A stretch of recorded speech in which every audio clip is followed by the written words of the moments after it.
Chapter 1741, Popular Silverwing. Chapter 1741, Popular Silverwing. After the battle outside of Silverwing Town, Zero Wing's prestige and reputation skyrocketed. Zero Wing is amazing. Even Beast Emperor's monster army is helpless against the guild. I've heard that you can get plenty of combat techniques from the primordial divine ruin. Now that nobody can contest Zero Wing for Silverwing Town, won't Zero Wing acquire a ton of combat techniques? That's not all. Don't forget about Primordial City. I've heard that Primordial City can help players improve their combat standards. I've heard that Zero Wing has been recruiting new members lately. Why don't we give it a try?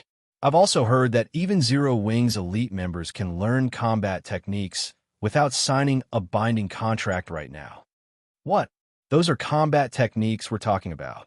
I've heard that even large guilds' core members have to sign strict contracts if they wish to learn one of the guild's combat techniques. Honestly, you can learn Zero Wing's combat techniques without joining the guild. Only, the price is exorbitant. However, if you become an elite member, you can get a significant discount. As news of Zero Wing's victory spread, many independent players made their way towards Starmoon Kingdom to join Zero Wing as a result. The number of players applying to join Zero Wing had increased by nearly 3 times for a time. Aqua Rose was swamped with work to make matters worse, now that Zero Wing had proven that it had the strength to defend Silverwing Town. A large number of merchant players and corporations hoped to purchase shops, conducting their business in the town. This was especially true for the corporations that sold virtual goods, however. Shurfeng had no intention of selling Silverwing Town shops. Instead, he would only rent them out. Moreover, the rental price was an astronomical 2,000 gold or 6,000 magic crystals per month. Because of this price, 99% of the merchant players cursed Zero Wing. This was simply fraudulent. Shurfeng's decision even confused Aqua Rose with 2,000 gold. One could buy a very good plot of land in an NPC town. Even in guild towns, strategically located shops only sold for 800 gold or so, yet not only were Silverwing Town shops only available to rent, but the rental cost was also 2,000 gold per month. With so much money, players could permanently purchase 2 good plots of land in another guild town. Although Silverwing Town's location was strategic, teleportation war fortresses had appeared in the Orc Empire. It was only a matter of time before the various large guilds occupied these fortresses. Once that happened, Silverwing Town's value would fall. The wisest decision Zero Wing could make right now would be pulling as many merchant players as possible to Silverwing Town. By doing so, Zero Wing could make a fortune and solidify the town's position and advantage in the Orc Empire. Yet, Shurfeng had chosen to rent the town's shops at astronomical prices, scaring away many merchant players that had solid foundations. When the various large guilds began to capture teleportation war fortresses, these merchant players would gravitate to these fortresses instead. Doing this wouldn't benefit Zero Wing, but Shurfeng paid the matter no heed first. The Orc Empire's teleportation war fortresses were not that easy to capture. Second, Silverwing Town had 5 magic towers. Players could gain a full rest just by standing in the town. They wouldn't need to rent rooms from a hotel. There was also the Spirited State buff, which could help players level up far more quickly. One could easily imagine how attractive Silverwing Town would be to players. However, these players wouldn't just loiter on the street like fools, doing nothing. They would stroll around the town and window shop. The chances that they'd spend some money would be quite high. In addition, unlike Zero Wing City, where players could accumulate the double EXP buff even while they were offline, players in Silverwing Town had to remain online to take advantage of the Spirited State buff. They could only take advantage of the buff while offline if they rested in a hotel room or a guild hall. Hence, there would be many players strolling down Silverwing Town streets. With how many players would wander Silverwing Town streets, business in the town would thrive as well as those in Zero Wing City. Naturally, he couldn't ask for too low of a price for the town's shops. Moreover, Silverwing Town needed to maintain more than just the 5 magic towers. There was also the Magic King, Craig Midlands. Silverwing Town's daily operation costs could drive any first-rate guild crazy. including the fact that Silverwing Town needed the funds to develop and had limited space. Selling the shops cheaply would be foolish. Rather, setting up hotels in place of shops would generate more income for the town in the end. Only 6 merchant associations were willing to rent shops in Silverwing Town, although there were so few. Zero Wing had still earned 12,000 gold. This allowed the guild to construct more high-rise buildings in the town, which would, in turn, hasten the town's promotion to an intermediate town. A neutral town's promotion conditions weren't like those of towns constructed within kingdoms and empires.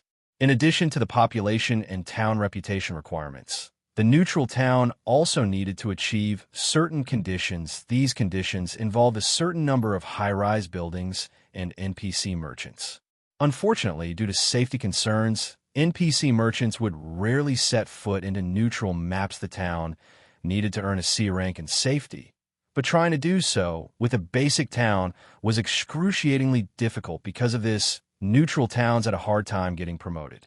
One had to develop the town to its very limits before it could reach the next rank, of course. There were methods that could hasten this process, and one involved using a town promotion order only. The town promotion order a neutral town required was unusual. To upgrade a basic neutral town to an intermediate neutral town, one would need a gold rank town promotion order. Meanwhile, gold town promotion orders could be used to upgrade an intermediate town to advanced rank in kingdoms and empires. One could easily imagine how difficult such a promotion order would be to obtain. Even Silverwing did not have a guaranteed method of acquiring a gold town promotion order. All he could do was hasten the construction of high-rise buildings in Silverwing Town. Although it was true that Silverwing Town currently had the ability to stop Beast Emperor's forces, he wasn't so arrogant to think that Silverwing Town's current state would always be enough to stop Beast Emperor. After all, the evil god's temple, which Beast Emperor belonged to, was everyone's enemy on the god's domain continent.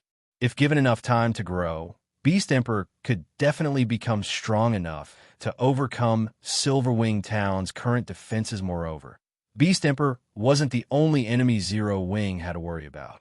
The various superpowers also eyed Silverwing Town. With these superpowers' foundations, they would only grow stronger as time passed. Once the various superpowers realized Primordial City's true importance and gathered sufficient strength, they wouldn't miss the chance to strike at Silverwing Town. The various superpowers only saw the benefits Silverwing Town currently offered. However, they had neglected to notice the potential threat Silverwing Town could become. Hence, Silverwing needed to develop and fortify Silverwing Town as quickly as possible. However, although Zero Wing currently had a gold mine like Zero Wing City, which earned a large number of coins and magic crystals each day, it wasn't enough to sustain the guild's development. This was because Zero Wing had constantly recruited new members recently. Since the start of the latest recruitment drive, more than 150,000 players had joined the guild. This number would only increase as time went on. Meanwhile, the guild needed to provide all sorts of benefits for these new members, and to do so, the guild would need a ton of resources normally. New members were a good thing for a guild. After all, the more members a guild had, the stronger it would be. But Zero Wing wasn't like first-rate guilds. Zero Wing's sphere of influence was tiny in comparison. As a result, although Zero Wing had gained more members, the guild did not have the necessary territory to let these new members operate and generate wealth for the guild, which was necessary to sustain the guild benefits its members enjoyed. To put it simply, Zero Wing couldn't afford to take in so many members. If the guild wished to develop, it would need a large amount of resources and coins. Without the proper funds, the guild couldn't be self-sufficient. Meanwhile, after the battle, Silverwing returned to Silverwing Town's candlelight trading firm and began to evaluate the guild's latest harvest. After killing the evil demons and evil beasts, the guild had acquired nearly 2,000 evil energy crystals from this battle. This was a considerable harvest. However, it was a drop in the bucket compared to how many evil energy crystals Silverwing needed, huh? What's this? As Silverwing inspected the loot from the Dark Hunters, he noticed a skeletal hand made entirely of crystal. Surprisingly, Silverwing couldn't actually inspect the skeletal hand normally. The system simply stated that it was an unknown item. His curiosity piqued, Shifeng used omniscient eyes to inspect the skeletal hand the instant he tried to appraise the item. He heard the sounds of a series of system notifications. Chapter 1742, Philosopher's Hand. Chapter 1742, Philosopher's Hand. System: you have discovered the Cursed Philosopher's Hand system. Epic ranked main storyline quest, Philosopher's Wish, activated quest content. Locate the World Forest using the Philosopher's Hand and activate the World Gate reward. Philosopher's Hand. A legendary item? Shifeng's heart pounded rapidly when he saw the system notifications. He had never thought that he would have the opportunity to acquire the Philosopher's Hand in this life. Any alchemist in God's domain would definitely have heard of the Philosopher's Hand. Like the Philosopher's Stone, the Philosopher's Hand was a treasure of the alchemy world, so Shifeng knew quite a bit about it. It was a bona fide legendary item. Unlike the Philosopher's Stone, the Philosopher's Hand was a complete, undamaged item. Countless lifestyle players dreamed of using its abilities. If one were to say that the power of the Philosopher's Stone focused on refining materials, then the Philosopher's Hand focused on strengthening the standards of lifestyle players, allowing them to break through all kinds of bottlenecks easily and continuously elevate themselves to a higher level in his past. The Philosopher's Hand had appeared in the hands of the first-rate Guild Kingdom's Sword. With the help of the Philosopher's Hand, the lifestyle players working under Kingdom's Sword were able to develop rapidly. Back then, this incident had shaken the entire Dark Knight Empire. The trading firm operated by Kingdom's Sword also quickly became one of the top 3 trading firms in the Dark Knight Empire, inciting the other first-rate guilds' envy. However, the Dark Knight Empire was an empire even stronger than the Black Dragon Empire. There were a total of 4 superpowers fighting over the empire. One could easily imagine what kind of end had awaited Kingdom's Sword. In the end, the 4 superpowers requested that Kingdom's Sword sell its Philosopher's Hand. Although it was presented as a request, in reality, it was closer to coercion. However, Kingdom's Sword had already grown to become an extremely powerful first-rate guild by then. The guild had plenty of expert members and was already well on its way to becoming a super first-rate guild naturally. Kingdom's Sword had refused the superpowers requests. After all, the requirement to become a super first-rate guild was to have sufficient financial strength and resources. If Kingdom's Sword sold its Philosopher's Hand, that would be equivalent to severing its path toward becoming a super first-rate guild originally. It would have indeed been very difficult for one superpower to deal with a powerful first-rate guild like Kingdom's Sword. The surprising thing was that the 4 superpowers had actually worked together to deal with Kingdom's Sword. As a result, Kingdom's Sword had become history from then on. However, the guild leader of Kingdom's Sword was also ruthless. Even when his guild had been on the brink of annihilation, he had still refused a hand over the Philosopher's Hand. In the end, none of the 4 superpowers had gotten their hands on it, and the alchemy treasure had vanished from God's domain. With the Kingdom's Sword guild, Shifeng found it truly surprising that the Philosopher's Hand had appeared before him. If not for being targeted by 4 superpowers, there was no doubt that Kingdom's Sword would have become a super first-rate guild. After all, the further one progressed in the game, the more important lifestyle players became to guilds. Many weapons, equipment, and items had to be crafted by the various lifestyle players. It was simply impossible to sustain a guild's development with dropped items alone. Looking at the Philosopher's Hand, many ideas danced in Shifeng's mind. Although Silverwing Town seemed free of issues right now, the town would face great danger in the future. Sufficient power would be needed to maintain the town's safety. Although he had acquired the Bronze Guardian puppet design, Zero Wing simply wasn't capable of producing the Bronze Guardian puppet right now. It might be fine if he had obtained a design for the common Guardian puppet, as it did not require master-ranked lifestyle players to be produced. However, the Bronze Guardian puppet's minimum requirement was to have a master forger, a master alchemist, a master engineer, and a master enchanter. In addition, some parts needed to be made by 2 different kinds of masters, while some needed all 4 kinds of masters working together to make them. The Bronze Guardian puppets could only be crafted after meeting the requirements. Even then, the production success rate was very low. If one wished to produce the Bronze Guardian puppet reliably, the master lifestyle player selected had to be intermediate or advanced masters. Basic masters were too unreliable. Fulfilling these conditions was wishful thinking, for the current zero-wing master lifestyle players were not available on demand. Even 10 years after God's Domain had launched, basic masters have been extremely rare and have been greatly respected by the various large guilds, let alone intermediate and advanced masters. However, if Zero Wing acquired the Philosopher's Hand, it would be possible to nurture a bunch of basic masters within a short time. Building up some intermediate masters might even be possible. At that time, Zero Wing could start the production of the Bronze Guardian puppet. Just thinking about such a future was incredibly exciting. Bronze Guardian puppets possessed combat power at the peak of Tier 3. Moreover, players could control them fully since they were much easier to control than summon creatures. A Void Realm expert that was ignorant of the realms of truth could still, at the very minimum, exhibit combat power at the Refinement Realm when controlling a Guardian puppet. Most importantly, unlike summon creatures, Guardian puppets could be used permanently. They even dealt additional damage to buildings and magic arrays. Whether they were used in a siege or defensive battle, Guardian puppets were the perfect tool. Countless guilds had dreamed of obtaining Guardian puppets in the past. Guardian puppets were so powerful that the first-rate guilds that had them could even afford to provoke superpowers and get away with it. If he could produce several dozen Bronze Guardian puppets now, nobody in God's Domain could threaten Silverwing town. Even if 10 mythic monsters charged at the town, the monsters could be easily stopped with 40 Bronze Guardian puppets.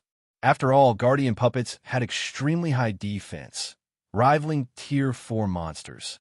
If he had 100 Bronze Guardian puppets right now, he would immediately set out to annihilate Ancient Rock City's evil God Branch Temple right now.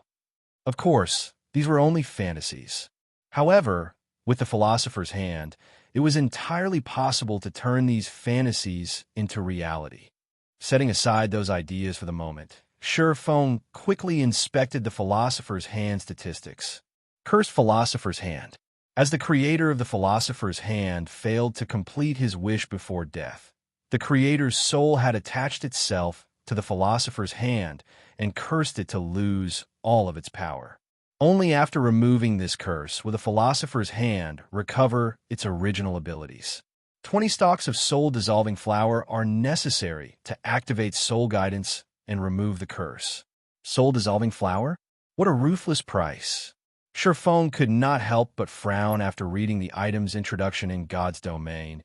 Any item pertaining to souls was extraordinarily valuable. Surefone knew a little about the soul-dissolving flower. It was an extremely rare, epic material, and the main material needed to produce the master-ranked meditation potion.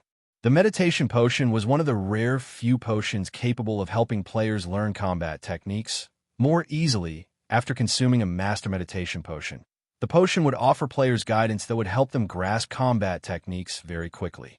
In the past, the potion had been highly sought after by the various major powers. Unlike skills and spells, players needed to train arduously to learn a combat technique. Even expert players struggled to learn basic combat techniques, not to mention advanced combat techniques and above. Hence, one could easily imagine how valuable the soul-dissolving flower was in the market. Each stock could sell for 300 gold.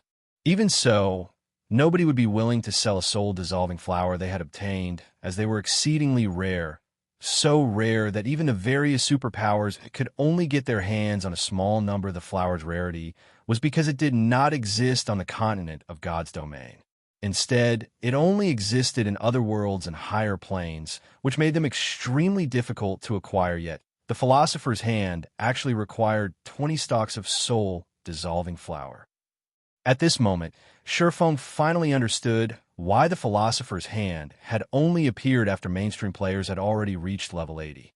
At that time, the pathways connecting the continent of God's Domain and other worlds had already been opened. Most likely, Kingdom Sword had only managed to collect the 20 soul-dissolving flowers after that event.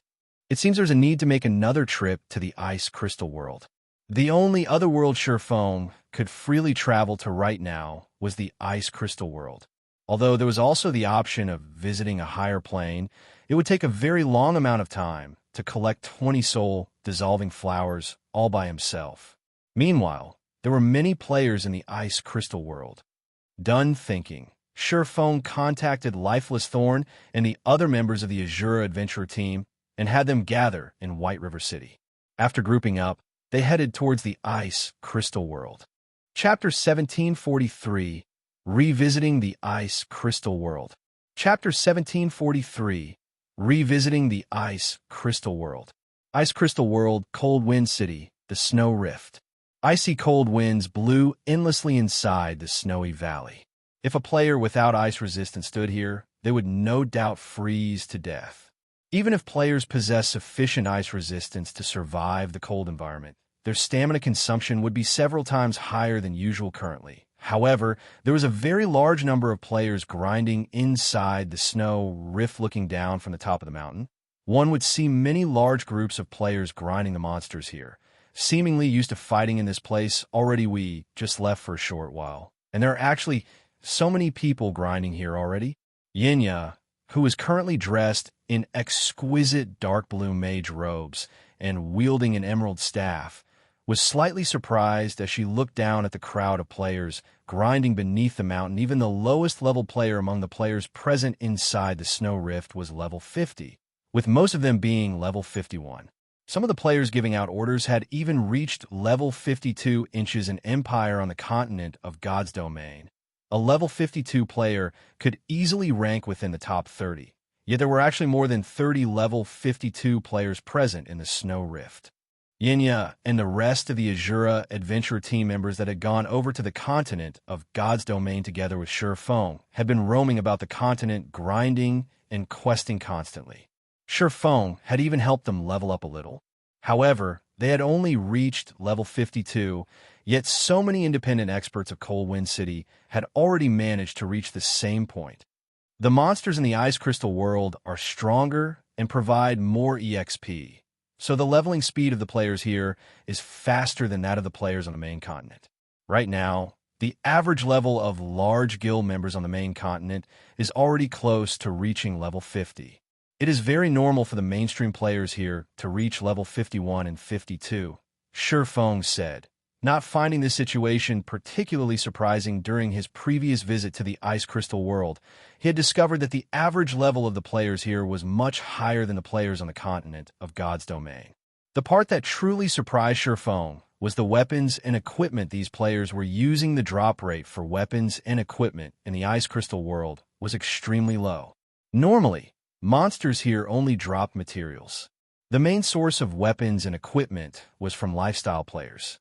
Hence, the quality of the weapons and equipment used by the players here was considerably inferior to those used by the players on the main continent. In contrast, the standard of the lifestyle players here was much higher. Most of the level 50 players present in the Snow Rift were geared in level 50 mysterious iron equipment, with some even being geared in level 50 secret silver equipment. The equipment standard of these players was not the slightest bit inferior to the players residing on the main continent. After reaching level 50, the drop rate for weapons and equipment would decrease drastically. Currently, level 50, 20-man team dungeons were the goal of independent players on the main continent. Meanwhile, the best equipment dropped in these dungeons was level 50 secret silver rank, although the drop rate was extremely low. The drop rate was only at an acceptable level if one rated at Hell Mode. However, a level 50, 20-man Hell Mode team dungeon was still too difficult of a challenge for current independent players. As a result, even after reaching level 50, most players on the continent of God's Domain would only be geared in level 50 mysterious iron equipment. Few of them possessed secret silver equipment. As for level 50 fine gold equipment, that was something only large guilds were capable of acquiring. It also wasn't very easy for players to produce high-quality level 50 equipment after reaching level 50. Not only did the production procedures for weapons and equipment become more complex, but the production success rate also decreased. Even Feng, despite having become a basic master forger already, still needed the help of a bunch of excellent support tools to produce high-quality level 50 equipment at a profitable rate. Feng found it very difficult to imagine that the lifestyle players of Cold Wind City were already capable of producing level 50 secret silver weapons and equipment. If the lifestyle players here had truly reached such a standard already, then the average forging standard of Cold Wind City was even higher. than that of the Candlelight trading firm. The Candlelight trading firm possessed many secret forging techniques. Candlelight could even send players to train at the holy city of Titan. Members of Candlelight could also work and practice in the mana-rich environment of Zero-Wing City. Yet despite these factors, Candlelight's overall forging standard was still inferior to the forging standard of Coldwind City. How could Sherfong not be surprised by this fact? Commander, those people over there seem to be members of our adventurer team, Solitary 9 said, smiling as he pointed at a 50-man team currently fighting against a level 56 Great Lord currently. 6 level 51 MTs were working together to pin down the level 56 Great Lord-ranked Frost Ape. The Frost Ape was very powerful. Even when 3 MTs worked together to receive one of its normal attacks, the MTs would still get pushed back and receive over 10,000 damage each. To cope with the Frost Ape's powerful attacks, the 6 MTs would take turns receiving its attacks, of course. To level 51 MTs, losing 10,000 plus HP was not a cause for concern. Instead, the truly troublesome part about the Frost Ape was the freezing debuff its attacks inflicted. If one were struck by the Frost Ape, their body's movements would turn sluggish. If struck too many times, even their movement speed would decrease. At the same time, the damage they received would also increase, however. Although the Frost Ape was very powerful, Asura's 50-man team was still able to reduce its HP steadily. It was only a matter of time before the Frost Ape died after hearing Solitary 9's words. Lifeless Thorn, Cleansing Whistle, Dark Madness, Yinya, and the other members of Asura in the team turned to look in the Frost Ape's direction. For a moment, they all could not help but sigh ruefully, although the Asura members that were currently in combat were relatively strong and high-leveled. In their eyes, these players were still too lacking when it came to combat standards. This was something they had learned after leaving the Ice Crystal world. The players of the Ice Crystal world might be higher leveled, but the average combat standard of the players on the continent of God's domain was significantly higher. The Asura members in the Ice Crystal world needed 50 people to suppress the level 56 Great Lord-ranked Frost Ape. If the task were left to the various large guilds of God's domain, a 20-man team would be more than enough to deal with such an opponent. Just as Solitary 9 and the others were talking about their fellow companions' combat standards, an army of players suddenly entered the valley below them. There were easily over 3,000 players in this army. Meanwhile, these players all wore level 50 mysterious iron equipment of matching designs. It was obvious that the equipment was player-made. Some of the leader-level individuals in this army were also equipped in 5 or more pieces of secret silver equipment. As for the 100-man team moving in the lead of this army, over half of the equipment on them was level 50 secret silver. The gorgeous and neat equipment these players wore quickly earned them the envy of the other players present inside the snow rift. At the same time, fear surfaced in the eyes of the surrounding crowd. The players in this army all wore a guild emblem in the shape of a black lion. They were evidently guild players. When the players grinding in the snow rift saw the arrival of these players, they immediately started a discussion between themselves. Amazing. So this is Hecate? Sure enough, Hecate isn't something the guilds of Coldwind City can hope to compare to. It's no wonder the matchless family decided to join Hecate. Moreover, with how much pressure Hecate is placing on the Centurion dynasty, I believe it won't be long before the Centurion dynasty disbands. I really wish I could join Hecate. I heard that there are plenty of weapons and equipment made available for exchange in the guild. One is eligible to exchange for level 50 secret silver equipment just by becoming an elite member. It's a pity Hecate's recruitment requirements are too high. As the players grinding in the snow rift watched Hecate's army slowly approach, they felt a sense of yearning towards the guild. Right now, they had to grind arduously for rare materials and then use these materials to trade for a piece of level 50 secret silver equipment from Hecate. If they could become members of Hecate, however, they would not have to go through all that trouble. They also wouldn't have to make unfavorable trades with Hecate. Hecate's reserving this place. Non-members leave this place immediately. If you're not gone within 5 minutes, we'll forcefully evict you from this place. Just as the spectating crowd was chatting among themselves, a few of Hecate's members suddenly started evicting players from the map. What? Hecate has occupied several high-resource leveling maps before. This leveling spot is something we found after going through great lengths. How can you guys just come here and take it from us? That's right. This is too much. Without this place, how are we supposed to grind for rare materials? For a time, the various independent players all complained about Hecate's tyrannic actions. You guys have something to say about this? At this moment, a savage man wearing light blue armor walked out from Hecate's army. The man then sent a glance at the crowd before him, sneering, "If you have something to say, fine. Come say it to my face."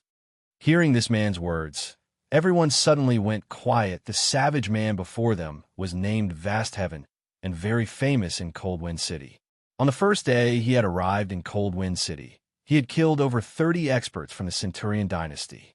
Afterward, in the guild war between Hecate and the Centurion dynasty, not only did Vast Heaven manage to kill over 100 players all by himself, he even managed to slay Centurion dynasty's guild leader, Sky Slicer. How could they possibly dare fight him? Everyone started quietly leaving the area, no longer daring to say anything about Hecate's actions. Meanwhile, Asura's 50-man team finally defeated the Frost Ape and were about to pick up their loot and leave as well. Wait a minute. This place is already under Hecate's management. You guys over there leave those materials behind. Vast Heaven shouted as he looked at Asura's members. Vast Heaven, we killed this boss. Don't you dare go overboard. The Berserker serving as the leader of Asura's 50-man team said as he looked at Vast Heaven. What? You guys want to fight? Vast Heaven laughed. Sure, come at me. I'll even let all of you attack me together. If you manage to kill me, I'll immediately have my men leave the area. Chapter 1744, Asura's Commander.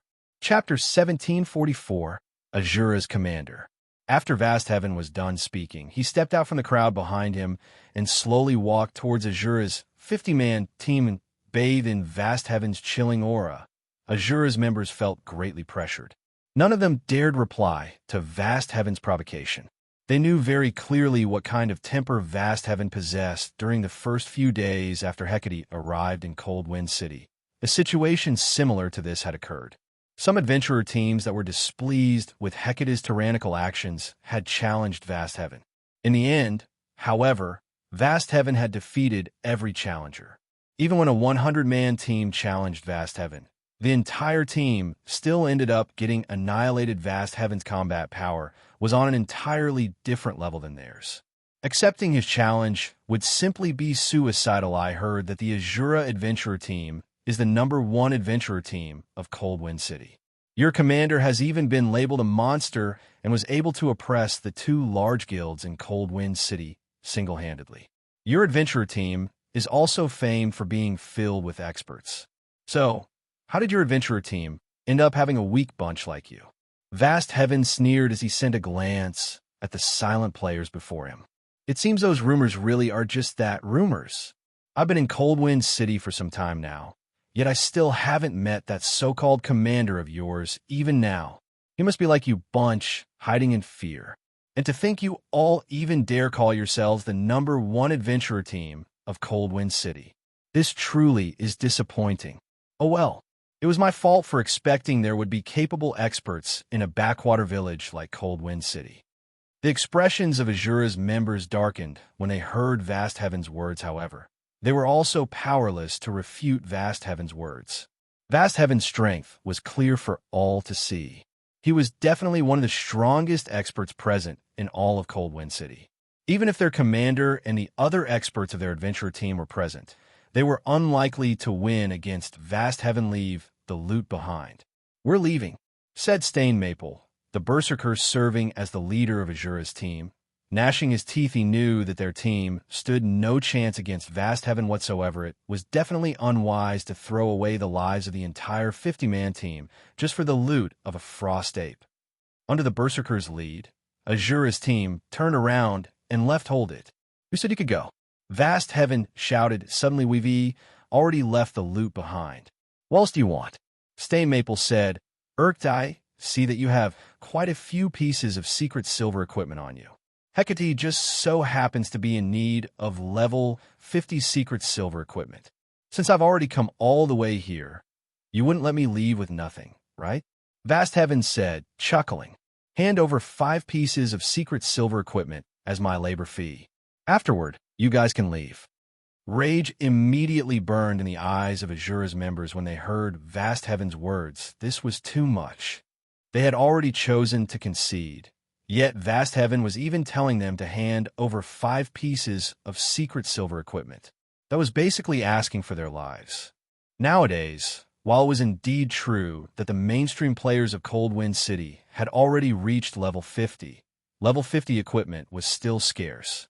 Right now, even level 50 mysterious iron equipment was worth a fortune, not to mention secret silver equipment. Just 1 piece of level 50 secret silver equipment was already worth far more than the value of the Frost Apes loot. They would have to kill over 20 Frost Apes to earn enough to purchase 5 pieces of level 50 secret silver equipment, even though the Asura Adventurer Team was Cold Wind City's #1 adventurer team. It did not possess a lot of secret silver equipment. As for their 50-man team, altogether, they only had around a dozen or so pieces of level 50 secret silver equipment. What? Not willing to hand them over. Are you asking for me to make a move? Vast Heaven said as he swept a scrutinizing gaze over Asura's members. Meanwhile, Asura's members' rage burned brightly as they glared at Vast Heaven. Boss Maple, let's just duke it out with them. Isn't it just a single death? That's much better than just handing over 5 pieces of secret silver equipment. That's right. I refuse to believe our 50-man team can't kill 1 person. Asura's members were expressing their anger on the team chat one after another. They were all willing to fight against Vast Heaven rather than handing over 5 pieces of secret silver equipment without putting up a fight. All right, we'll fight with everything we got.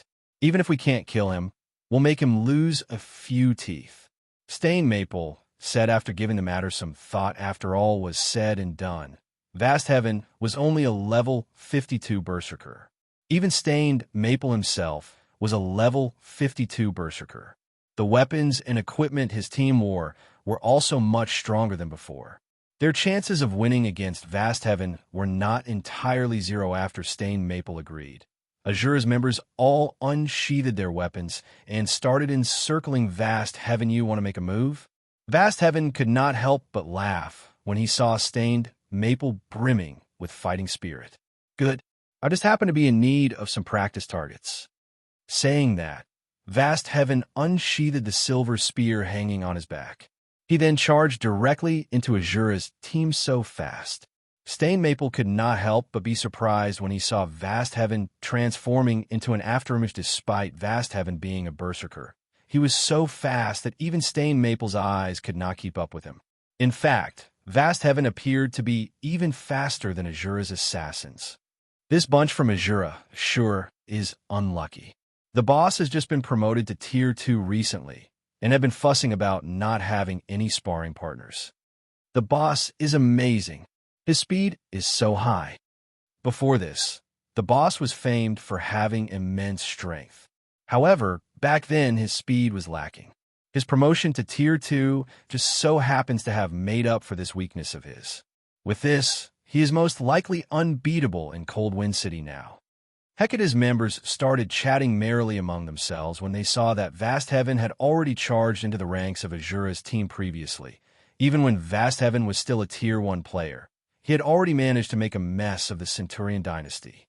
Now that he had been promoted to Tier 2, he was definitely invincible in Cold Wind City, let alone 50 players. Even if Asura's team had 100 players, the outcome would still be the same. Seeing Vast Heaven's ridiculous movement speed, Stain Maple immediately commanded the ranged players to start attacking the enemy berserker.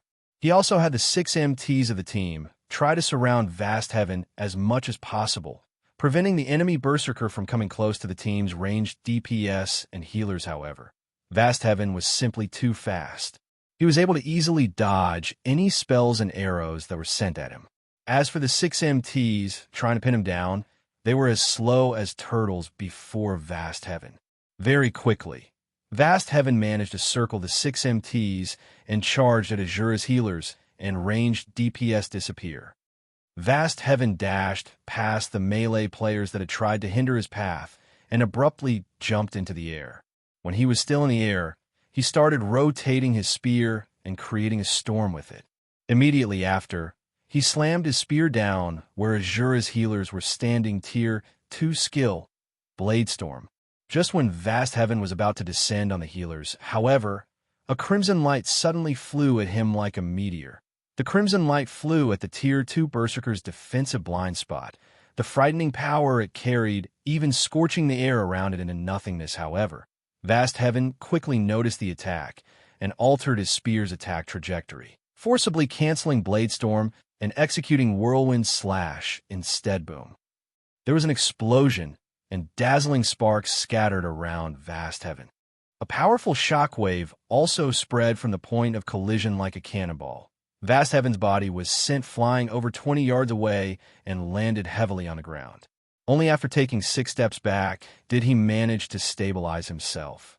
Each step he took also left behind a deep footprint in the ground. 8 damage of over -22,000 appeared above Vast Heaven's head, his HP bar decreasing by a significant portion. What's going on? Is there a monster attack? Whether it was Asura's members or Hecate's members, both had incredulous expressions on their faces as they looked at the scene that had just happened. This was especially true for Hecate's members. When they saw Vast Heaven instantly losing over 1/3 of his HP, their eyes nearly fell out of their sockets. Who is it? Who attacked me just now? What's there to be proud about? Executing an ambush? If you have the guts, come out and face me directly. Vast Heaven bellowed before Vast Heaven finished speaking. 10 people were already walking over from a short distance away. Although all 10 of these players were wearing black cloaks, none of them bothered hiding their appearances. Who are you guys? You actually dared to ambush me? Do you wish to make an enemy out of Hecate? Vast Heaven grew slightly afraid as he looked at the 10 approaching figures through the previous attack. He already understood that these newcomers were no ordinary people. At least, in terms of strength, he was no match for the expert that had just attacked him. Who am I? Silverwing smiled. Weren't you looking for Asura's commander? I'm the person you're looking for. Chapter 1745, You Lack the Qualifications. Chapter 1745, You Lack the Qualifications. You're Asura's commander? Vast Heaven revealed a stunned expression as he watched Silverwing walk towards him step by step. How is this possible? After he had arrived at Coldwind City, he had heard many things about the Asura adventurer team. Even the guild leader and vice-guild leader of the Matchless family feared them originally. He had been eager to challenge Asura's members to a fight. However, the performance of the adventurer team during recent times was simply too disappointing. While it was indeed true that Asura had many expert members, in his opinion, these expert members were no different than amateurs that were not worth him spending energy to fight. After all, he had defeated several experts that were originally ranked in the top 10 of Coldwind City. These top 10 experts were only slightly stronger than ordinary experts and were still far from rivaling him in terms of combat standards. As a result, he no longer paid any attention to the Asura adventurer team. In fact, in his eyes, even Coldwind City's #1 expert was most likely a joke, but now someone had suddenly appeared before him, declaring that they were Asura's commander. Moreover, this person had even managed to push him back using just a single blow. How could he possibly believe this situation to be true? Commander? It's really the commander. Even the vice-commanders are with him. The oppressed Asura members had excited expressions when they saw Silverwing and his team members appear. They never thought that Silverwing's group would actually return to Coldwind City. Moreover, Silverwing had even managed to send an expert like Vast Heaven flying with a single hit, huh? So, he is the Asura adventurer team's commander? Didn't they say that Asura's commander brought a group of experts out for an exploration? The matter regarding the exploration should be a lie. They must have known that Hecate arrived at Coldwind City and used exploration as an excuse to avoid coming across our guild. This is interesting. The Asura adventurer team has constantly refused to join our guild. The higher-ups have been fussing about looking for Asura's commander all this time. Now that he has actually shown himself before us, we'll see how Boss Vast takes care of him. However, Asura's commander looks quite strong as well. He actually managed to take away more than 1/3 of Boss Vast's HP in a single hit. That's just because he executed an ambush. He must have used some kind of powerful magic scroll for that attack. Don't forget, Boss Vast is a Tier 2 player. If he gets serious, who in Coldwind City could possibly be his match? Hecate's members could not help but start a discussion among themselves when they saw Sure Feng's group approaching, filled with curiosity about the Asura adventurer team's commander. At the same time, they also eagerly waited for Vast Heaven to teach Sure Feng a lesson nowadays. The Asura adventurer team was in rapid decline. The only reason why the adventurer team's members were still sticking around was that they still held hope that their commander and the top experts of the adventurer team would return soon. Now that Asura's commander had returned, if said commander were to be killed by Vast Heaven, the Asura adventurer team would most likely crumble instantly. After all, every member of Asura had placed their faith in Sure Feng as Hecate's members were having a quiet discussion among themselves. Vast Heaven retrieved an advanced healing potion from his bag and drank it, his HP instantly recovering by a significant portion. Afterward, his HP continuously recovered in small increments after a short time. His HP fully recovered. I never thought that the rumors were actually true. You really do possess some abilities. It's no wonder why you were able to become Coldwind City's #1 expert, Vast Heaven said after recovering from his previous shock. With such strength, you indeed have the qualifications to be my opponent. Come, let's have a proper fight. Let me see whether your fame as Coldwind City's #1 expert is true or not. Vast Heaven's eyes started burning with fighting spirit. From the previous clash, he already understood that Sure Feng's strength was ridiculously high. However, in a battle between players, the outcome could not be decided based on just the strength attribute. Only you want to witness our commander's strength? I'm afraid you still lack the qualifications to do so, Cleansing Whistle said, clicking her tongue as she looked at Vast Heaven. If you wish to challenge our commander, you'll have to get through me first. Cleansing Whistle stepped forward from the group team leader Whistle. Be careful. He is Hecate's Vast Heaven. Previously, even Sky Slicer fell to him, despite being supported by dozens of experts. You mustn't fight him alone. Stain Maple warned Cleansing Whistle in a panic. He knew very clearly just what kind of strength Cleansing Whistle possessed. After all, he was originally a member of the Wave Heart Adventurer team and had joined Asura with Lifeless Thorn and Cleansing Whistle. While Cleansing Whistle was indeed very strong, she should only be roughly equal to the Centurion Dynasty Sky Slicer. Meanwhile, Vast Heaven was someone who had single-handedly slain Sky Slicer together with dozens of experts from the Centurion Dynasty. Vast Heaven's strength was no trivial matter. It was a feat that even Lifeless Thorn, Coldwind City's previous #1 expert, was not capable of accomplishing. Stain Maple did not think that the current Cleansing Whistle had any chance of winning against Vast Heaven. In his opinion, only their commander, Sure Feng, could possibly contend against Vast Heaven in a one-on-one match. However, Stain Maple's warning was obviously ineffective, since Cleansing Whistle still continued walking towards Vast Heaven. Though Stain Maple wanted to try and stop Cleansing Whistle again, his attempt was hindered by one of Asura's vice commanders, Solitary 9. When Stain Maple turned to look at the rest of Sure Feng's group, he noticed that nobody on the team showed any intention of stopping Cleansing Whistle. Instead, they simply took on the attitude of spectators, making it look like this upcoming fight had nothing to do with them whatsoever. This is insane. Every one of them has lost their minds. Stain Maple was rendered speechless by his allies' actions despite having clearly stated that even the Centurion Dynasty was powerless against Vast Heaven. Sure Feng and the others were actually allowing Cleansing Whistle to go in a battle all by herself. This was basically sending Cleansing Whistle to her death. Besides Stain Maple, his team members were also very anxious. Boss Maple, what should we do? The commander and the other higher-ups are refusing to listen to your advice. I heard that Vast Heaven has a special tool that can increase the death penalty of the players he has killed. If he uses that special tool, we don't have a choice. If Cleansing Whistle looks to be getting pushed back, we'll charge in together. Stain Maple said through the team chat as he gritted his teeth. He was determined that he would not let Cleansing Whistle die currently. The Asura adventurer team was in a precarious situation and in urgent need of powerful experts to take charge of it. Meanwhile, Cleansing Whistle was one of the top 10 experts in the adventurer team. The adventurer team could not afford to let her get killed and lose multiple levels. The other members in Stained Maple's team nodded in agreement meanwhile, seeing Cleansing Whistle slowly walking towards Vast Heaven. Hecate's members started making a clamor. Who is this lady? She actually dares to challenge Boss Vast. Boss, let's take action. We'll teach this little girl a proper lesson. Asura's members sure are arrogant. Hecate's members were greatly displeased with Cleansing Whistle's arbitrary decision to take Sure Feng's place in battle. They all want to charge forward and kill Cleansing Whistle. Now Yuri going to fight me? You sure know how to speak bold words. Vast Heaven could not help but laugh as he looked at Cleansing Whistle's slender figure. I know who you are. You're the 6th-ranking expert of Cold Wind City, right? However, even the ones ranked above you failed to last more than 10 moves against me.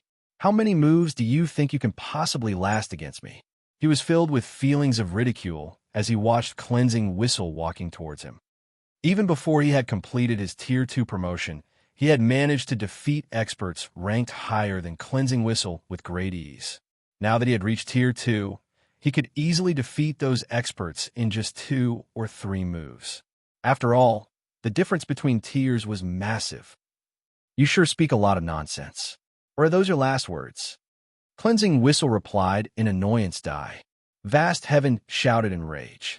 He readied his spear and activated charge, his body transforming into an afterimage as he instantly arrived before her, although she stood over 20 yards away. He then thrust his spear, sending 8 rapid jabs at Cleansing Whistle's defensive blind spots Tier 2 skill, Star Piercer. The combination of a Tier 2 skill's power and his strength attribute meant each one of his jabs carried strength rivaling that of a great lord of the same level. Just as the 8 streaks of silver light were about to come into contact with Cleansing Whistle, the female swordsman brandished her 2 swords. They created multiple arcs of light before her Tier 2 skill, Split Flash. Dang, dang, dang. When swords and spear collided, sparks scattered into their surroundings. The sounds of miniature explosions also rang out one after another. In the end, not only did Cleansing Whistle block all 8 spear jabs, but she even managed to force Vast Heaven to retreat 3 steps, damages ranging in the hundreds appearing above the Berserker's head in succession.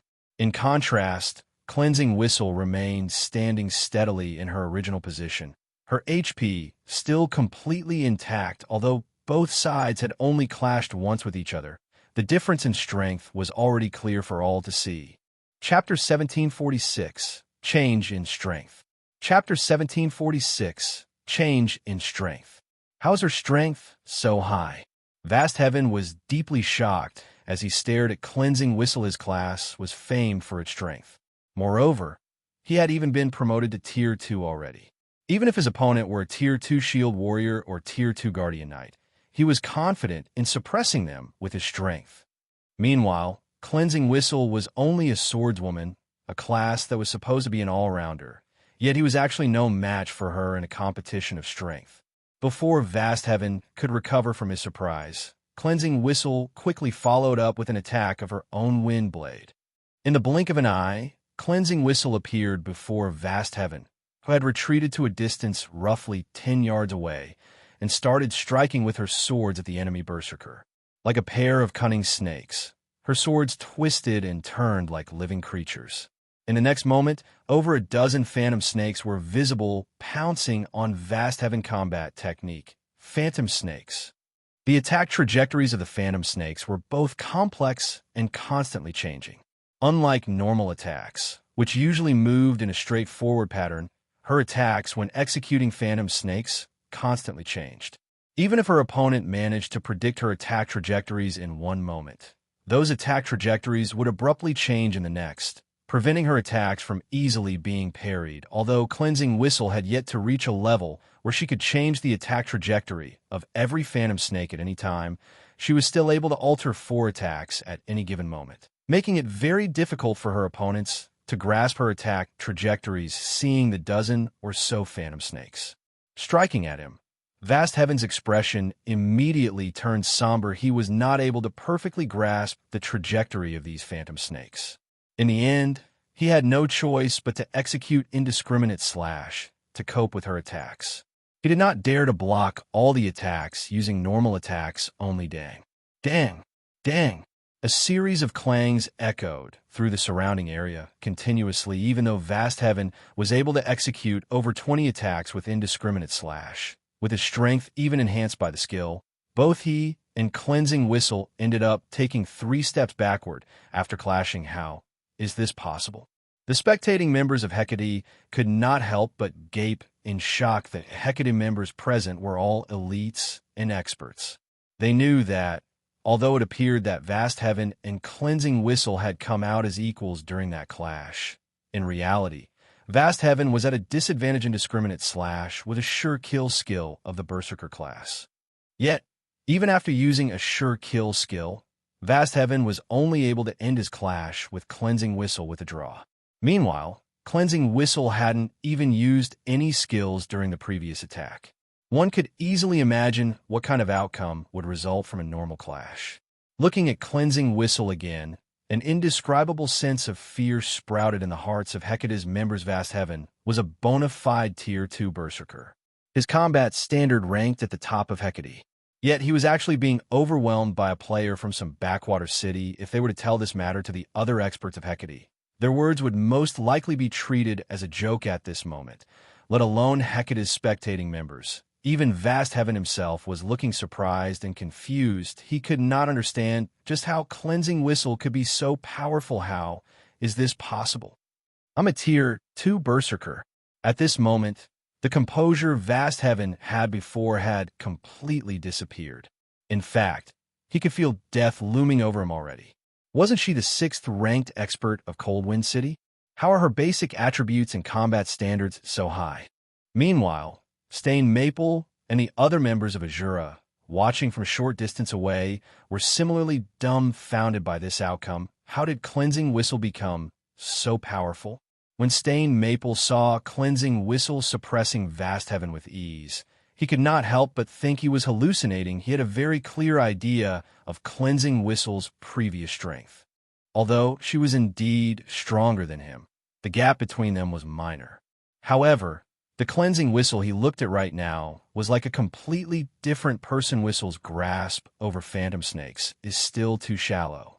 If she could grasp it completely, she could have taken away at least 50% of that Berserker's HP with that attack. Just now, Lifeless Thorn stated idly solitary 9, and the others in the team also nodded in agreement. Currently, Cleansing Whistle was geared in the level 50 Fine Gold ranked Magic Light set. As for the weapons she was wielding, one was a level 50 Fine Gold longsword, and the other was a level 50 Epic Growth type longsword. On the other hand, Vast Heaven was only geared in level 50 Secret Silver equipment. The difference in equipment standards between the two of them was massive.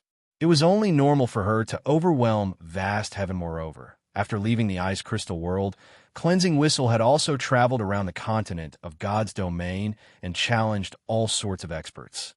After the training provided by Zero Wing, Cleansing Whistle, who was originally close to reaching the half-step refinement realm, had now fully set foot into the refinement realm standard. Her combat standard was only slightly inferior to Vast Heaven, someone who was a veteran refinement realm expert. However, with the advantage she had in terms of attributes, she could easily make up for this minor difference.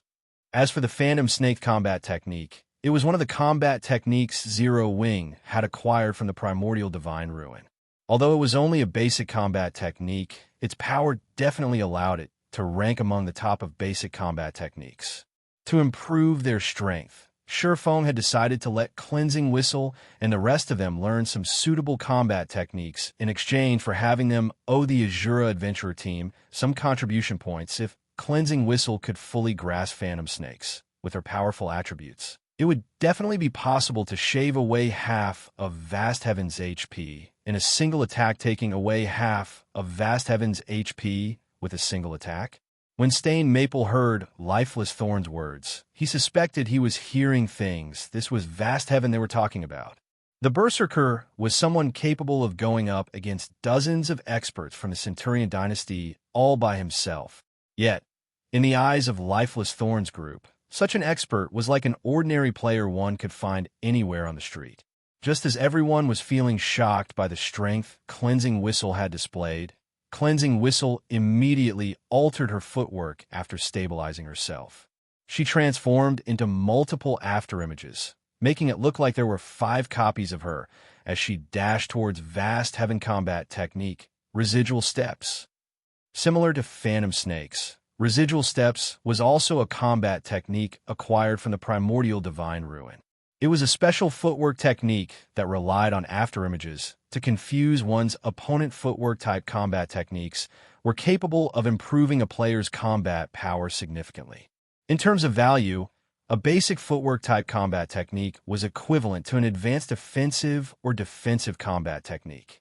When one was fighting against an enemy of roughly equal combat standards, a footwork-type combat technique allowed one to take the initiative in battle. It was something crucial in a battle between experts. At the end of the day, Vast Heaven was only a refinement realm expert. As a result, he was not able to fully grasp the movement patterns of all 5 copies of Cleansing Whistle. When Cleansing Whistle was close to reaching him, he had no choice but to make a powerful stomp on the ground thunderclap. The ground around Vast Heaven trembled and shattered, preventing Cleansing Whistle from executing residual steps properly. As a result, her afterimages disappeared, and her real location was revealed. Seeing an opportunity to strike, Vast Heaven immediately used his strongest Tier 2 skill, Death Charge. Vast Heaven's body increased in size, instantly becoming a 3-meter-tall giant. He raised his silver spear and stabbed it at Cleansing Whistle. Death Charge was a sacrificial skill that sacrificed 40% of his maximum HP to execute a charging assault on a target within 50 yards ahead of him. While the skill was in effect, it increased his movement speed by 150%, strength by 100%, and damage dealt by 500%. In the next moment, the ground beneath Vast Heaven's feet shattered. The Berserker transformed into a blur as he charged at Cleansing Whistle. Just as Vast Heaven was about to reach Cleansing Whistle, the latter suddenly swapped out the level 50 fine gold longsword in her right hand and replaced it with a tattered longsword engraved with silver divine runes. She swung the tattered longsword at Vast Heaven just as the tattered longsword was about to collide with Vast Heaven's spear. The silver runes engraved on the longsword lit up brightly. Boom. There was an explosion, and the ground beneath the point of impact shattered. Contrary to expectations, Cleansing Whistle did not get sent flying. In fact, she was still standing steadily in her original position. On the other hand, Vast Heaven's charge had stopped abruptly. He took 3 steps back involuntarily, the spear in his hands trembling visibly. His body had also fallen into a complete paralyzed state. For a brief moment, Vast Heaven was thoroughly dumbfounded by this outcome. He failed to understand what Cleansing Whistle had just done, actually overwhelming his strongest attack. However, before Vast Heaven could recover from his brief paralyzation, Cleansing Whistle quickly swung the epic growth-type longsword in her other hand. Tier 2 skill, Storm Fury. This move was the strongest Tier 2 skill Cleansing Whistle possessed. In the next moment, countless wind blades assaulted the immobilized Berserker, chipping away at his HP rapidly. By the time Vast Heaven recovered from his paralyzed state, he had less than 1/3 of his HP remaining. However, Cleansing Whistle had already followed up with another 2 slashes. A moment later, Vast Heaven's vision darkened, and his body collapsed to the ground powerlessly. Chapter 1747, King Returns. Chapter 1747, King Returns. As Vast Heaven's body transformed into particles of light and disappeared from the snow-covered field, an exquisite pair of silvery gray arm guards took the Berserker's place.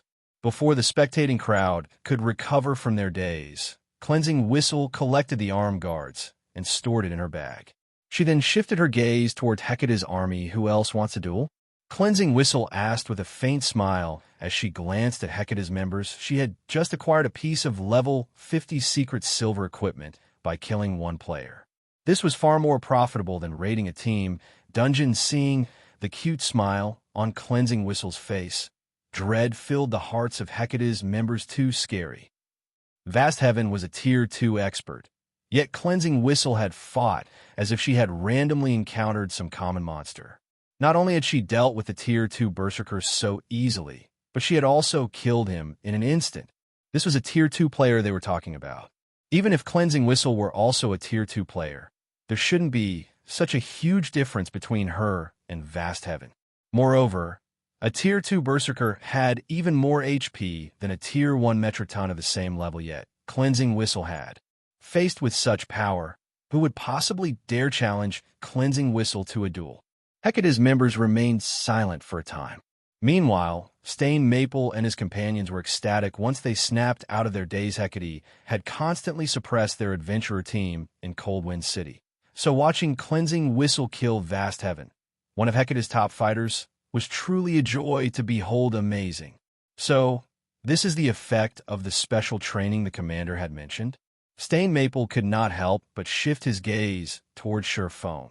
Astounded when Sherfone had first established the Asura adventurer team, he had stated that as long as they were willing to work hard, he would help them grow stronger. He had assumed Sherfang's claim was merely a boast now. However, it would seem that Sherfone had told the truth. The man really had a way to make them stronger. Moreover, the improvement wasn't insignificant. Take Cleansing Whistle, for example. Compared to the last time he had seen her, when she had still been a member of the Waveheart Adventure team, she was like an entirely different person. However, the increase in her strength wasn't limited to her basic attributes. He could also tell that Cleansing Whistle's combat standards had undergone a qualitative transformation. When Stain Maple looked at Cleansing Whistle now, he felt a mental pressure similar to Lifeless Thorn's previous aura. Only, this pressure was not as intense. Lifeless Thorn as when Stain Maple thought about how Cleansing Whistle had grown so much stronger after leaving with Sherfone. Passion and anticipation rose within him. He knew that Vast Heaven held a high position in Hecate. Although he had no hope of reaching Cleansing Whistle's current standard, as long as he became as strong as Vast Heaven, he would qualify to look down on the various large guilds. Meanwhile, when the distant spectating independent players saw Vast Heaven die, their jaws hit the ground. He died. Vast Heaven actually died. Who is that woman? I know her. She's Cleansing Whistle. She used to be the 6th strongest player in Coldwind City. The 6th strongest player? Are you kidding me? Vast Heaven has defeated 2 players who ranked higher than Cleansing Whistle by himself. Even if Cleansing Whistle has become significantly more powerful in such a short time, she shouldn't be able to kill Vast Heaven so easily, right? As the spectating crowd watched Cleansing Whistle, they started to research the woman. However, what they learned shocked them. Vast Heaven was a berserker. While Cleansing Whistle was a swordsman normally, berserkers had an absolute advantage in terms of strength in a melee battle against swordsmen without the involvement of skills. Thus, in a one-on-one confrontation, berserkers were far stronger than swordsmen. Yet, when Cleansing Whistle had fought Vast Heaven, she had suppressed the enemy berserker from start to end. This proved that the woman wore higher quality equipment than Vast Heaven. But what surprised the most was the improvement speed of Cleansing Whistle's combat standards before joining the Asura adventurer team. Cleansing Whistle's combat standard had only been slightly higher than independent experts like themselves. However, the combat standard the woman had just displayed was clearly far superior to theirs. The combat technique Cleansed Whistle had just employed, in particular, had seemed like some kind of skill or spell. They had never seen such mystifying combat techniques before. No one would believe that Cleansed Whistle had hidden her strength before she had disappeared. After all, before joining the Asura adventurer team, Cleansing Whistle had constantly competed with Lifeless Thorn for the position of Coldwind City's strongest expert. Why would she have held back while doing so? The only explanation was that Cleansing Whistle had drastically improved her combat techniques after she had joined the Asura adventurer team and left Coldwind City for a time. The distant independent players were overwhelmed by their interest in and desire to join the Asura adventurer team. Meanwhile, Hecate's members glared at Cleansed Whistle in silence, having lost their prior Asura adventurer team. Huh? You actually dared to kill a member of Hecate? You must be tired of living. Autumn Changes, the army's vice-commander, said as he strode forward. He sneered at Cleansed Whistle and the others as he said, "This is a good opportunity. We'll teach you who truly rules over Cold Wind City. Everyone charge." Vast Heaven's death was indeed shocking. He had never thought that the Asura adventurer team actually possessed an expert of such caliber normally. He'd simply avoid clashing with an expert like Cleansing Whistle, but he had an army of 3,000 players behind him, many of which were experts. Furthermore, he had to restore the reputation their guild had just lost due to Vast Heaven's defeat. Despicable. Stained Maple felt his scalp tingle as Hecate's army surged forward. He hadn't expected Hecate to be so shameless, going back on its previous promise, including Shurfang's team. There were only 60 Asura members present. Meanwhile, Hecate had 3,000 members here. Hecate's army also consisted of elite and expert players. The Asura adventurer team members likely had no hope of escaping with their lives. Commander, you guys should take off. We'll hold them back. As long as you survive, not even Hecate can deal with our adventurer team so easily. Stained Maple hurriedly said both Shurfang and Cleansing Whistle were emotional pillars for the Asura adventurer team right now. If Hecate's members took these two down, Asura's reputation would plummet. If that happened, Asura would struggle to develop in the future. However, as soon as Stained Maple finished speaking, he noticed Shurfang approaching Hecate's army with Lifeless Thorn and the others close behind. Commander, what are you trying to do? Stained Maple asked in a panic. Do I really have to answer that? We're getting to work. Shurfang laughed nonchalantly. The 50 of you, get into a defensive formation and focus on dodging AoEs. Just don't die and leave the rest to us. We finally get to stretch after such a long trip. After exchanging a glance, Lifeless Thorn and the others charged at Hecate's army, as if they were charging at a group of common monsters that posed no threat whatsoever. As Stained Maple and his companions watched Shurfang's party rush forward, they were utterly dumbfounded what was going on. 10 players were trying to take on an army of 3,000 players. But before Stained Maple could recover from his daze, Shurfang used Flame Domain.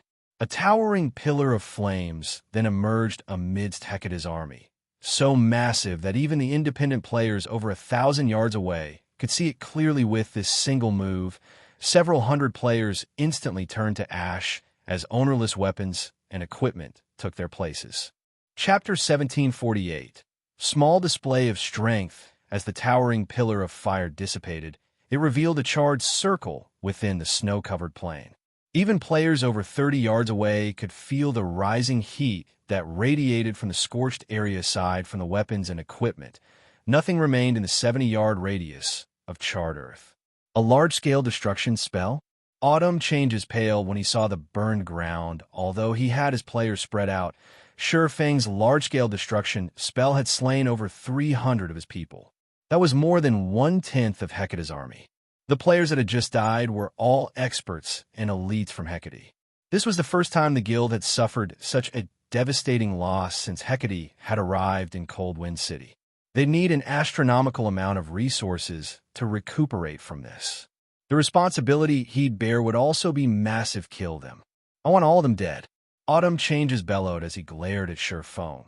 The person who was responsible for this loss would only be able to avoid a severe punishment if he annihilated the Asura members before him. Hearing Autumn Changes' command, Hecate's members snapped out of their daze. Although they still somewhat afraid of Shurfang's group and worried that their enemies had more large-scale destruction spells in store, they had over 2,600 players on their side. How could Asura possibly stop them all with just 60 members? Like a pack of hungry wolves, Hecate's members descended on their enemies. Of course, although Hecate's members had been stirred into a frenzy, their movements were still well organized. Their actions displayed these players' vast experience in team battles, and instead of charging as one, they split into dozens of smaller groups to deal with each individual opponent. Each of the groups that aimed for Shurfang's team of 10 consisted of 50 players. Stained Maple and his team became incredibly nervous as they watched the army of thousands approach. Although they had fought in many team battles before, they had been small-scale skirmishes, only involving 100 or 200 players. This was the first time they had participated in a battle involving thousands. As they watched the large groups rush towards them in an orderly manner, they struggled to breathe. Hecate's army outnumbered them by dozens of times. This overwhelming advantage couldn't be negated just because Silverwing had used one large-scale destruction spell. The Asura adventurer team is finished now. There's no helping it.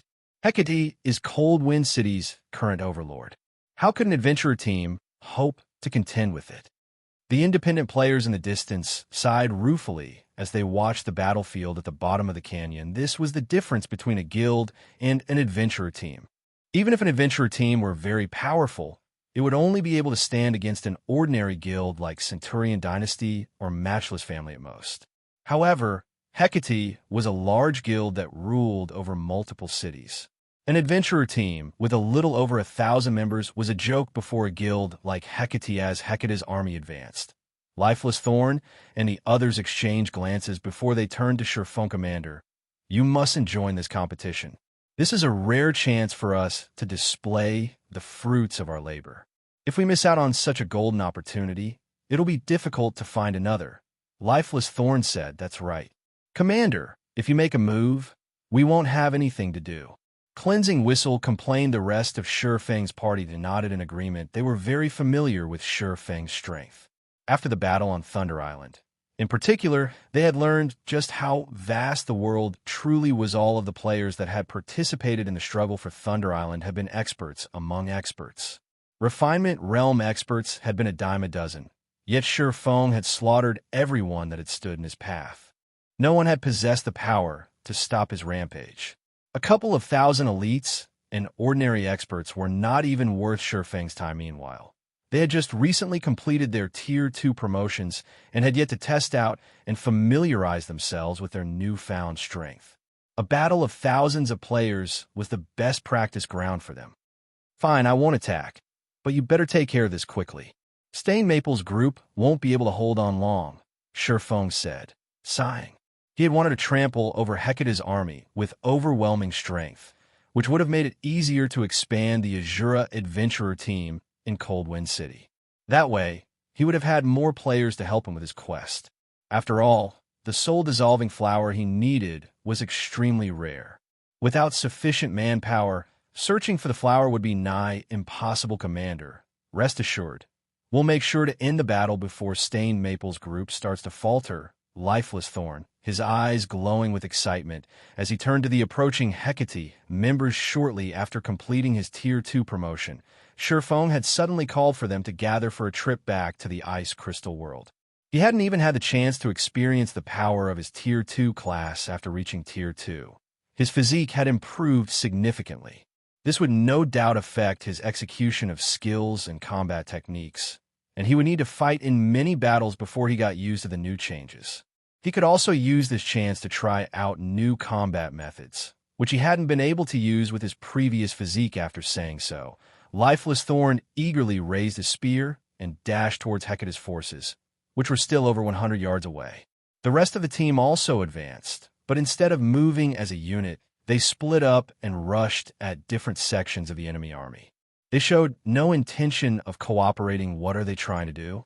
Stain Maple felt devastated as he watched Lifeless Thorn and the others move independently. They were going up against an army of over 2,600 players. Yet Lifeless Thorn and the others planned to fight solo. Even Autumn Changes was stunned as the enemies rushed towards him. Have these people lost their minds? Autumn Changes could not help but rub his eyes to make sure that he was not hallucinating. Hecate's army still had over 2,600 elite and expert players remaining. Even Vast Heaven wouldn't recklessly charge into such a force by himself, using a roundabout strategy instead.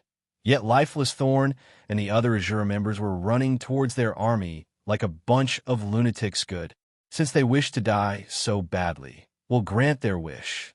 Ranged unit, prepare to attack. Once they're within 50 yards, launch your attacks and blast them to smithereens. Autumn Changes commanded, hearing Autumn Changes' orders. The ranged players at the rear line readied their bows and channeled their spells. As soon as Lifeless Thorn was within range, they would launch their attacks 90 yards, 80 yards, 60 yards. The moment Lifeless Thorn crossed the 50-yard mark, Hecate's ranged players fired their spells and arrows. These arrows and spells blotted out the sky. Lifeless Thorn revealed a wild grin as the attacks rained down. He responded by swinging his sword at the incoming attack's Tier 2 skill, Bladestorm. With a light swing, a storm formed before Lifeless Thorn. Like a barrier of wind, the violent storm blocked every spell and arrow Hecate's members had launched. Not a single attack had made it through. How is that possible? Hecate's members were stupefied when they saw Lifeless Thorn emerge unscathed. They had never dreamed that a skill could be used in such a way. Lifeless Thorn had actually used an offensive skill as a defensive skill. Bladestorm had a 3-second duration. Taking advantage of the skill, Lifeless Thorn made his way towards Hecate's front line without receiving any damage. However, 8 MTs immediately stepped forward to intercept Lifeless Thorn. Seeing this, Lifeless Thorn swept his spear in a horizontal arc. Tier 1 skill, Whirlwind Slash. Boom! The swing sent every MT that stood in Lifeless Thorn's path flying, their HPs decreasing by a significant chunk. Following which, Lifeless Thorn advanced and arrived before the other melee players. He rapidly thrust his spear at his enemies, and the weapon transformed into over a dozen afterimages. Although the melee players tried to defend themselves, the Lifeless Thorn's jabs targeted their blind spots. Moreover, his attack speed was extremely high. They simply could not keep up with the attacks. In the end, the spear struck these players multiple times before they transformed into streaks of light and vanished. The attacks Hecate's ranged players launched were utterly ineffective against Lifeless Thorn as he constantly and swiftly changed positions. Wherever Lifeless Thorn passed, players fell, one after another. Moreover, Lifeless Thorn's movements became faster and smoother as he continued to fight Solitary 9, and the others had also charged into Hecate's ranks by this point. Although their performance was not as violent as Lifeless Thorn's, they were just as unstoppable. Whenever they used a Tier 2 skill, they instantly killed 10 or more players. Although Solitary 9 and the others took some hits, they instantly recovered the lost HP with an advanced healing potion. Meanwhile, the Hecate members that had charged Silverwing were even more miserable. Before Hecate's members could reach him, Silverwing activated Defensive Blade, which increased his attack range tremendously. He then lightly swung Killing Ray at the approaching players. The swordsman's strength was already beyond that of a Tier 3 Great Lord of the same level, and the players that had failed to block his attacks had fallen instantly. Although the players that had blocked the attack had survived, they were paralyzed for a brief moment. As a result, they couldn't block Silverwing's following attacks at this moment. The difference in tiers and attributes could not be more obvious. Asura and Hecate's members were on an entirely different level. How is this possible? Autumn Changes was racked with confusion as he watched this happen. With just 10 members, the Asura adventurer team had rendered Hecate's 3,000-man army utterly helpless. Just who are these people? Before even 1 minute had passed, Hecate's army had lost an additional 800 or so players. In contrast, Silverwing's group of 10 had yet to suffer a single casualty. It's about time we end this battle. Seeing that the enemy's morale had plummeted, Silverwing pulled out the Bible of Darkness and activated Demon, summoning immediately. A massive gate of white bone descended from the sky. As the gate opened, a 5-meter-tall, dual-horned, pitch-black demon emerged. Chapter 1749, Legend of Cold Wind City. Chapter 1749, Legend of Cold Wind City. The massive bone gate immediately caught the attention of everyone present. When the bone gate abruptly opened, power of darkness flooded out and instantly turned the snowy plain into a barren wasteland when a 5-meter-tall, 4-armed demon with 2 crimson horns stepped out of the gate. The watching players gasped. Slaughterer Demon, Great Lord. Level 81. HP 33, 750, 000, /33, 750, 000. A level 81 Great Lord. Crap, they can summon Tier 3 monsters. Hecate's members were stricken with fear as they stared at the Slaughterer demon. It wouldn't have been a major issue if the summoned Great Lord had only been level 50 or 60, but the Great Lord before them was level 81. That was far above their current levels. Although the level suppression system in the game had been nerfed quite a bit by this point, the suppression from a 30-level difference would still be powerful naturally. In terms of basic attributes, a level 81 Great Lord was much stronger than a level 50 Grand Lord. Even a 100-man elite team wasn't guaranteed success against an ordinary level 50 Grand Lord, which would be a nightmare if controlled by a player suddenly. The Slaughter demon unfolded its pitch-black wings and disappeared. The demon then reappeared in the heart of Hecate's army, as if it had teleported. The demon had used the Tier 2 skill, Space Jump, which had a longer range than instantaneous movement, allowing the Slaughter demon to cross a 400-yard distance in a fraction of a second. Emerald flames then flared around the Slaughter demon's 4 bone swords before it stabbed all 4 into the ground boom. With the Slaughter demon at the center, emerald fire swirled out, only stopping after it covered a 50-yard radius Tier 3 skill, omnidirectional incineration. Everything the emerald flames touched burned to nothingness. Even level 52, Tier 1 MTs that had activated their life-saving skills had died instantly in just one attack. Hecate's army lost another several hundred members. After this attack, Hecate's members, who had already felt uneasy, fell to their despair retreat. Hurry up and retreat. Autumn Changes shouted in the team chat as the Slaughter demon prepared to attack again. The combat power Lifeless Thorn's team had displayed had already frightened him. He had never thought that players could become so powerful. Lifeless Thorn and the others were like monsters in player clothing. Lifeless Thorn, in particular, was ridiculously strong. Even several level 50-plus MTs working together couldn't stop his rampage. Just one of the Berserker's attacks was more than enough to send multiple MTs flying. Meanwhile, cloth armor classes were little more than pests before this man. They'd definitely die if they received a single hit.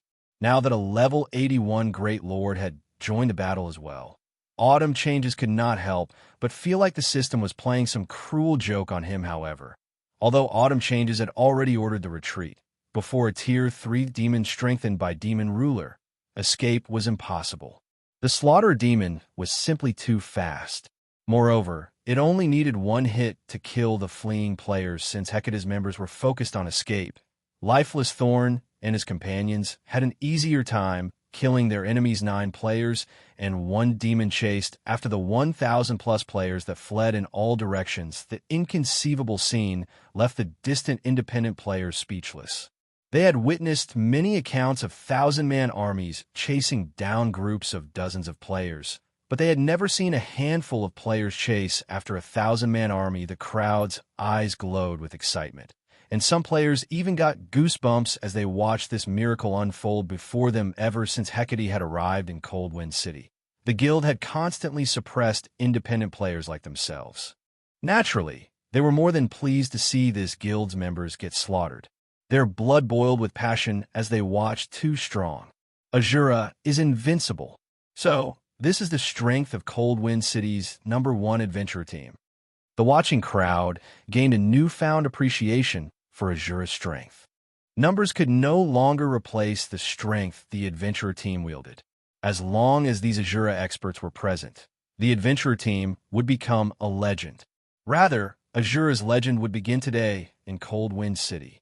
Meanwhile, Stained Maple and his teammates, who tried their best to keep Hecate's members from fleeing, felt an indescribable pride and excitement for their own adventurer team so strong.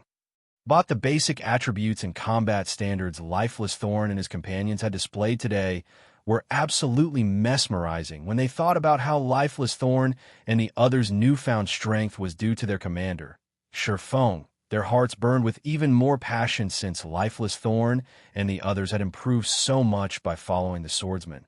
These players realized that if their performances were sufficient, they might get to train under their commander as well, experiencing the same explosive strength growth.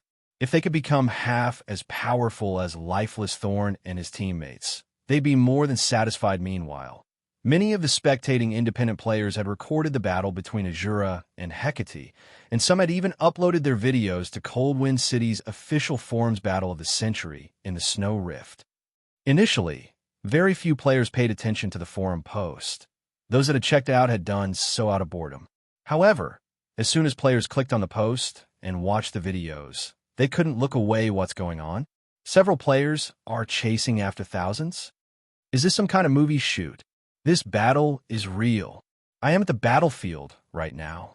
You should have seen it for yourself. Several experts from the Asura adventurer team just slaughtered Hecate's army. They can kill even level 50 MTs with one hit. When did Asura become so powerful? I'm also at the scene of the battle. I'm an assassin, so I managed to get a closer view of the battlefield. It seems that Asura's commander has finally returned.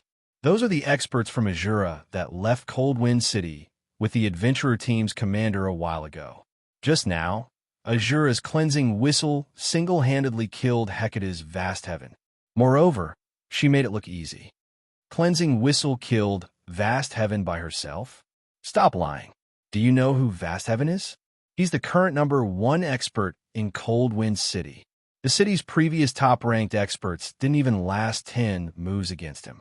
How could Cleansing Whistle beat him? I have screenshots and videos. Take a look for yourself. What? It's actually true. That's Vast Heaven. For a time, every player in Coldwind City was focused on the shocking battle between Asura and Hecate. Coldwind City's inhabitants were astounded and excited as they watched thousands of Hecate's elite and expert members flee from a handful of players from the Asura adventure. Too many thoughts they had harbored of the adventurer team falling apart had vanished after this heaven-defying battle. Who in Coldwind City would possibly look down on Asura's strength? At the same time, Asura was fated to become a legend in Coldwind City after this battle. Even if a long time had passed, today's battle would be regarded as a classic. While Coldwind City's players heatedly discussed the Asura adventurer team, Hecate's upper echelons, who had been stationed in Coldwind City, gathered in Hecate's guild residence for an emergency meeting. Over a dozen people sat in the solemn meeting hall, every one of them radiating an aura that would make ordinary players shudder with fear. However, these players all watched the youth at the head of the table in silence and trepidation. This youth wore a particularly gloomy expression, and even the temperature of the air around him had dropped due to his aura speak. What is happening? What is this Asura adventure team? The handsome youth demanded. Chapter 1750, Establishing an Adventurer Alliance. Chapter 1750, Establishing an Adventurer Alliance. Inside the silent hall, the handsome man's shout immediately made Hecate's upper echelon tremble involuntarily, although they were part of the upper echelon of Hecate and possessed great individual strength. When facing the handsome man before them, they instinctively felt a sense of awe towards him. The reason for this was the identity of the male youth before them. He was none other than Carnage, the player nicknamed Hell Knight, who was also one of Hecate's vice guild leaders. Although Carnage was baby-faced, in reality, he was already over 40 years old, much older than they were. Moreover, he had worked as a mercenary and was nicknamed the God of Death. It was no exaggeration to say that a large part of Hecate's current success was due to Carnage. Moreover, Carnage was also the head instructor for Hecate's internal training program, and every one of them present inside the meeting hall right now had actually received his tuition. Even Vast Heaven owed the strength he had today to Carnage's tutelage.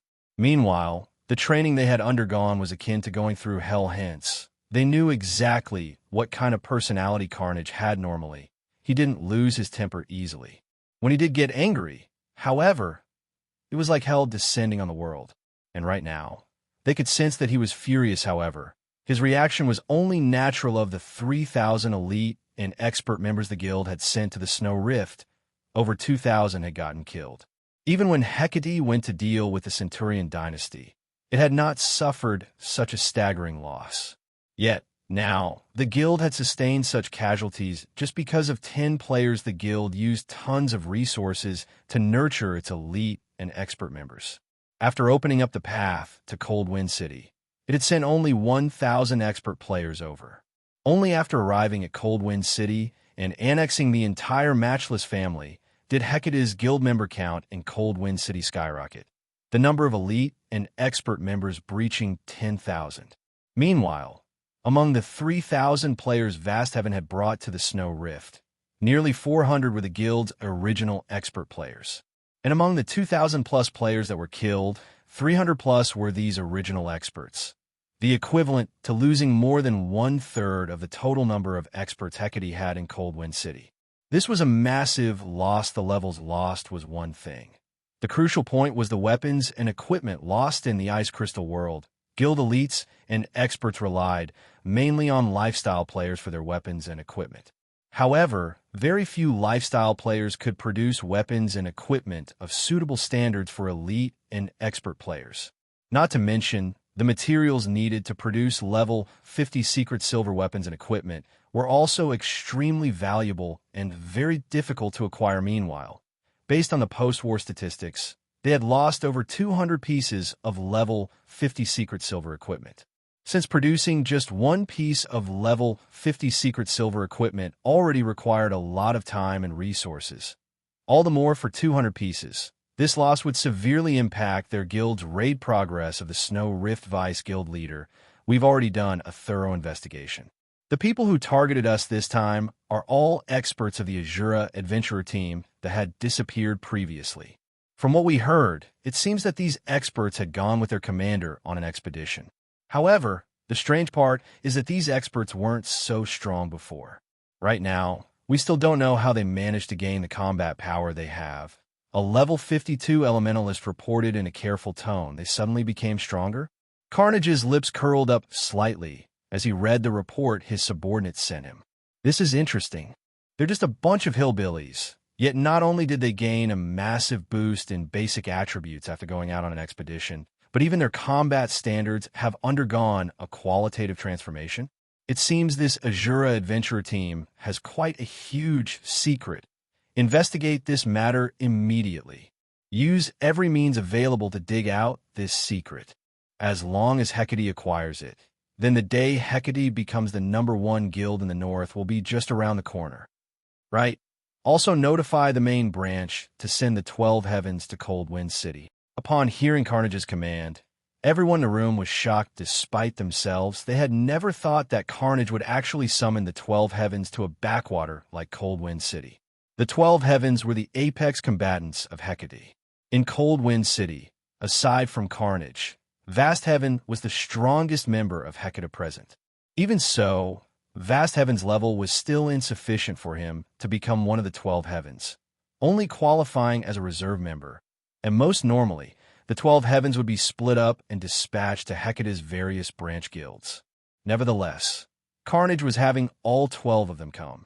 Hecate's upper echelon shuddered in fear just thinking about this matter. These people could still remember the last time the 12 Heavens were all together. Back then, they were gathered to help repel the siege of a super first-rate guild's army. In the end, due to the 12 Heavens, the invading super first-rate guild had no choice but to give up on capturing one of Hecate's guild towns. Yet now, Carnage was actually mobilizing the 12 Heavens just to deal with a single adventurer team. This was simply insane. Elsewhere, Sherfone and the others had already returned to Coldwind City after reaching the city. The group discovered that nothing much had changed there. The player population in the city had increased only slightly, with the majority of the newcomers being new players to God's domain, and a small portion being Hecate's guild members. Unlike on the continent of God's domain, players belonging to the Ice Crystal world couldn't travel freely between different cities in the Ice Crystal world. Travel between two different cities generally required players to unlock the gate separating the two cities first. Another method was to use a special pathway. However, activating such special pathways was very troublesome. These pathways also had many restrictions. Hence, ordinary players couldn't travel freely between different cities currently, outside Asura's residence. Asura's members crowded around the entrance as they welcomed Sherfone and the others returned to the commander. The commander is back. All hail the commander. Asura is invincible. The Asura Adventurer Team's members were all thrilled to see Silverwing. The shouting of thousands of players echoed throughout the streets of Coldwind City, firing up the independent players that had come to join in on the fun due to Silverwing and the others defeating Hecate's army. Asura's fame in Coldwind City had recovered to its peak. In fact, the Adventurer Team's fame was even greater than before. The strength Silverwing's group displayed had captivated the independent players of Coldwind City. As a result, many independent players were now hoping to join Asura Commander. With this, I'm afraid the various large guilds of Coldwind City will target our Adventurer Team, Solitary 9 said, revealing a bitter smile as he looked at the crowded street around him. The goal of guilds was to take control of NPC cities. Meanwhile, unlike in the NPC cities on the continent of God's domain, players could gain a small portion of control over the NPCs in the Ice Crystal world. Doing so required the support of a large number of players.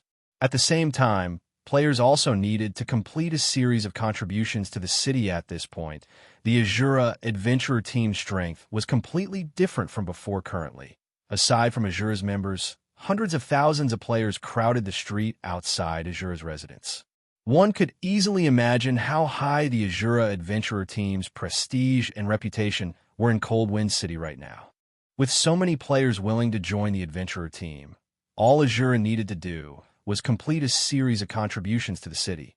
Then, it could become the true overlord of Coldwind City. With such a situation, how could the various large guilds of Coldwind City possibly let Asura operate unhindered? The large guilds would undoubtedly treat Asura as a thorn in their side and try to deal with it as soon as possible. Don't mind them. If they want to fight, we'll give them a fight, Silverwing said, chuckling. Moreover, my original goal was to take control of Coldwind City and make it the foundation of our Asura Adventurer Team. Solitary 9 and the others could not help their stupefaction at Silverwing's words. They had thought that Silverwing's purpose behind revisiting Coldwind City was simply a quest. Now, however, it would seem that Silverwing's sights were set much higher than they had imagined. The thought of an adventurer team taking control of an entire NPC city was simply too crazy since so many people have come. I'm making an announcement in my capacity as Asura's commander. From today onward, the Asura Adventurer Team will be establishing an Adventurer Alliance. We welcome all Adventurer Teams and independent players to join this alliance. Any Adventurer Team and independent player that joins this alliance will enjoy a portion of the benefits offered by the Asura Adventurer Team. Silverwing declared loudly as he looked at the crowded street around him. Chapter 1751, Future Help. Chapter 1751, Future Help. Upon hearing Silverwing's announcement, the hundreds of thousands of players on the street outside Asura's residence fell silent, every one of them staring at Silverwing in disbelief. However, as if some spell had broken, the sounds of cheering echoed down the street. A moment later, all hail, Asura? What? The Asura Adventurer Team is so generous? What a wealthy move. Does Asura plan to unify Coldwind City?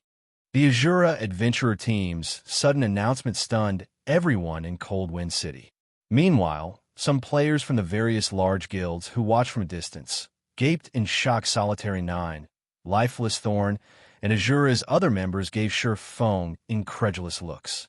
They all thought that Silverwing had gone crazy. An adventurer team wasn't like a guild. There were very few restrictions on an adventurer team's members. In fact, some adventurer teams didn't even place a single restriction.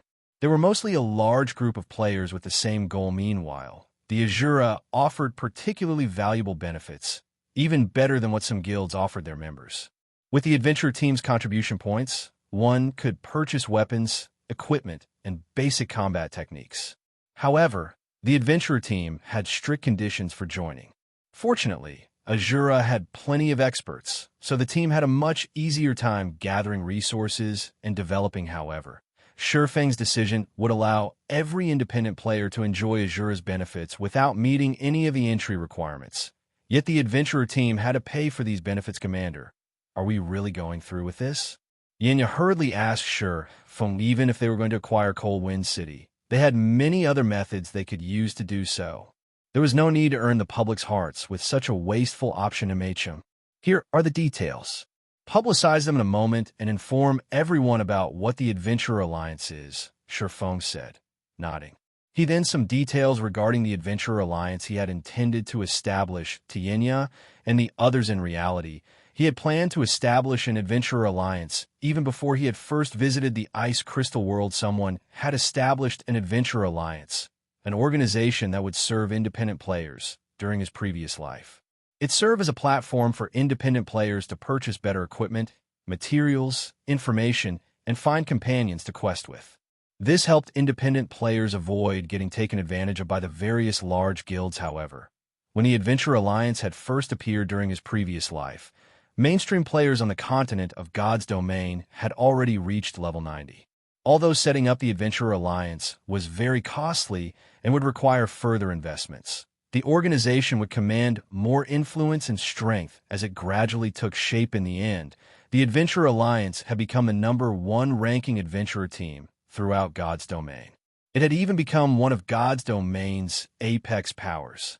God's Domain had many superpowers, but very few could be considered an apex power, every one of which had powerful backgrounds and countless experts.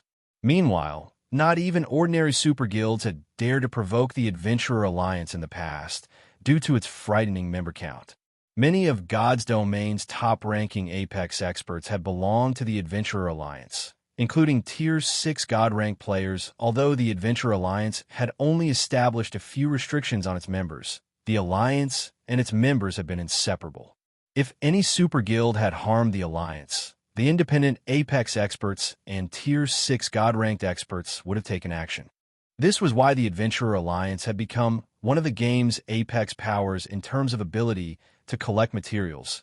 Not even the Secret Pavilion had been a match for the Adventurer Alliance.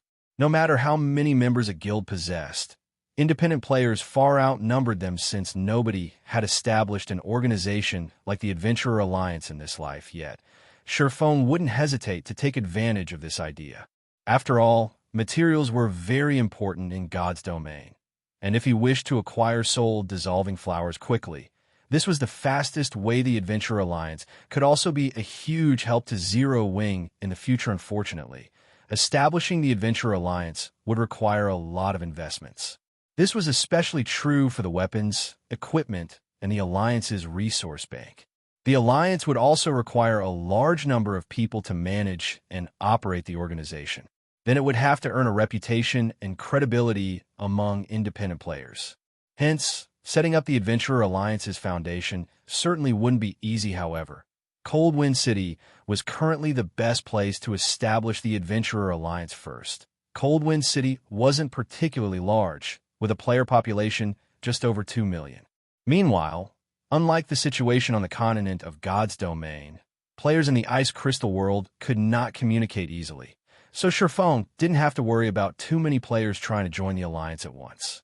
This also meant that the initial required investments wouldn't be as massive, and the Alliance wouldn't have to worry about collapsing in on itself before it could even take shape. When the Adventurer Alliance had first established in the past, the support it had received from multiple major corporations had been a large part of the reason for its survival during its infancy phases. These corporations had invested an astronomical amount of resources to help the Alliance mature. Shifeng's second reason was the love independent players had for the Asura Adventurer team. By establishing the Adventurer Alliance, the Asura Adventurer team would also have an easier time taking control of Coldwind City. Once Asura controlled the city, it could use the income to sustain the Adventurer Alliance. When Yinya and the others read the details of Shifeng's idea, their eyes glowed with excitement as they began to understand why Shifeng wanted to take on such a thankless task. Although the initial investments were massive, once independent players got used to using the Asura Adventurer team contribution points, all sorts of materials, weapons, and equipment would continuously flow into the team's hands. Moreover, Asura will be able to recruit expert players more easily. Immediately, Solitary 9 and the others went into action and started to spread the Adventurer Alliance's details.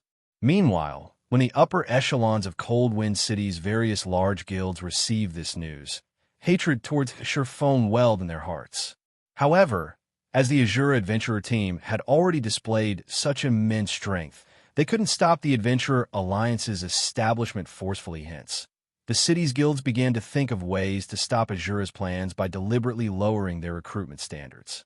They also loosened the restrictions on their guild members, making their guilds more attractive to independent players. After all, there was no way an adventurer team could offer as inviting benefits as a guild. Moreover, guilds had far more and far better weapons and equipment in their stocks than adventurer teams.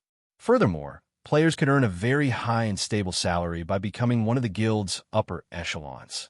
Meanwhile, in Hecate's residence in Cold Wind City, this Asura adventurer team is quite ambitious. Like the other guild's upper echelons, Carnage was surprised when he received news of the Adventurer Association. He had never thought that the Asura adventurer team would be so enthusiastic to grow. However, he revealed a sneer as he said, "It's a pity that your efforts will go to waste. Notify our subordinates and tell them to lower the exchange rates for Hecate's weapons and equipment. However, keep the original exchange rates for any player that's related to the Asura adventurer team in any way." Hecate also began to hasten its exploration of the Snow Rift. Having a large number of guild members simply wasn't enough to rule over Cold Wind City. An organization also needed to make sufficient contributions to the city. Elsewhere, Silverwing focused on producing all kinds of weapons and equipment in preparation for the Adventurer Alliance's establishment. After being away from Cold Wind City for some time, the Asura adventurer team had collected plenty of rare materials. It had even acquired 45 ice crystal fragments. Other lifestyle players might find it difficult to produce level 50 secret silver and fine gold equipment, but to Silverwing, who had long since become a master forger, it wasn't a problem. Moreover, he had the assistance of a Tier 3 mysterious flame and the Forging Association's special mana forging room to increase his forging success rate, while Silverwing forged level 50 fine gold equipment with the forging designs he had purchased from the Forging Association. He had Lifeless Thorn and the others raid the Snow Rift's bosses and collect materials and ice crystal fragments. In the end, Silverwing spent 3 whole days cooped up in the Forging Association and produced 300+ pieces of level 50 fine gold equipment, 100+ pieces of level 50 fine gold weapons, 10 fine gold ranked magic light sets, and 500+ pieces of secret silver equipment.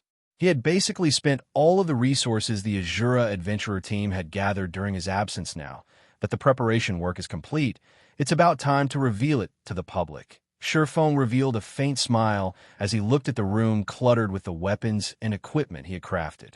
Chapter 1752, Enemy of Guilds.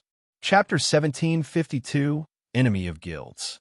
Cold Wind City, Hecate's guild residence.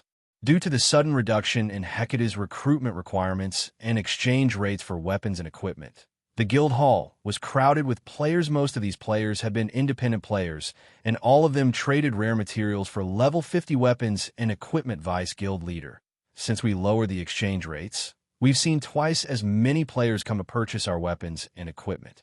Moreover, these players are all at the elite standard and above.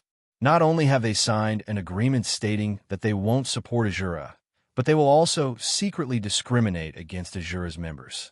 The other guilds have taken similar measures against Asura as well.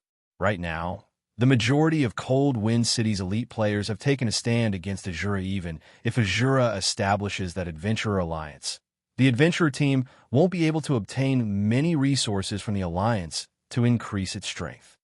Good. Well done. Now, all that's left is to find out how Asura's experts became so strong so quickly. Then, we'll take full control of the city. Carnage was very satisfied with his subordinate's report. He had to admit that the Asura adventurer team posed an even greater threat than the Centurion dynasty when it came to competing for Cold Wind City's authority. However, the adventurer team overestimated itself if it thought it could compete with guilds. The various guilds simply wouldn't allow that to happen. After all, if news of this situation spread, they would become a laughingstock in the other cities. The various guilds would rather sacrifice a portion of their profits to prevent such a thing. Now, due to the various guilds' efforts, the majority of Cold Wind City's elite and expert players had sided with the various guilds. The remaining elites and experts had their own methods of obtaining weapons and equipment, so they weren't interested in the guild's exchange services. All in all, the various guilds had already taken control of Coldwind City's main source of rare materials. Although the Asura adventure team had plenty of powerful experts, it couldn't take control of the city by relying on experts alone. An organization would need well-equipped elite and expert players to perform the difficult and necessary contributions. While Asura had quite a number of ordinary expert players, it lacked top-tier weapons and equipment. Producing such items required plenty of rare materials, and the high production difficulties only increased how many materials were needed with how few members Asura had. The adventure team simply didn't have the manpower to obtain the necessary resources. Moreover, unlike guilds, adventurer teams did not have specially trained groups of lifestyle players. Even if an adventurer team had its own lifestyle players, it wouldn't have the resources to nurture many or any advanced lifestyle players. Now that the various large guilds had severed Asura's source of rare materials, the adventure team would have no way to compete for the authority over Coldwind City Vice Guild leader. Based on our investigations thus far, the Asura experts that have recently returned haven't said a single word about how they had grown so powerful. The adventure team's other members know nothing about it either. It seems they're keeping a very tight lid on this secret. The level 52 assassin reporting to Carnage said helplessly, "No matter. Keep on looking into it," Carnage said, smiling faintly. "It is fine even if we fail to find out about it. Even if we fail to learn Asura's secret. Once we take control of Coldwind City, we'll thoroughly eliminate the adventurer team." Hearing Carnage's words, the reporting assassin could not help but smile. Although the Asura adventurer team had become quite famous in Coldwind City, at the end of the day, it was still an adventurer team. Asura was both foolish and suicidal if it thought it could go up against Hecate. Once Hecate took control of Coldwind City, the guild would secure a small portion of the city's authority. This fraction of authority, fortunately, would be more than enough to deal with one adventurer team. A few more powerful experts wouldn't matter in the end. Right, didn't I send you out to poach Asura's experts? How is that coming along? Carnage asked. He had a very optimistic view of Cleansing Whistle and the others. With such strength, they could become a great source of combat power for the guild if they joined Hecate. Hearing Carnage's question, the reporting assassin fell silent. "What? Did they dislike our offer?" Carnage asked curiously. They said that they're not interested in a reserve elder position. They said that they might consider joining if we offered them the position of guild leader or vice guild leader. The assassin said honestly. Bang. Carnage slammed his fist on the office table before him, shattering it when he heard the assassin's reply. The killing intent he radiated shocked the nearby upper echelons, making them shudder. "Reckless fools. Since they want to fall with their adventurer team, I'll grant their wish," Carnage said, a cold glint flashing in his eyes.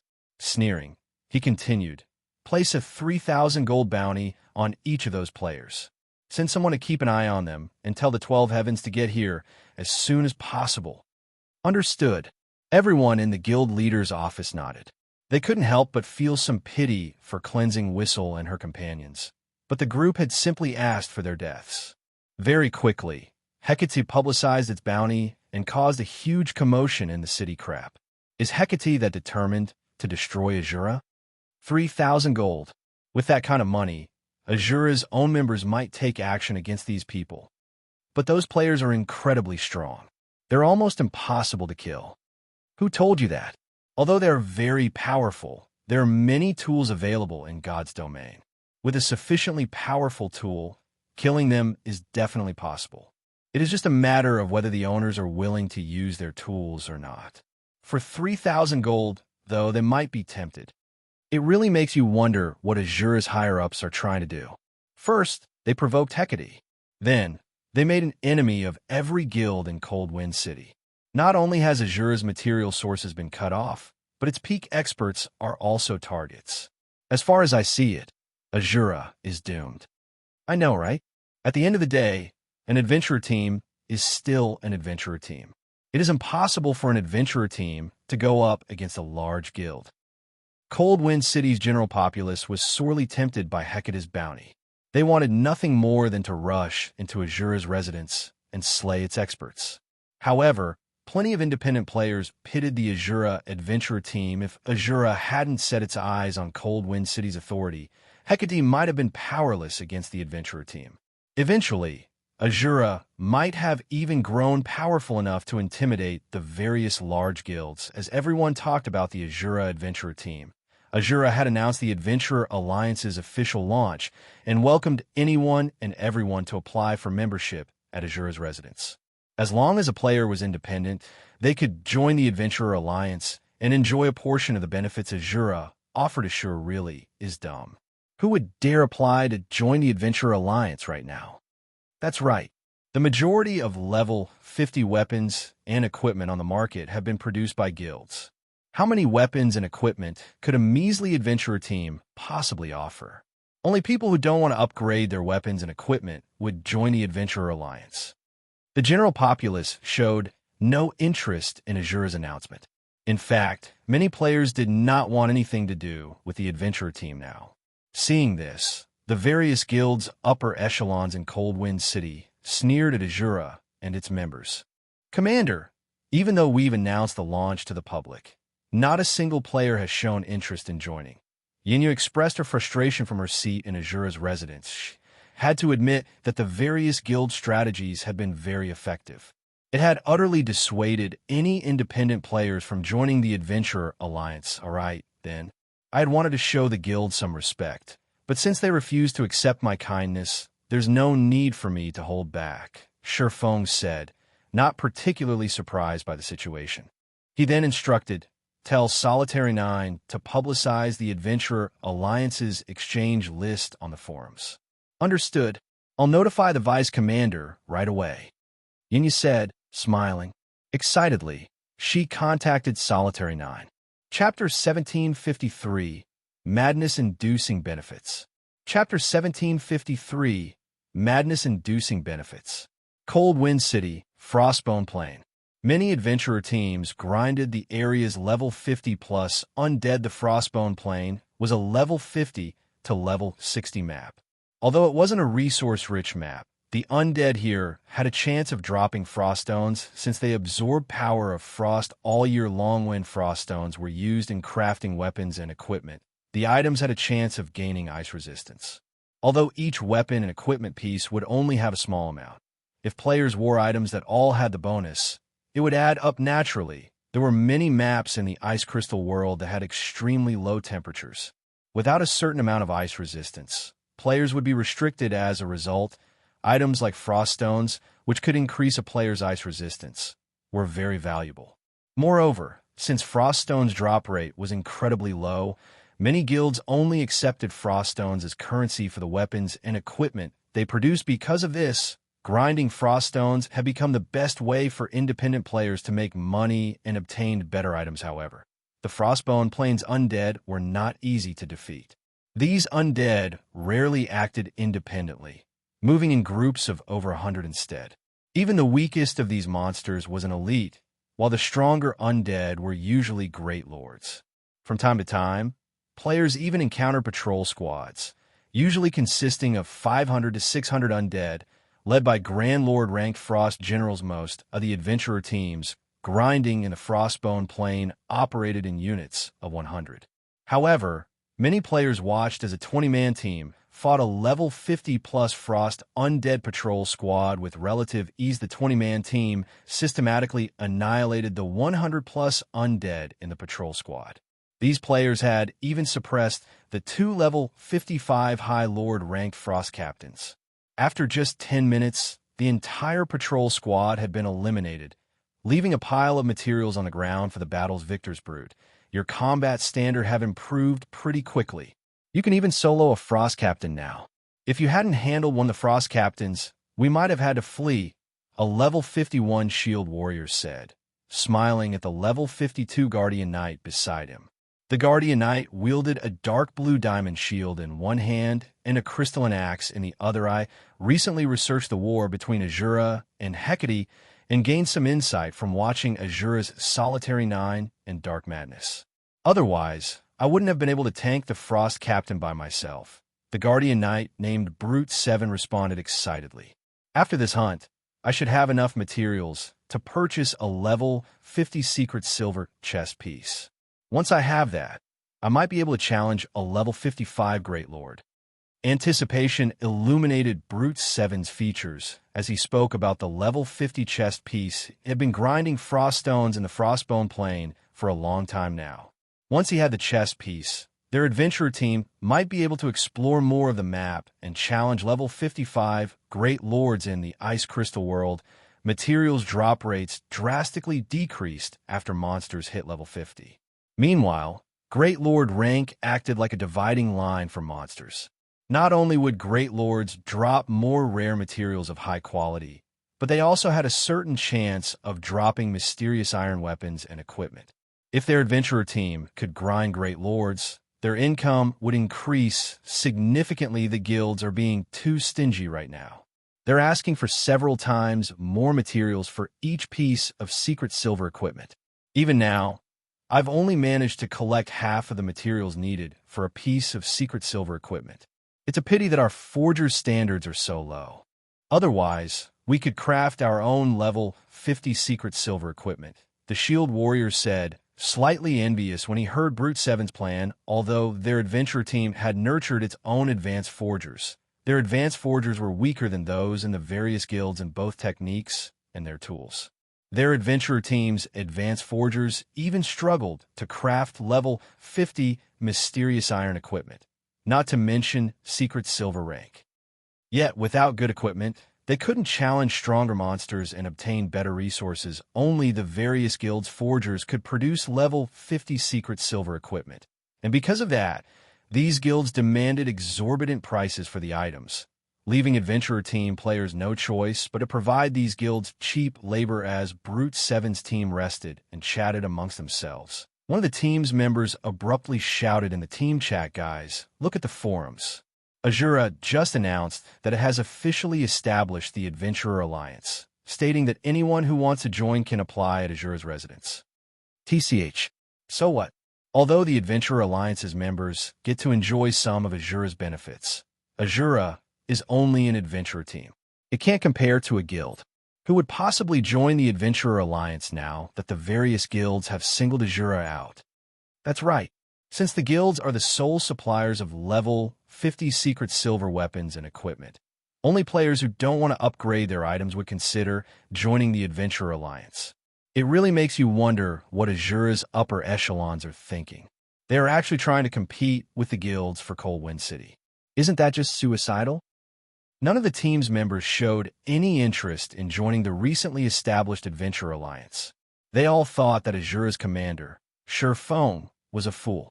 Despite his adventurer team's bright future, he had decided to ruin his players' prospects by competing for Cold Wind City. After these players chatted for some time, they discovered that the Asura adventurer team had posted a new announcement: Adventurer Alliance's benefit list. What? They're trying to lure people to join by posting their benefits? What is Asura playing at? Even if Asura offers good benefits, how could it possibly contend with the various guilds, which can produce level 50 secret silver equipment?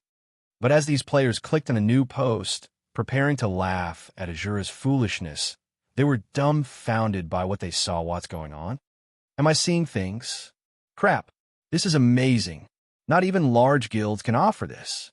Is Asura really an adventurer team? Everyone's eyes glowed as they read the benefit list the Adventurer Alliance offered. Even just looking at the offered benefits excited them greatly. The list contained a total of 3 benefits, the first of which regarded the purchase of weapons and equipment.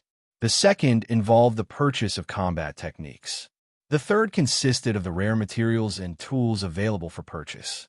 Meanwhile, players would only be able to buy these items with the Adventurer Alliance's internal points. These 3 benefits were incredibly tempting, especially when players read the list of weapons and equipment Asura had to offer. If Asura had only offered level 50 mysterious iron weapons and equipment, they might have viewed the adventurer team in a better light.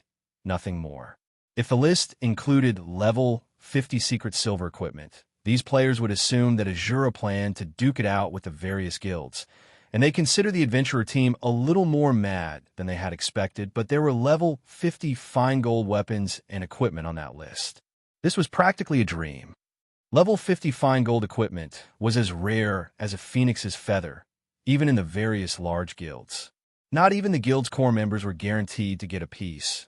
Yet the Asura adventurer team was offering these items up for purchase, and that was only the tip of the iceberg. What truly dumbfounded Coldwind City's players was the level 50 fine gold ranked magic light sets Asura offered. Not even Hecate, Coldwind City's current #1 guild, likely had such equipment on hand, yet not only did Asura have these items, but the adventurer team was offering them to other players for exchange. Chapter 1754, Nightmares Beginning. Chapter 1754, Nightmares Beginning. Shortly after the Adventurer Alliance's exchange benefits were published on the official forums, news of the post spread throughout Coldwind City like the plague. Even the members of the various guilds of Coldwind City turned green with envy when they read its contents level 50 fine gold set equipment. To the current guilds of Coldwind City, such equipment only appeared in their dreams. Asura is too ruthless. The adventurer team actually pulled out such a card to lure in independent players. How did Asura get its hands on this magic light set? Crap, if I had this magic light set, I could easily solo tank a level 55 Grand Lord. It's no wonder Asura's top few experts possess such powerful attributes. It turns out that they're wearing this magic light set. The upper echelons of Coldwind City's various guilds fell silent when they saw the benefits Asura was offering. Just the weapons and equipment Asura put up for exchange were far superior to what their guilds had. However, compared to these weapons and equipment, the second exchange benefit Asura offered was the part that truly gave them a headache: combat techniques. Combat techniques were much more precious than weapons and equipment. At the end of the day, weapons and equipment were external items. Moreover, as players continued leveling up, they would also have to keep replacing their weapons and equipment. Using their current items forever was impossible. However, that was not the case for combat techniques. Combat techniques would not fall behind the times and could accompany players on their entire journey in God's domain. They provided improvements directly to a player's base combat power and thus were many times more valuable than weapons and equipment. Given a choice between obtaining level 50 Dark Gold equipment or a combat technique, the majority of players would go with the combat technique. After all, if one chose the level 50 Dark Gold equipment, they wouldn't necessarily be able to obtain a combat technique by using it. Moreover, once they reached level 60, their level 50 Dark Gold equipment would no longer be considered top tier for their level. However, if one chose the combat technique, the immediate benefits from the combat technique might not be as much as those of the level 50 Dark Gold equipment, but with their improved combat standards, obtaining equipment that could rival level 50 Dark Gold equipment was only a matter of time. Combat techniques were also something the various guilds constantly sought. Unfortunately, these were truly too rare and difficult to acquire. Even until now, the various guilds had not found a single clue that could lead to the acquisition of a combat technique. Every known combat technique in Coldwind City right now was created by talented experts. However, these experts would never teach others the combat techniques they had researched and invented through great efforts, as these combat techniques were their trump cards.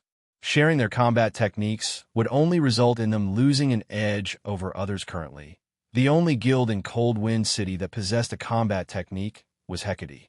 However, Hecate had a very heavy restriction on the combat technique, and only core members that had signed binding contracts were qualified to learn it. Experts that were not contracted to the guild had no hope of learning it. Meanwhile, inside Hecate's residence, sitting inside the exquisite guild leader's office, Carnage read the exchange benefits of the Adventurer Alliance with an indescribably grim expression on his face, his eyes having turned bloodshot. The guild's upper echelon inside the room was similarly stupefied by Asura's forum post. Is this Asura adventurer team filled with lunatics? They're actually offering combat techniques for exchange? Are they not afraid that letting outsiders learn these combat techniques will hamper their adventurer team's development in the future? Everyone inside the room voiced their confusion over Asura's crazy behavior. They had never imagined that Asura would make such a bold move in order to obtain Coldwind City. At this time, a level 52 ranger suddenly entered the room and reported a carnage. Vice Guild Leader, I just received a report stating that a large number of elite players contracted to us have just dissolved their contracts. Currently, we have already lost over 1,000 contracted elite players, and this number is still steadily climbing. Have these people lost their minds? Dissolving their contracts means having to pay us 3 gold in compensation. The members of the upper echelon standing at the sides of the room were stupefied when they heard the ranger's words, although the contracts Hecate signed with the independent players wishing to partner with it could be dissolved. The price to do so was very steep. 3 gold was a lot of money, even to expert players, let alone elite players. Although players' income had risen due to their increasing levels, the repair fee for weapons and equipment was also higher. Moreover, players had many other expenses, such as potions and magic scrolls, food, and accommodation. In the end, players would be able to save only a small portion of their earnings each day at this stage of the game. Elite players would be fortunate if they had 50 or 60 silver coins in savings, while ordinary players would only have around 10 silver coins banked. Only expert players would have a little more extra money, with most expert players having roughly 5 or 6 gold coins stashed away. Hence, they had set the compensation fee at 3 gold, which was half of the liquid funds of an expert player yet now. Meanwhile, outside Asura's residence, shortly after the Adventurer Alliance's benefits were publicized, a large crowd of independent players had appeared here. Within half an hour of the Alliance's benefits disclosure, over 50,000 independent players had come to apply to the Alliance. The long queue that formed outside of Asura's residence extended across 5 whole blocks. Moreover, the number of applicants was still climbing rapidly. This situation forced Asura to mobilize over 500 members to maintain order at the application site. This spectacular scene stupefied the scouts sent over by the various guilds. Among the players looking to join the Adventurer Alliance were many level 51 and level 52 elite and expert players, and even some well-known adventurer teams of Coldwind City. In fact, the scouts actually recognized some of those standing in line to be elite and expert members of various guilds. Though, to be precise, these people were former members now. However, the actions of these former guild players were also understandable. Players joined guilds to obtain good weapons and equipment more easily. If they couldn't, they would have no reason to subject themselves to the restrictions of guilds. Now, however, the Adventurer Alliance was also supplying weapons and equipment, and these were even better than the ones offered by the guilds. Moreover, players could exchange for combat techniques, something that even expert players hungered for. From the Alliance, the benefits offered by ordinary guilds could not compare to those offered by the Adventurer Alliance at all. Hence, it was only natural that plenty of elite and expert players were trying to join the Alliance. Commander, this move of yours is simply too vicious. I just received a report stating that some of the smaller guilds in Coldwind City lost a significant portion of their expert and elite members shortly after we announced the Adventurer Alliance's benefits. It won't be long before these guilds are forced to disband. Even Hecate has lost over 300 experts and 4,000 elites thus far. Yinya reported to Shurfeng excitedly. As she walked into the residence's basic forging room, she held not a shred of goodwill towards the various guilds of Coldwind City, especially Hecate. Just because they had refused Hecate's poaching attempts, the guild had actually publicly placed a bounty on their heads.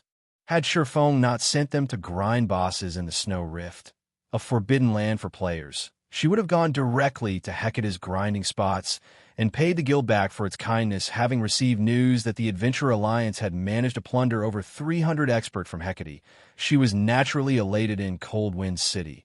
Even after annexing the Matchless family, Hecate had only a little over 2,700 expert members.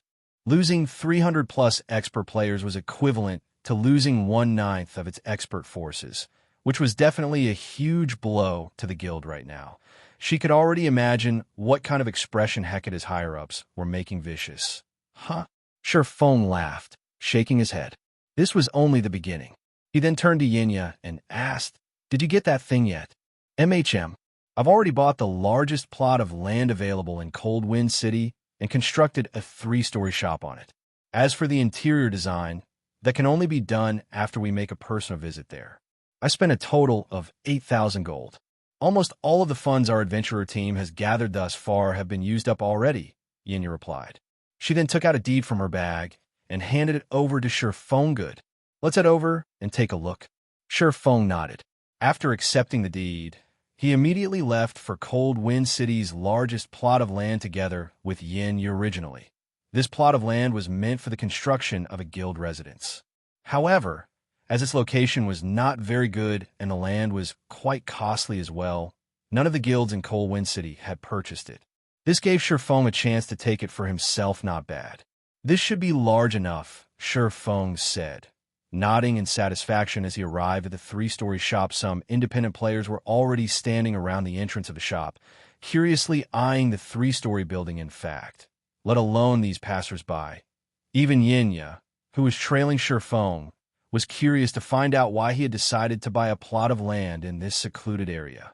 Moreover, he had even wanted such a large shop to be built on it. If he really wished to set up a shop, the wise decision would have been to build one in the city's central district. Not to mention, even though they had built such a large shop, the Asura adventurer team did not possess that many items to sell. However, Shurfong did not bother explaining his decisions. Instead, he walked straight into the shop. Currently, the main hall of the shop was still empty. Shurfong also did not hurry to start the decoration process. Instead, he took out a large number of magic crystals and rare materials, then started drawing a magic array at the center of the hall. The magic array he was drawing right now was none other than the Starlight Gathering magic array, which he had gotten from the War God's Temple some time ago. When activated, the magic array would create an enclosed space with a 500-yard radius and increase the mana density within it by 300%. As the materials needed to produce the magic array were extremely rare and the difficulty of drawing, it was equivalent to drawing an advanced magic array. Shurfong had not bothered putting it to use until now recently, though Zero Wing had managed to gather the necessary materials for the Starlight Gathering magic array. Hence, he decided to use the magic array in Cold Wind City. The reason for his decision was the dearth of locations with high mana density in the Ice Crystal world. In fact, the Ice Crystal world wasn't alone in this predicament. Practically every other world faced this problem. Only higher planes had many areas with high mana density. This was also the main reason why the combat standards of otherworld players were weak in general. Without environments of high mana density, players would have great difficulty improving themselves. If he wanted to truly raise the Asura adventurer team's strength, he could not just rely on weapons, equipment, and combat techniques. As for sending players to the continent of God's domain via the ancient shrine, the cost of doing so was simply prohibitive, way beyond the current means of Zero Wing or Asura. Moreover, having more people cross over would increase the risk of exposure for the ancient shrine's secret. Hence, before coming to the Ice Crystal world, Shurfong had already decided to create a place similar to Stone Forest Town's battle arena in Cold Wind City. Finally, after spending over an hour, he was done engraving the Starlight Gathering magic array. The illusion of a dazzlingly beautiful galaxy then formed in the center of the hall. Commander, what's this? It's so beautiful. Yinya was immediately captivated by the magic array. What is this? Shurfong smiled. It's a new world. Saying so, Shurfong spent 500 magic crystals to activate the Starlight Gathering magic array. Chapter 1755, Asura Hall. Chapter 1755, Asura Hall. Inside the spacious hall, when the Starlight Gathering magic array activated, white mist began to fill the hall. The light then dimmed, and twinkling starlight glittered around the room. A short moment later, the mana density inside the hall swiftly started to rise. 100%, 200%, 300%.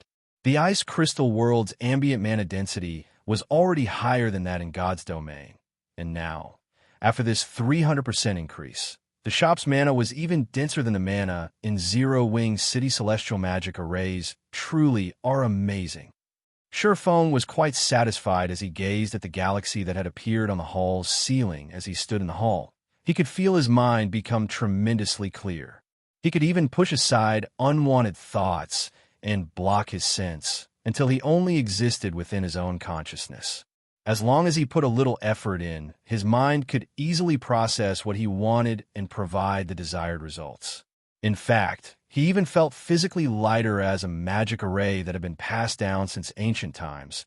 Current magic arrays simply couldn't compare to the power of a celestial magic array, like the starlight gathering magic array do to the celestial power. Celestial magic arrays were able to operate at a cheaper cost and higher efficiency than present magic arrays of similar rank and functionality. That was also why any celestial magic arrays that had appeared on the market in the past had sold for astronomical prices if he hadn't caught a Abandon Wave. He wouldn't have obtained the starlight gathering magic array. Yenya, who stood beside Silverwing, was utterly dumbfounded as she felt the change that had taken place around her. The strength of the starlight gathering magic array before her was simply too frightening. The entire hall felt like a revolving galaxy. The ambient mana was so dense that she felt almost omnipotent if she could train in such an environment. She was confident that she could fully grasp the basic combat techniques, which she had struggled with before, in a short time. She even felt like she could learn the advanced combat technique, Void Steps. An advanced combat technique. Void Steps was an advanced footwork technique that not even Lifeless Thorn had mastered. If she could grasp this footwork technique, her combat power would rise to a whole new level. She was even confident that she'd be able to take on Flowing Water Realm experts. After all, with Void Steps, she would have absolute control over the battle's initiative. She could clash or retreat whenever she wanted, and her opponent would be powerless to stop her excitedly. Yenya turned to Silverwing and asked, "Commander, are you planning to make this our adventurer team's training ground?" With such a mana-rich environment, this place could definitely become a sacred training ground for players. Ordinary experts, particularly Cold Wind City's experts, did not understand the true benefits of mana-rich environments. However, Yenya had learned well the benefits of such an environment.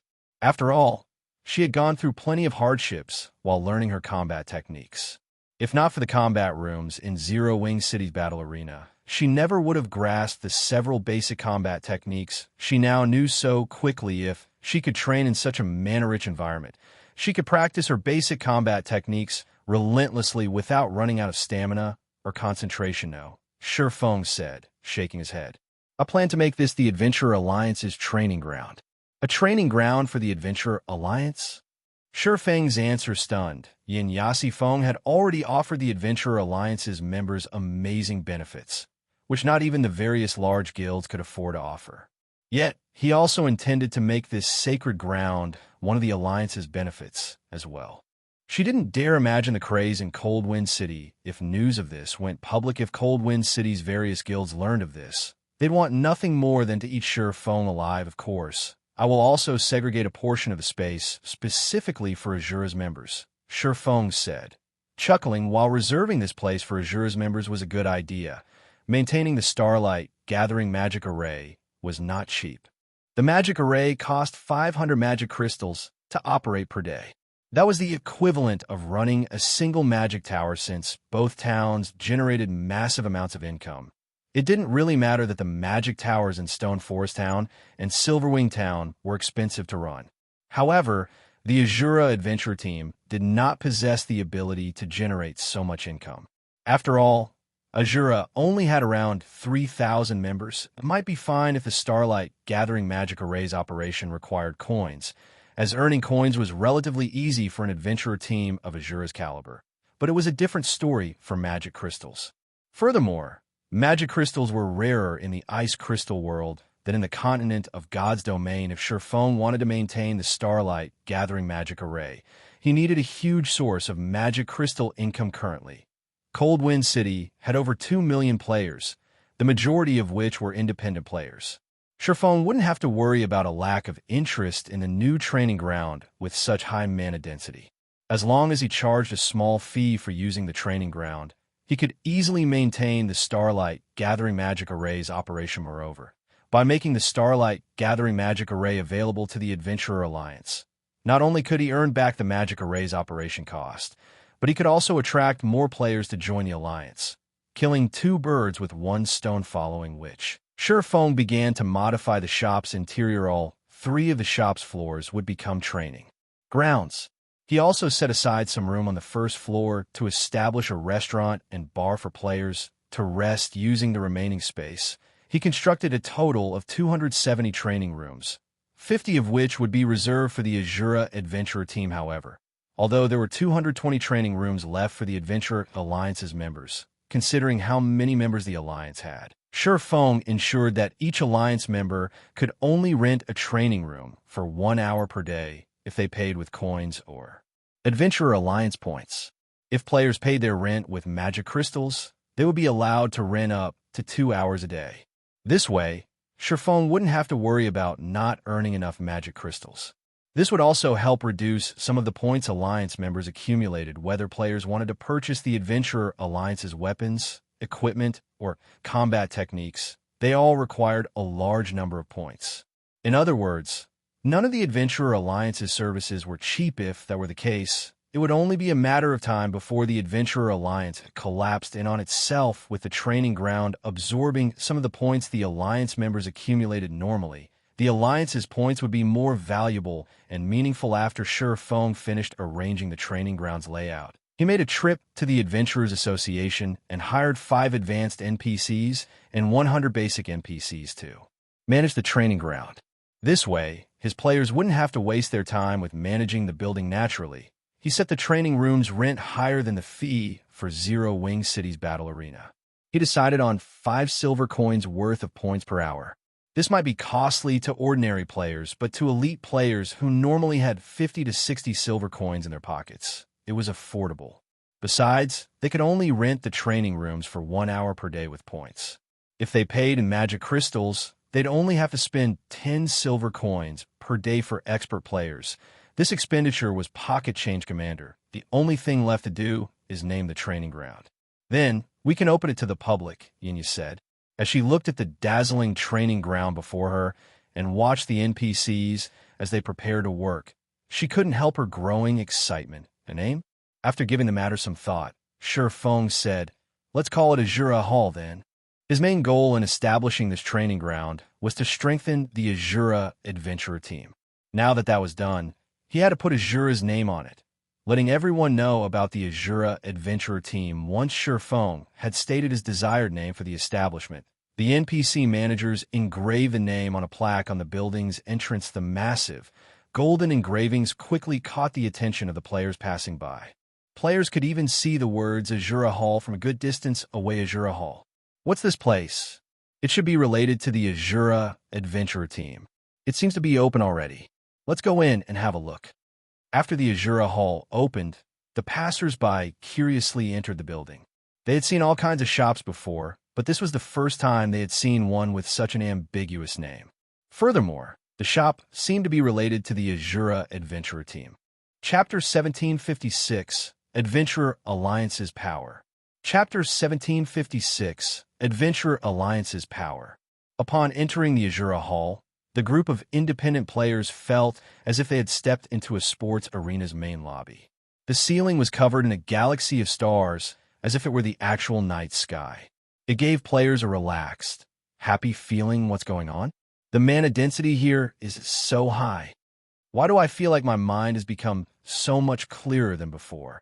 This place is amazing. Every player that entered the Asura Hall quickly discovered its peculiarities. Not only did they feel calmer after entering the building, but they also felt physically lighter. They felt as if they could now accomplish tasks that had been impossible, and these players eagerly wanted to test themselves in battle in this environment. However, when these players saw the pricing list at the Asura Hall's front counter, their eyes nearly fell out of their sockets. So expensive. Is this a joke? Renting a training room actually costs 5 silver per hour? Is the Asura Adventurer team that desperate for money? Wait, that's not right. Only the Adventurer Alliance's members are allowed to rent training rooms. No one else has access. Just where has Asura gotten the confidence to impose such a restriction? Who would bother to rent a training room here? To begin with, everyone's burning interest in the Asura Hall instantly froze after they saw the rental prices.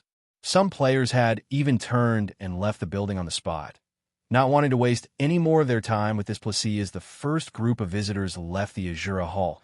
News of the establishment quickly spread throughout Coldwind City, becoming the latest and hottest topic for discussion. Although many players had deemed that the Asura Hall's prices were too high, they were very interested in its mana-rich environment commander. Although quite a few players have visited the Asura Hall, none have tried to rent a room.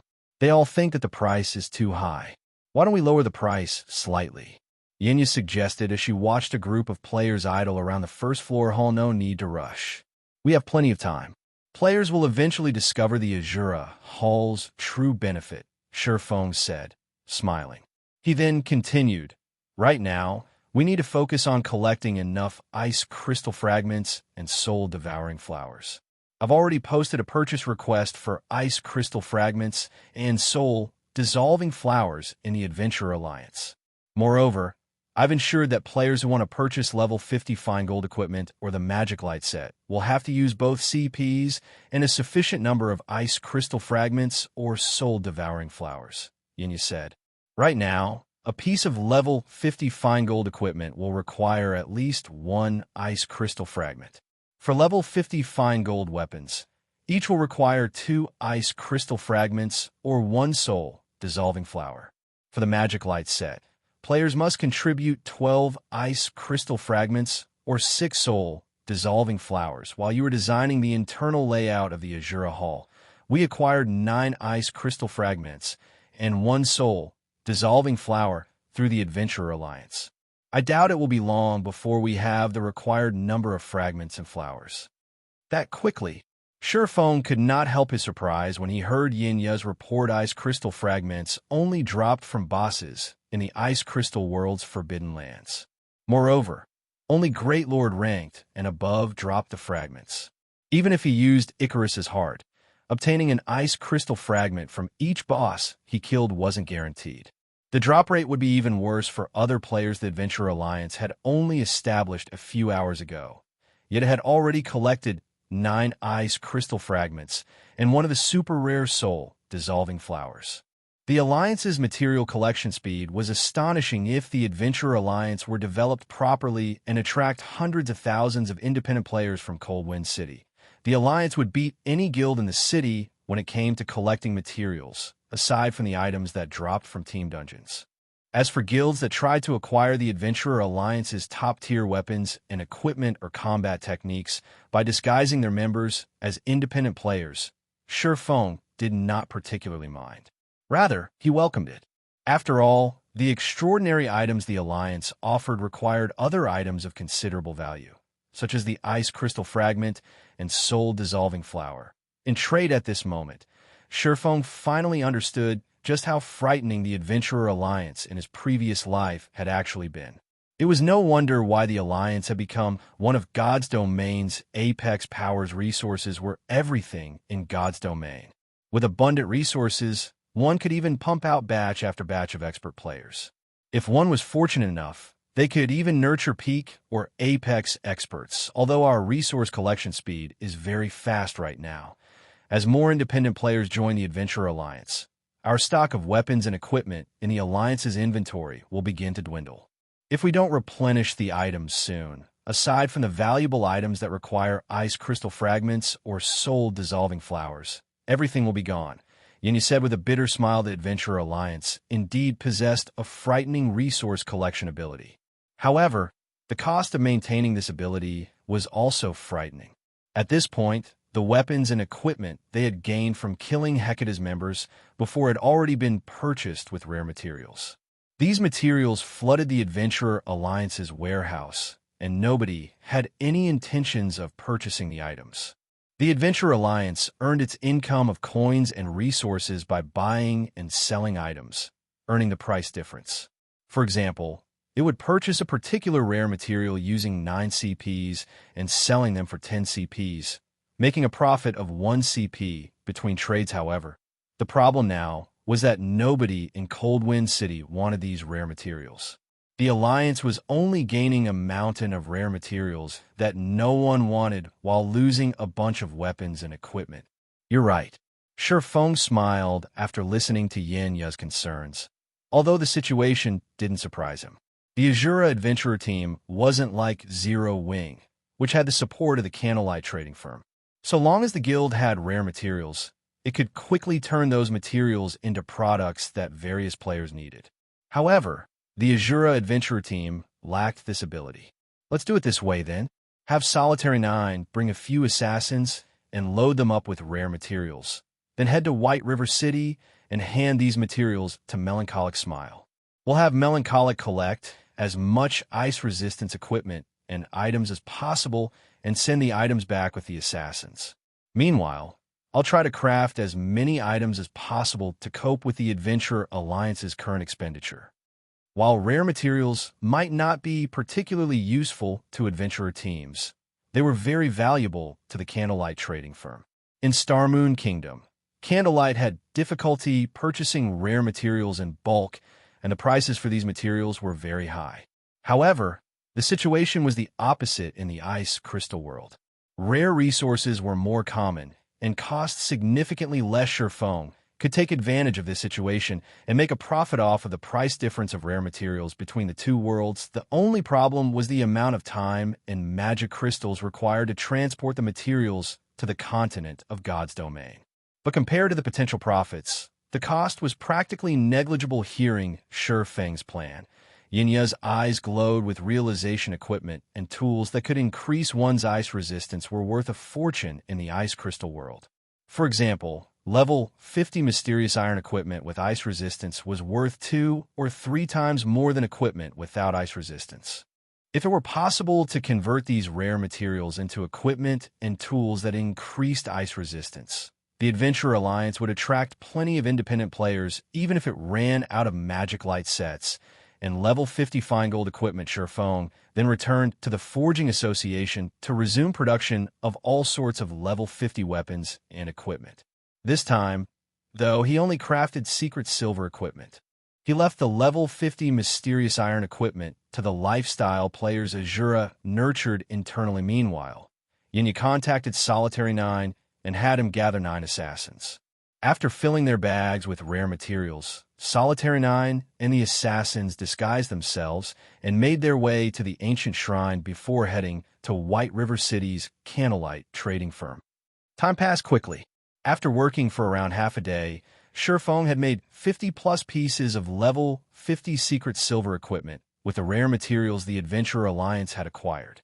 During this time, his forging proficiency continuously increased. He also gained a lot of EXP. Now, he was at 41% of level 66. His leveling speed via forging was no slower than expert players' leveling speed, while Feng was in the midst of forging a piece of plate armor. And you sent him a message. The content was very simple. All 100 ice crystal fragments have been collected. The collection's done? Feng smiled as he read the message. It's about time that I pay the Countess a visit then. Chapter 1757, Astronomical Wealth. Chapter 1757, Astronomical Wealth. Black Dragon Empire, Lake Heart City. As soon as Feng walked out of the teleportation hall, he was greeted by the sight of a crowded street. The liveliness of the city was not the slightest bit inferior to White River City's.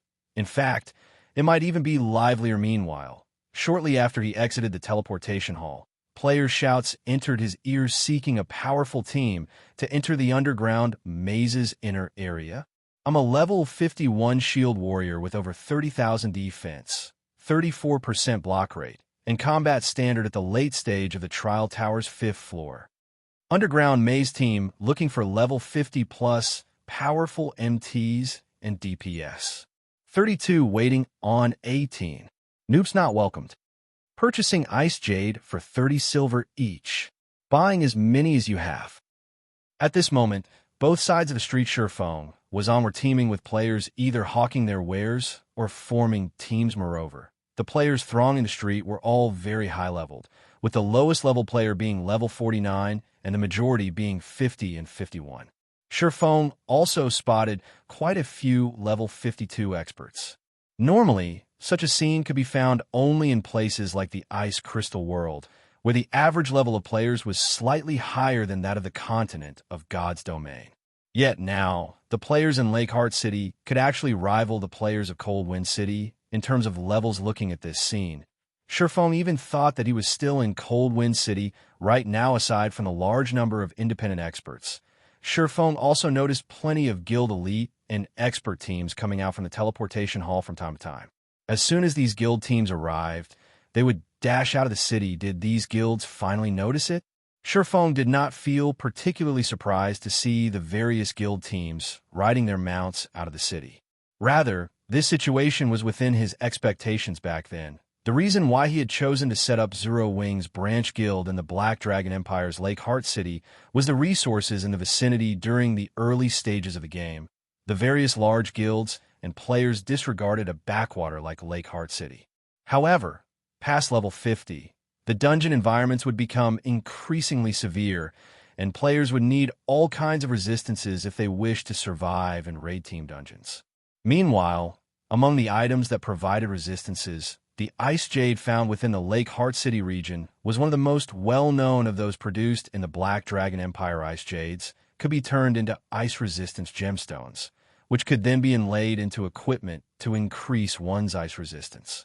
What made Ice Jade so popular was the flexibility of ice resistance gemstones, which are different from weapons and equipment that had innate ice resistance for weapons and equipment that had innate resistances. These resistances usually came at the cost of sacrificing some of their basic attributes. Moreover, most weapons and equipment with resistance increased only one type of resistance, in addition to having level restrictions, and would become obsolete as players reached higher levels. Players would also have to prepare different types of resistance equipment, depending on what kind of dungeon they were raiding. This was a great extravagance that even expert players could not afford. On the other hand, resistance gemstones could be freely equipped and removed at the cost of a little money. When raiding dungeons with different environments, players simply needed to switch to the appropriate resistance gemstones due to these reasons. Lake Heart City gained sudden popularity in the Black Dragon Empire, thanks to the resource known as Ice Jade. In Sherfang's previous life, Lake Heart City had managed to grow into the Empire's 6th most populated city at its peak. For comparison, since the player population in an empire far exceeded that of a kingdom, even an Empire's 6th ranking city would have a higher player population than the capital city of a kingdom. Finally, Sherfang's previous plans and investments were coming to fruition. With the increased number of players attracted to Lake Heart City, Zero Wing's branch guild would undoubtedly be able to recruit plenty of elite and expert players. Soon, it would be able to truly contend against the first-rate guilds of the Black Dragon Empire. After Sherfone was done observing the situation of Lake Heart City, he rode an advanced horse carriage to Countess Katie Green's mansion, having nothing better to do while seated inside the carriage. Sherfone contacted Gentle Snow back when he sent Gentle Snow to develop in Lake Heart City. He had her continuously collect Ice Jades. Now, the perfect time to let the Ice Jades display their true value had come. Guild leader, done with your quest already? Gentle Snow asked, feeling slightly surprised to receive a call from Sherfone before he had left.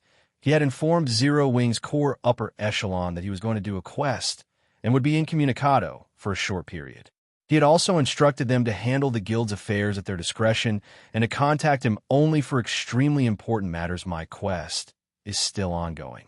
It'll most likely take a while longer to complete it, Sherfone replied, shaking his head. Collecting soul-dissolving flowers was easier said than done. It had been over half a day since he established the Adventurer Alliance, yet the Alliance had managed to collect only 5 soul-dissolving flowers thus far. It would be quite some time before he would have all 20 soul-dissolving flowers he needed. Do you have some business with me, then? Gentle Snow asked Machem. How was the collection of Ice Jade coming along? Sherfone said, nodding. Ice Jade? When Gentle Snow heard Sherfang's question, her lips curled into a contented smile. She then raised 4 of her jade-white fingers to the screen. 40,000? That's quite a lot. Sherfone was slightly surprised. Although Lake Heart City produced Ice Jade, it was not available in large quantities. Back when Ice Jade became very popular, even super guilds had needed to invest a lot of time and effort to collect as many as 40,000 Ice Jades. Meanwhile, 40,000 Ice Jades were enough to fully equip several thousand players with Ice Resistance Gemstones Guild Leader. You guessed wrong this time, Gentle Snow said, smiling as she shook her head. Thus far, we've collected 400,000 Ice Jades already. Roughly 60% of the Ice Jades available in Lake Heart City right now is in our hands. 400,000? Surephone could not help but be stunned. Although he had asked Gentle Snow to collect Ice Jades, he had never imagined she could collect so many 400,000 Ice Jades. If converted to coins right now, they would be worth 120,000 gold. Meanwhile, this price was only the beginning. In the future, it could easily reach 40+ silver per piece. Moreover, before Ice Jades became popular, they sold for only 4 or 5 silver coins each. If the price grew to 34 or 35 silver, then they could make a net profit of 30 silver per piece. If they sold all 400,000 of their stockpiled Ice Jades at that time, their net profit would be 120,000 gold. With that kind of money, they could complete all the development and fortification works of Silverwing Town in one go. There would be no need to rely on the income of Zero Wing City and the Candlelight trading firm to gradually furnish the town good. Have some people transfer these Ice Jades to the warehouse of Lake Heart City's Candlelight trading firm immediately. I'll go collect them afterward, Surephone said. Right. Make sure to keep this matter a secret. While Ice Jade was indeed very important to the various large guilds, so much so that they would be willing to purchase it at a high price, its value in the Ice Crystal world would be even higher. After all, players were already snatching up even weapons and equipment with innate ice resistance like crazy. One could easily imagine how popular Ice Jades would be their guild leader. Rest assured, back when we collected these Ice Jades, I had specifically sent my closest aides to handle the purchases. Only a few people in the entire guild know about our stockpile. Although Gentle Snow was curious about what Surephone intended to do with so many Ice Jades, she simply nodded her head and had some of her trusted aides deliver the Ice Jades to the Candlelight trading firm's warehouse. By the time Surephone was done conversing with Gentle Snow, he had also arrived before Countess Katie Green's mansion. Chapter 1758, Treasure Acquired. Chapter 1758, Treasure Acquired. As he arrived before the Countess's mansion and disembarked from the advance horse carriage, Surephone noticed several cloaked players enter the mansion under the steward Milton's lead. When these cloaked players enter the mansion, they watch their surroundings constantly, as if they were afraid of being followed. When these players noticed Surephone, they became alert, their expressions turning somber. Someone's already discovered this place? Seeing the party's wariness, Surephone had a general idea of what they were thinking. Countess Katie Green's exchange services were a secret. Moreover, every item she offered was a treasure to players. If they could monopolize these treasures, they could profit massively. However, if others discovered this secret, it would increase their competition and reduce their profits. Moreover, the more people that knew about the Countess, the harder it would be to keep the secret. Naturally, these 6 players understood this. When the Countess's secret had become public in the past, the various large guilds had contested for her services, and the competition had become so intense that battles had been waged on the street outside of the Countess's mansion. In the end, though, the Dragon Phoenix Pavilion had monopolized the Countess and garrisoned players at the mansion's entrance long-term, preventing outsiders from entering. After watching Surephone for a moment, the 6-man party hastened their way into the mansion. Surephone simply chuckled in response and continued onward. The Countess only offered so many items, and in the 6 players' opinion, he must be here to purchase these items as well. They likely wanted to get ahead of him and buy as many items as they could before he reached the Countess. Unfortunately for those 6 players, Surephone wasn't here to buy items. As Surephone reached the mansion's main entrance, he sensed someone's presence nearby. He immediately activated Omniscient Eyes to inspect his surroundings. Guild players? Surephone quickly discovered a level 50 assassin hidden behind a tree roughly 60 yards away from him. This assassin also wore a guild emblem that he had never seen before. It seems this place won't stay a secret for much longer. It was evident that some guild had targeted those 6 players. Once a guild discovered Countess Katie Green's exchange services, it wouldn't be long before even more people learned about them. After all, there were simply too many players in a guild. There were bound to be spies from other guilds. As well, this was also why Sherfong had never told any of Zero Wing's upper echelons about his business here. This way, none of the spies in Zero Wing could learn about this place, but he also felt relatively fortunate. Had he chosen to visit the Countess at a later date, there would have been a ton of players in the Countess's mansion. They might even have discovered the secret about the temporal sand. If the various superpowers learned about the treasure of time, and, subsequently, the 7 treasures, they'd use all of their power to obtain them. If that happened, his quest would become exponentially more difficult after waiting at the entrance for some time. Milton returned to greet Sherfong. Under the steward's lead, Sherfong then entered the Countess's mansion. After Sherfong entered the mansion, the masked assassin behind the tree made his way towards the entrance. A sly smile appeared on his face as he watched Sherfang's disappearing figure guild leader. As you've guessed, those people seem to have discovered some secret exchange point.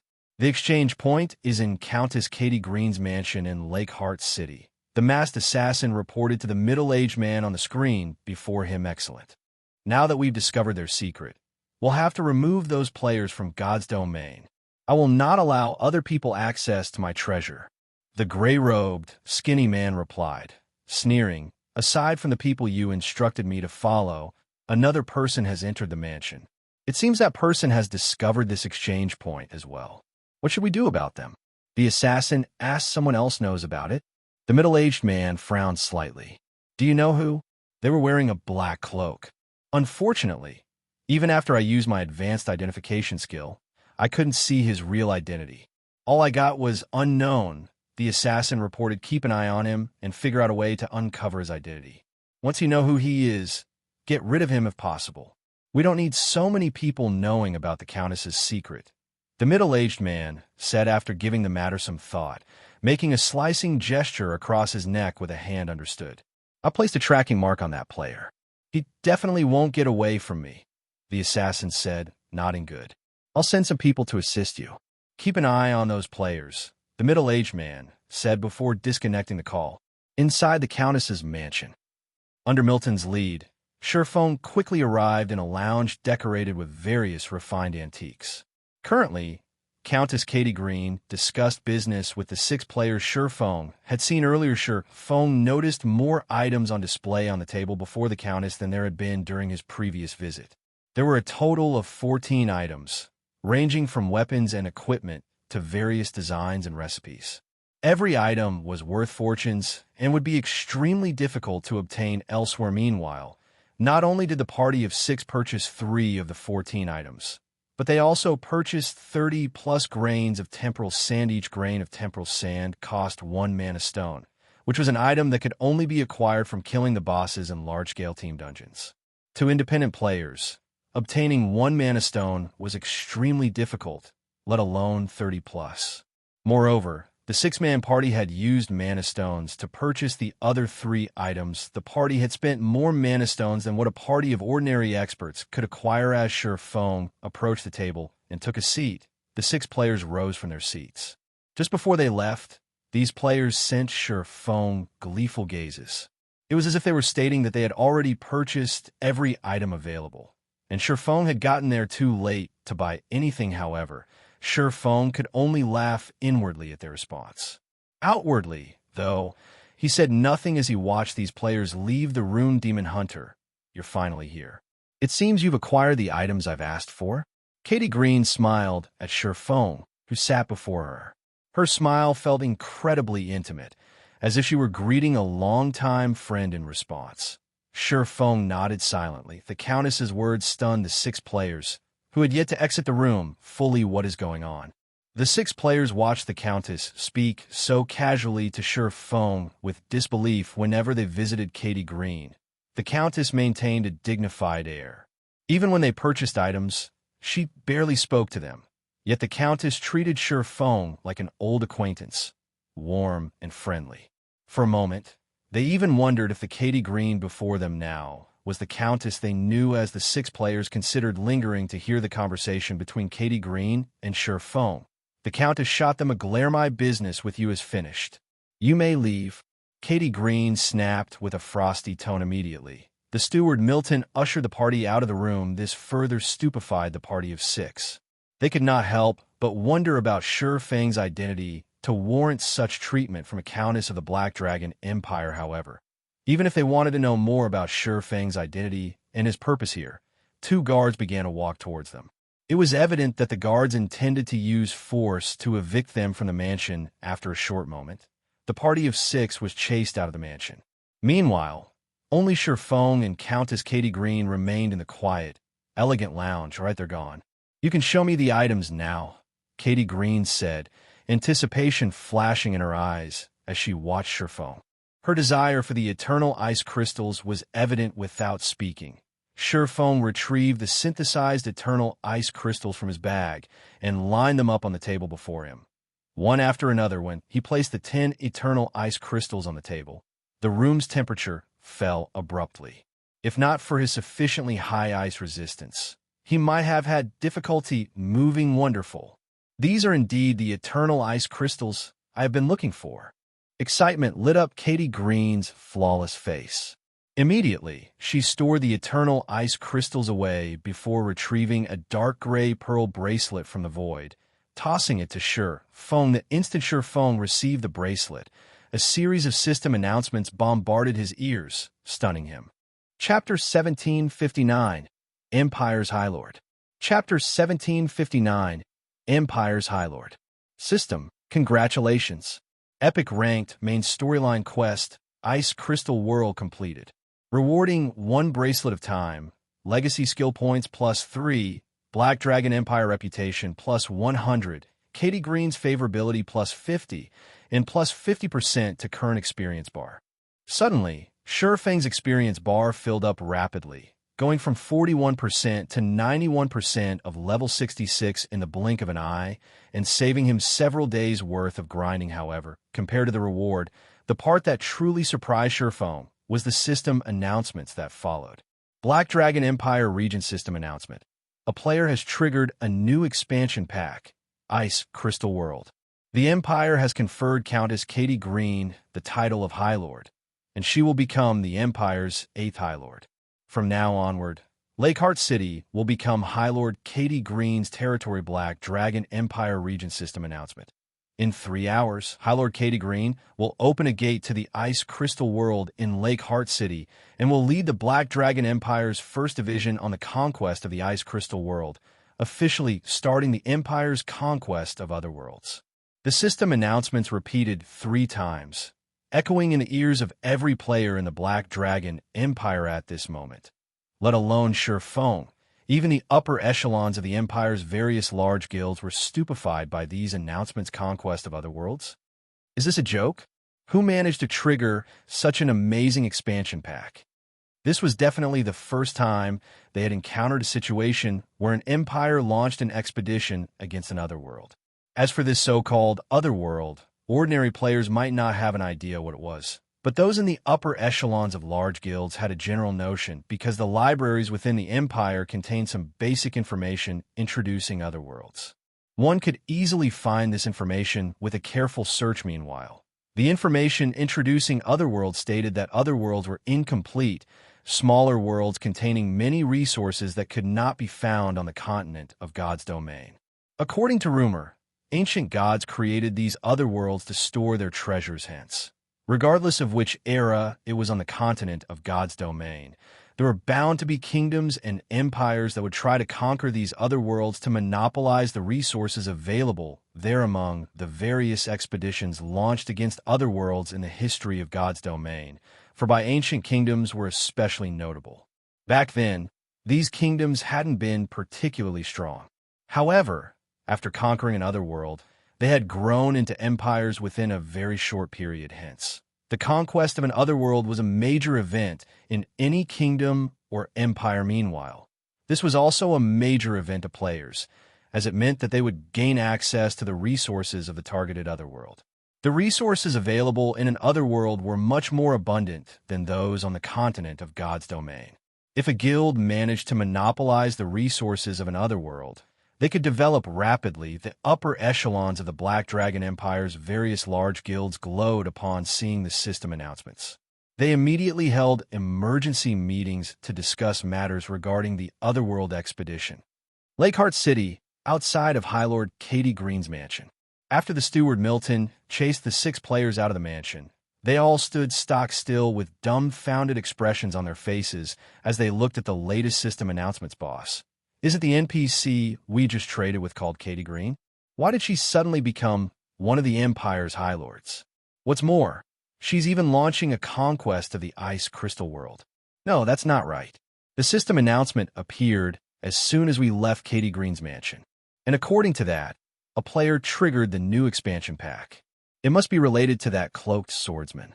Indeed, based on the Countess's behavior when she was dealing with that swordsman, there must be some kind of secret between them. Boss, what should we do now? Our luck is really good.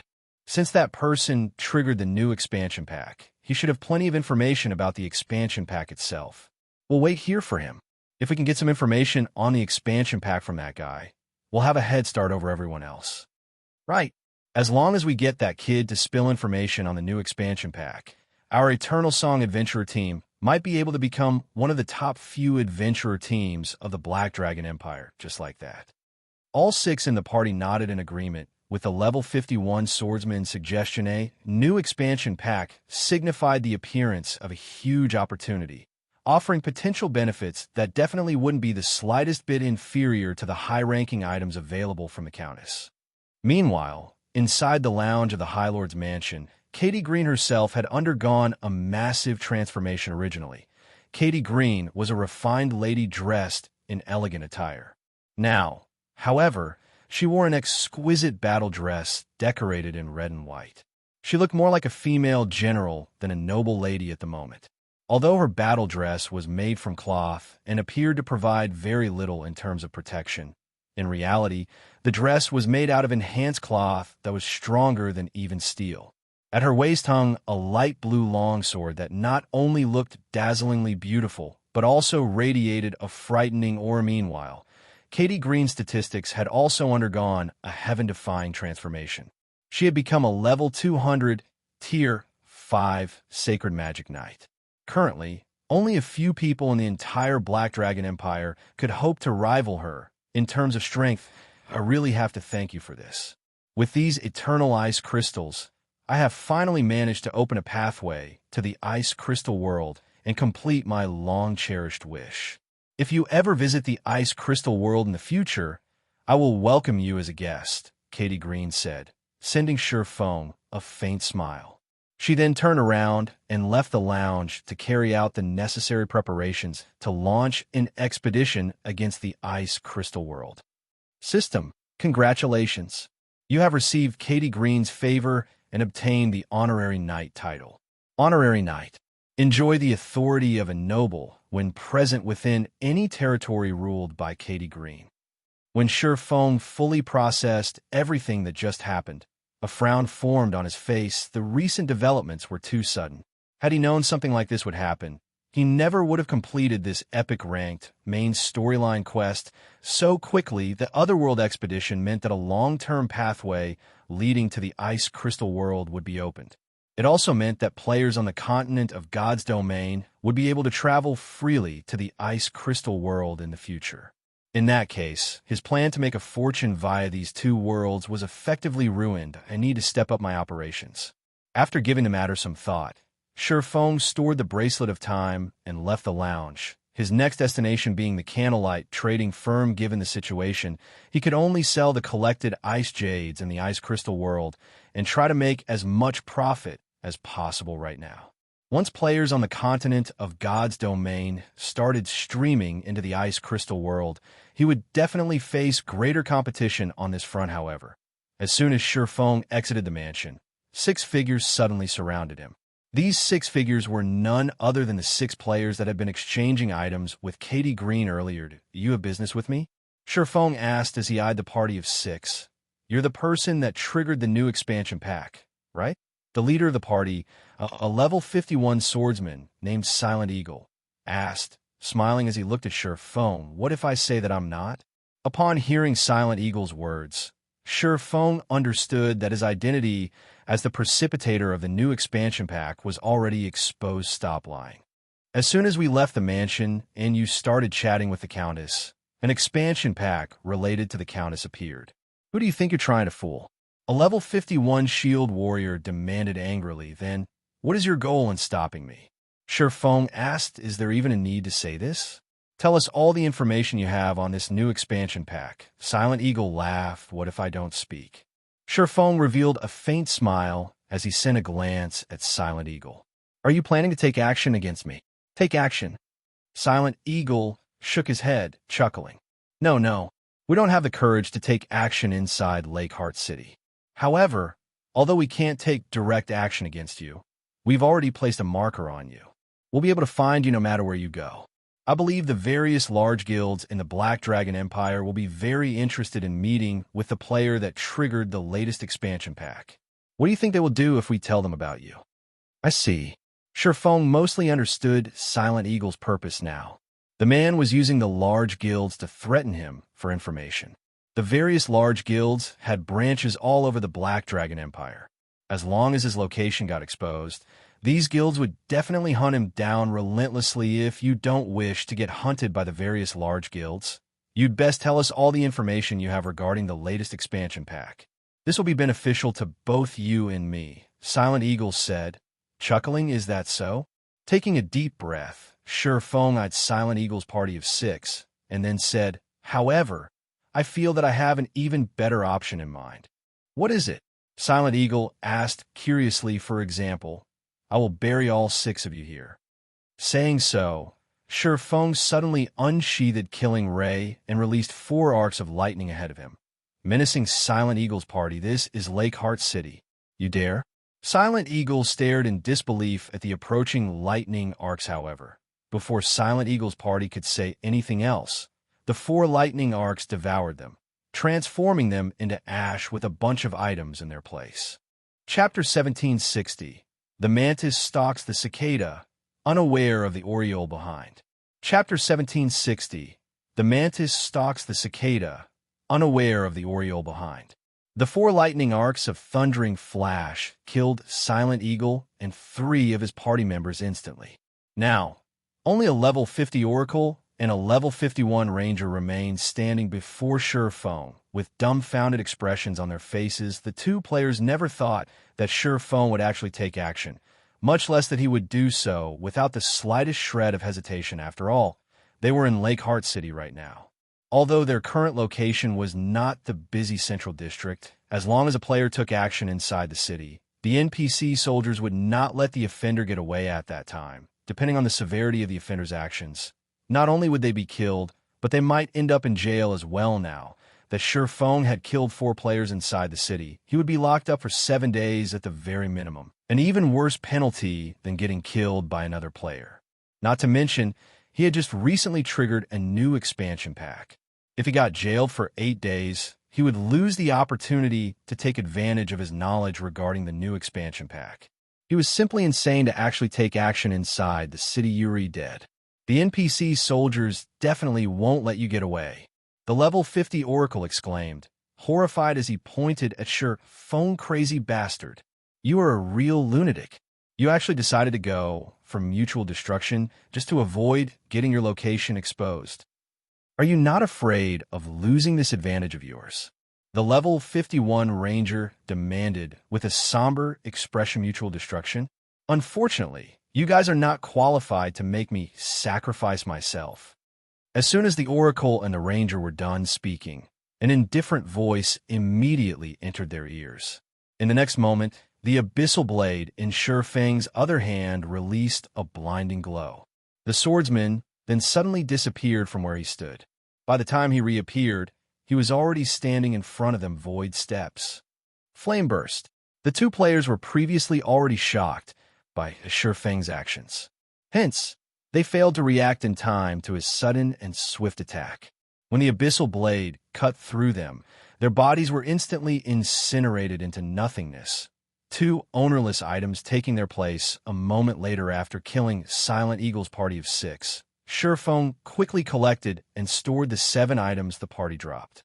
From start to end, merely 4 seconds had passed. Only after the battle was over did the distant NPC soldiers react to the fight.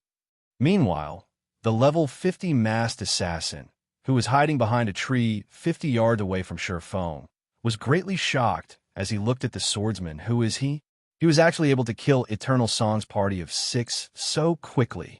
The masked assassin's expression turned serious as he replayed Sherfeng's actions in his mind. Although Eternal Song was not a top adventurer team in the Black Dragon Empire, it was still a considerably well-known one. The adventurer team had several hundred members and plenty of experts. Even he would not be able to deal with a party of 6 Eternal Song members all by himself. Yet Sherfong had accomplished this feat in just a few seconds.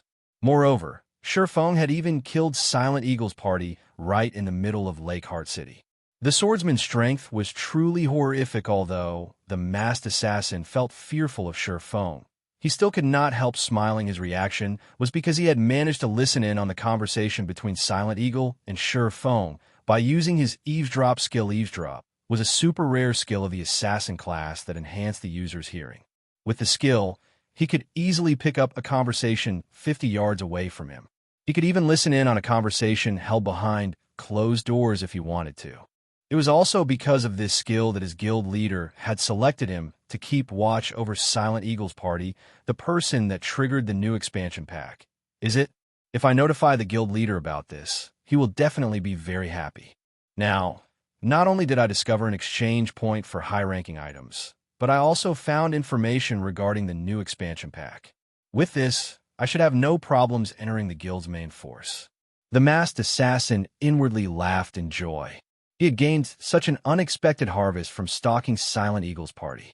The value of this harvest was much greater than even the discovery of the secret exchange point.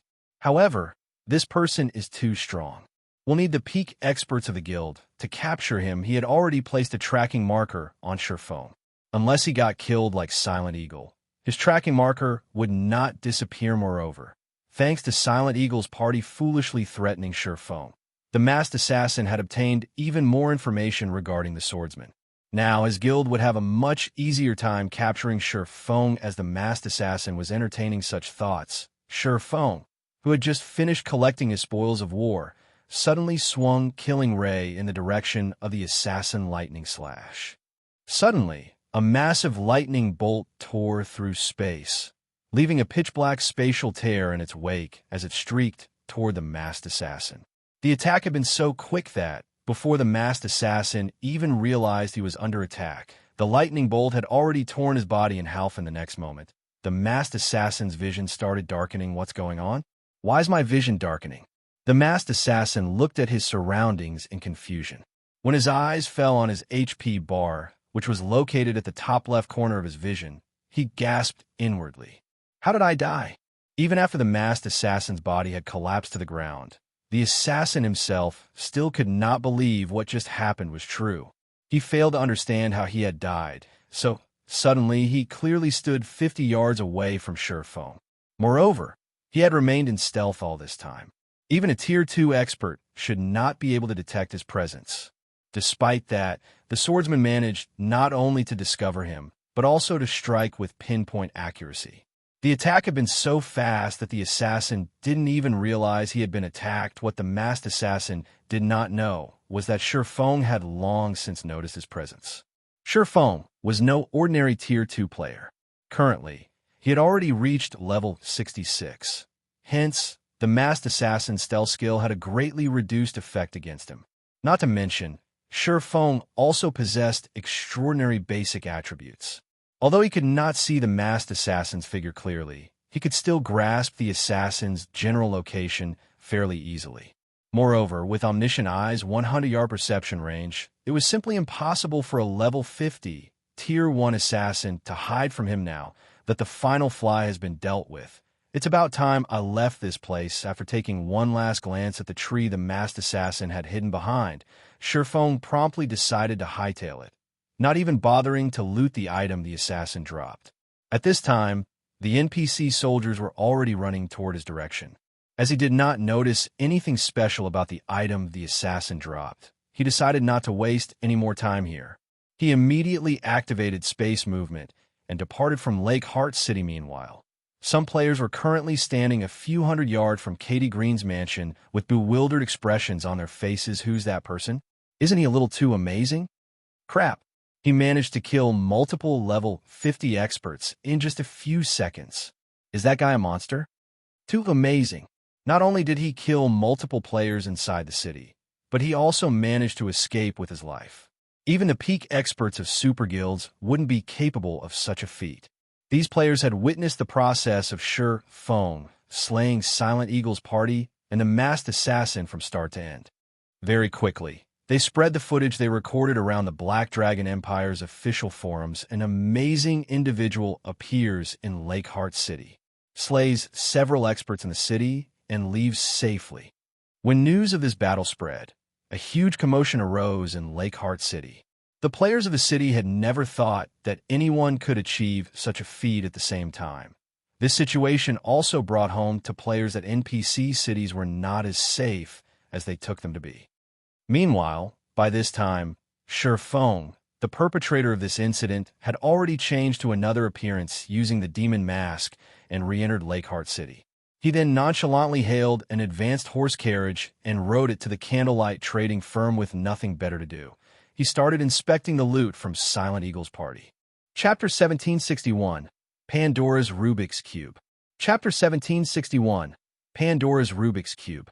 When Silverwing examined the items he had recently picked up, he was stunned. Did those 6 rob a guild's treasury? When Silverwing had first seen the items Silent Eagle's party had dropped, he nearly thought he had seen wrong. However, all the items had new tags, which indicated that they were the latest additions to his bag. Space Silent Eagle's party had dropped a total of 7 items. Among them, 6 were equipment the 6 players had worn. 5 pieces were level 50 mysterious iron equipment, and 1 was a level 50 secret silver equipment. To current players, these 6 pieces of equipment were a considerable fortune. This was especially true for the secret silver equipment. Even the various large guilds level 50+ experts would only have a few such pieces. However, compared to the last item he had picked up, the 6 pieces of equipment were inconsequential. This was because this last item was actually an epic rank tool called the Pandora's Rubik's Cube.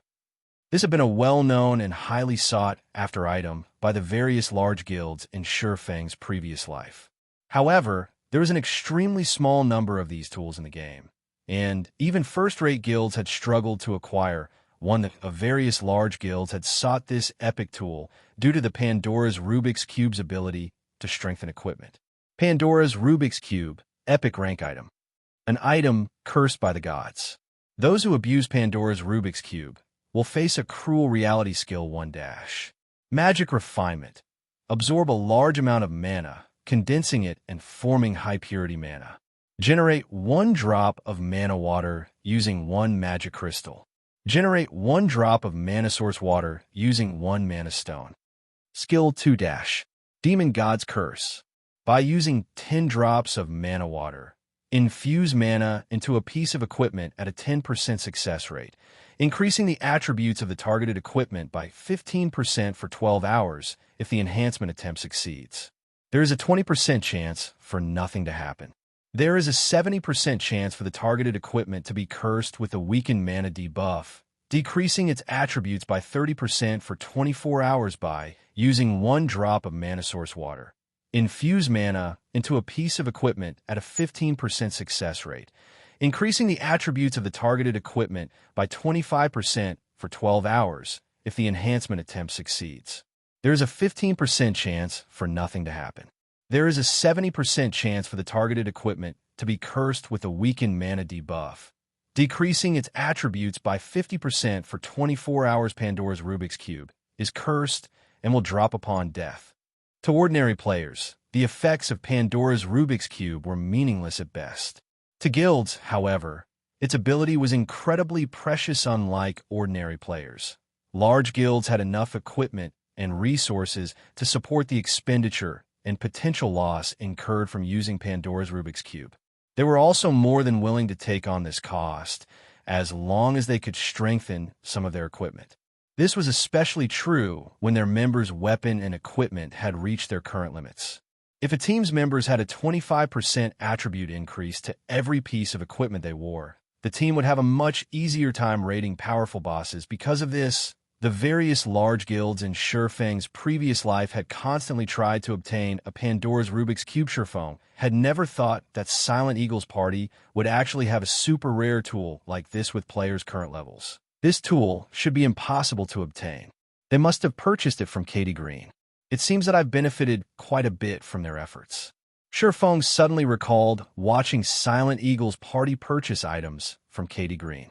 This Pandora's Rubik's Cube was likely one of the high-ranking items the party had obtained from the Countess. Lakeheart City Candlelight Trading Firm. After Zero Wing had taken control of Lakeheart City, Candlelight had swiftly developed in the city. It had taken no time for Candlelight's shop to become the city's #1 shop. Including the recent increase in traffic, Lakeheart City's Candlelight Trading Firm was no less lively than the one in White River City. Moreover, in terms of quality, Lakeheart City's players were superior to White River City's players. Meanwhile, after the recent announcement regarding the new expansion pack, the number of players that visited the trading firm had reached an all-time high. As soon as Shurfeng left his carriage, he noticed a significant rise in traffic on the street. To secure as much of an advantage as possible in the upcoming conquest of the Ice Crystal World, the various large guilds had dispatched many of their experts to Lakeheart City. Shurfeng quickly spotted members from 2 first-rate guilds, not to mention those from second- and third-rate guilds. It seemed as if Lakeheart City had become the Black Dragon Empire's central hub. The various large guilds gathered in the city in droves. This only confirmed Shurfeng's need to hasten his plans. Immediately, he entered the Candlelight Trading Firm and visited the trading firm's warehouse. As Shurfeng was about to enter the warehouse, Gentle Snow contacted him. Guild leader, I just investigated the new expansion pack.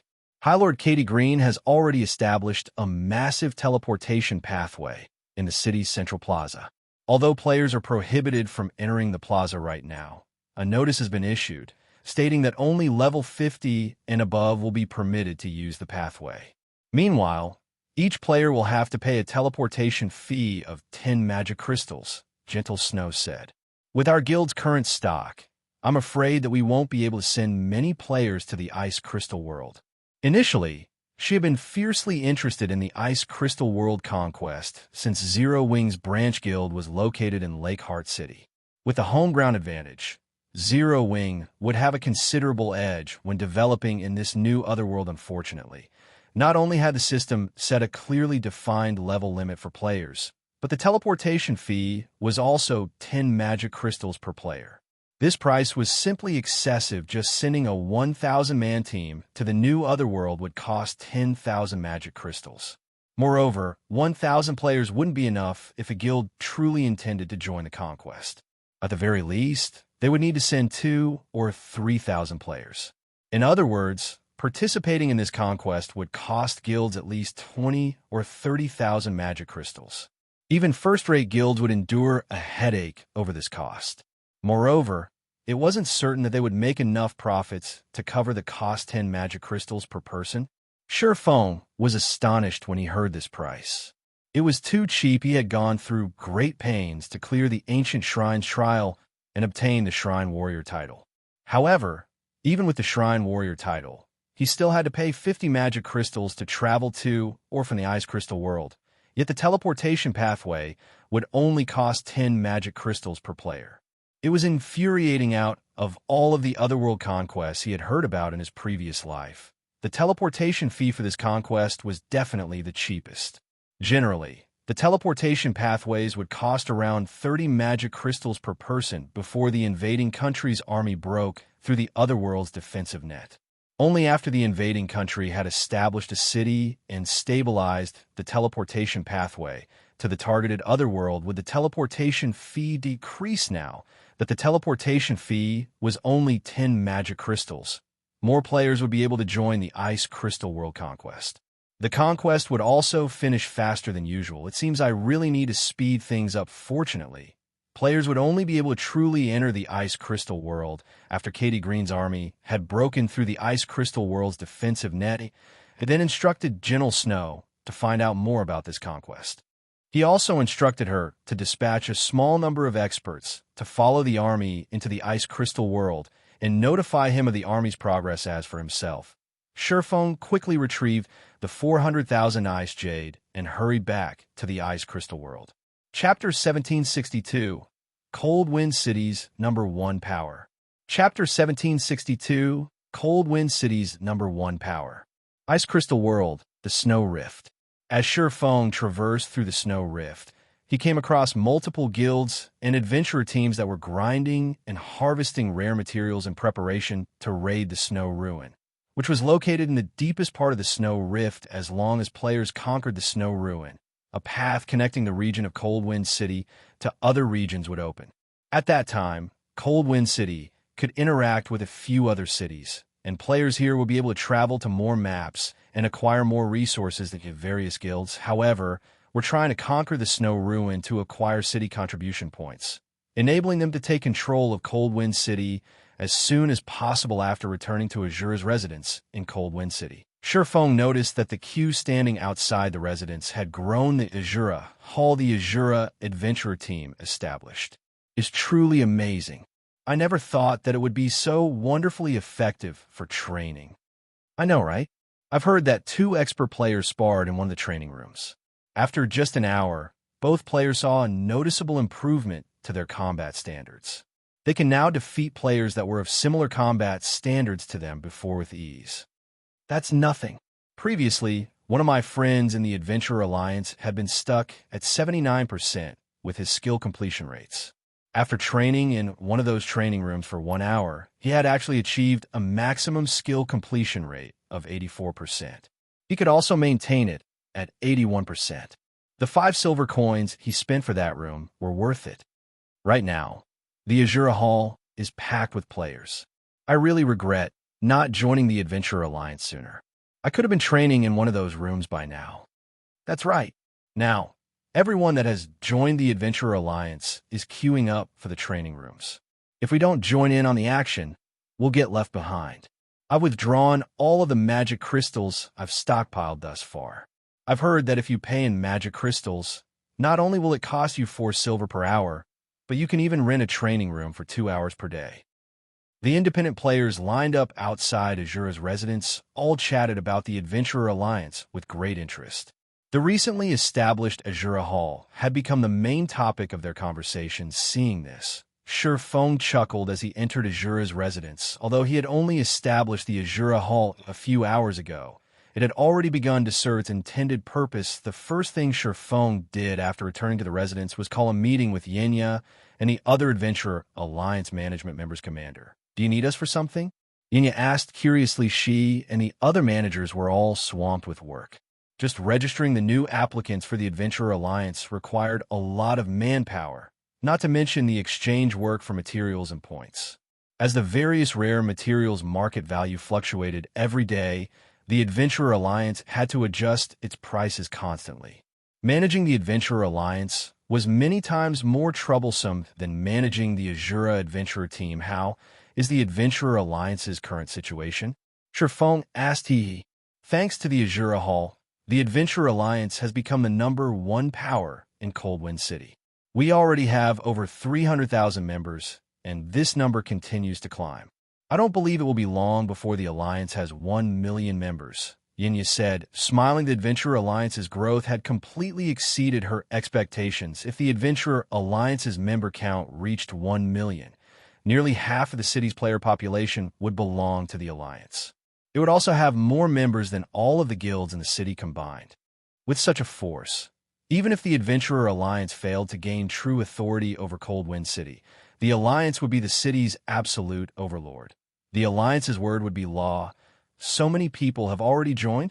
Shurfeng could not help but be surprised initially. He had expected the Alliance to gain 100,000 plus members at best, hitting 500,000 before things started to slow down.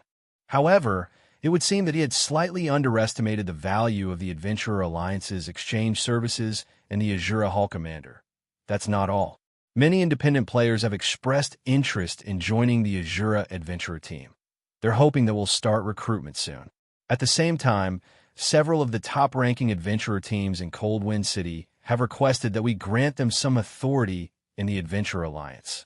If we do, They'll join the Alliance immediately and focus on supporting the Alliance's development. Yinya said as she took out several contracts. A few of Coldwind City's top-ranking adventurer teams had proposed. Not only did the city's top-ranked adventurer teams wield considerable strength, but they also nurtured their own lifestyle players. Hence, they were not particularly concerned about joining an idle power like the Adventurer Alliance, as, for the level 50 fine gold equipment and magic light sets the Adventurer Alliance offered, they could simply send some of their members to join the Alliance to purchase these items. They didn't need to join the Alliance as a whole, however. After the Asura Hall had opened to the public, the various adventurer teams in Coldwind City had lost their calm. While they could take advantage of the Alliance's exchange services, sending a few of their members to join, all of their members needed to be in the Alliance to utilize the Asura Hall's training rooms. However, these top-ranked adventurer teams weren't willing to submit to Asura's management like the weaker teams. Hence, they wanted some authority within the Adventurer Alliance. Things have reached such a point already. Sherfong revealed a faint smile as he looked through the contracts. All right, even if they hadn't asked, I had planned to set up ranks within the Alliance. Since they've asked, I can use this opportunity to organize the ranks. The Adventurer Alliance was a massive collection of adventurer teams and independent players. Although the Alliance did not restrict its members' freedom, and members were allowed to leave whenever they wished, the Alliance needed to provide some assurances. However, as the Alliance had too many members, management would be troublesome. Managing the Alliance would be no easier than managing a large guild. Hence, the Alliance's members needed to be segregated into certain ranks. There were bound to be some people that contributed more to the Adventurer Alliance than others, and vice versa. It was impossible to treat everyone equally. Otherwise, who would be willing to contribute to the Adventurer Alliance? If everyone was treated the same regardless of their contribution, then all of the players would only contribute the minimum necessary for their purposes, following which Sherfong divided the Adventurer Alliance's members into 4 ranks: Bronze, Silver, Gold, and Epic. Each rank would enjoy a different level of authority and different benefits within the Alliance. Players in adventurer teams' ranks would be based on their individual strength and contributions to the Adventurer Alliance. Among the 4 ranks, players in adventurer teams of the Bronze rank would receive a 10% discount when purchasing items and would have access to some high-ranked items that weren't available to normal members. Players in adventurer teams of the Silver rank would receive a 20% discount and every benefit Bronze members enjoyed, including the level of authority. Gold members would similarly receive a 20% discount. The Alliance would also provide a certain amount of resources and credits to Gold members each month. Overall, Gold members would enjoy the authority and benefits that upper echelons had in the various large guilds. Moreover, unlike guild upper echelons, Gold members were not bound by any restrictions. In addition, Gold-ranked adventurer teams would have the authority to manage one of the Alliance's branches. As for Epic rank, things were slightly different. There could only be 12 Epic-ranked adventurer teams at a time. An adventurer team's qualifications for Epic rank would be based on their placement in the Gold rank. In other words, the top 12 ranking Gold adventurer teams would become the Adventurer Alliance's Epic adventurer teams. Depending on the Epic adventurer team's abilities, they would be granted the authority to operate multiple branches. As for individual players, there was no set limit to how many individual players could reach the Epic rank. Individual players could reach Epic rank as long as they earned a sufficient contribution value and achieved a certain degree of strength. The Adventurer Alliance would give Epic ranked players priority when purchasing resources and other benefits that could easily rival what a large guild's vice guild leader enjoyed. Commander. When the various adventurer teams and independent players learn about the new ranking system, they'll go mad with joy. However, if we do something like this, I'm afraid that, aside from needing a ton of resources, we'll also need massive financial support. Although Yinya felt appreciated Sherfang's plan, the Adventurer Alliance would need a ton of credits to support the various adventurer teams and players that reach the Gold and Epic ranks. Leave the funding to me, Sherfang said as he waved a hand, indicating that there wouldn't be a problem. All you need to do is let every player in Coldwind City know about this new system. Feng needed to secure a steady foundation for the Adventurer Alliance in the Ice Crystal world swiftly. If he took too long, he'd face a lot of issues once the Black Dragon Empire's various large guilds entered the Ice Crystal world. That won't be a problem. I'll see to it right away. After saying so, Yinya published the new regulations Feng had stated on Coldwind City's official forums. Chapter 1763, Popular Alliance. Chapter 1763, Popular Alliance. After Yinya left the meeting room, Feng had someone gather the forging players the Adventurer Alliance had recruited thus far. If the Adventurer Alliance were to become self-sustaining, it had to have its own production team. Hence, before he had left Coldwind City, he had instructed Yinya to recruit a batch of lifestyle players for the Alliance, and the Alliance would nurture these lifestyle players internally for the 400,000 Ice Jades he had brought from Lakeheart City. Selling them directly wouldn't be cost-effective. Only after the Alliance's advanced forgers crafted the Ice Jades into ice-resistance gemstones would the material show its true value. Although the Candlelight trading firm had quite a few advanced forgers, these advanced forgers had their own work to do.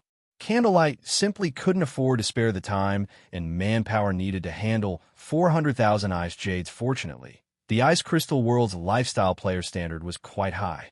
This was especially true for forging players that crafted weapons and equipment. One could easily find and recruit advanced lifestyle players. Around 10 minutes later, over 100 forgers had arrived to the meeting room. Every one of these players wore the advanced forger's insignia. If Feng led this group to Starmoon Kingdom, it would definitely shock the kingdom's various major powers. Even the Candlelight trading firm would be hard-pressed to show off over 100 advanced forgers. As for other trading firms and guilds, they had no hope of doing so.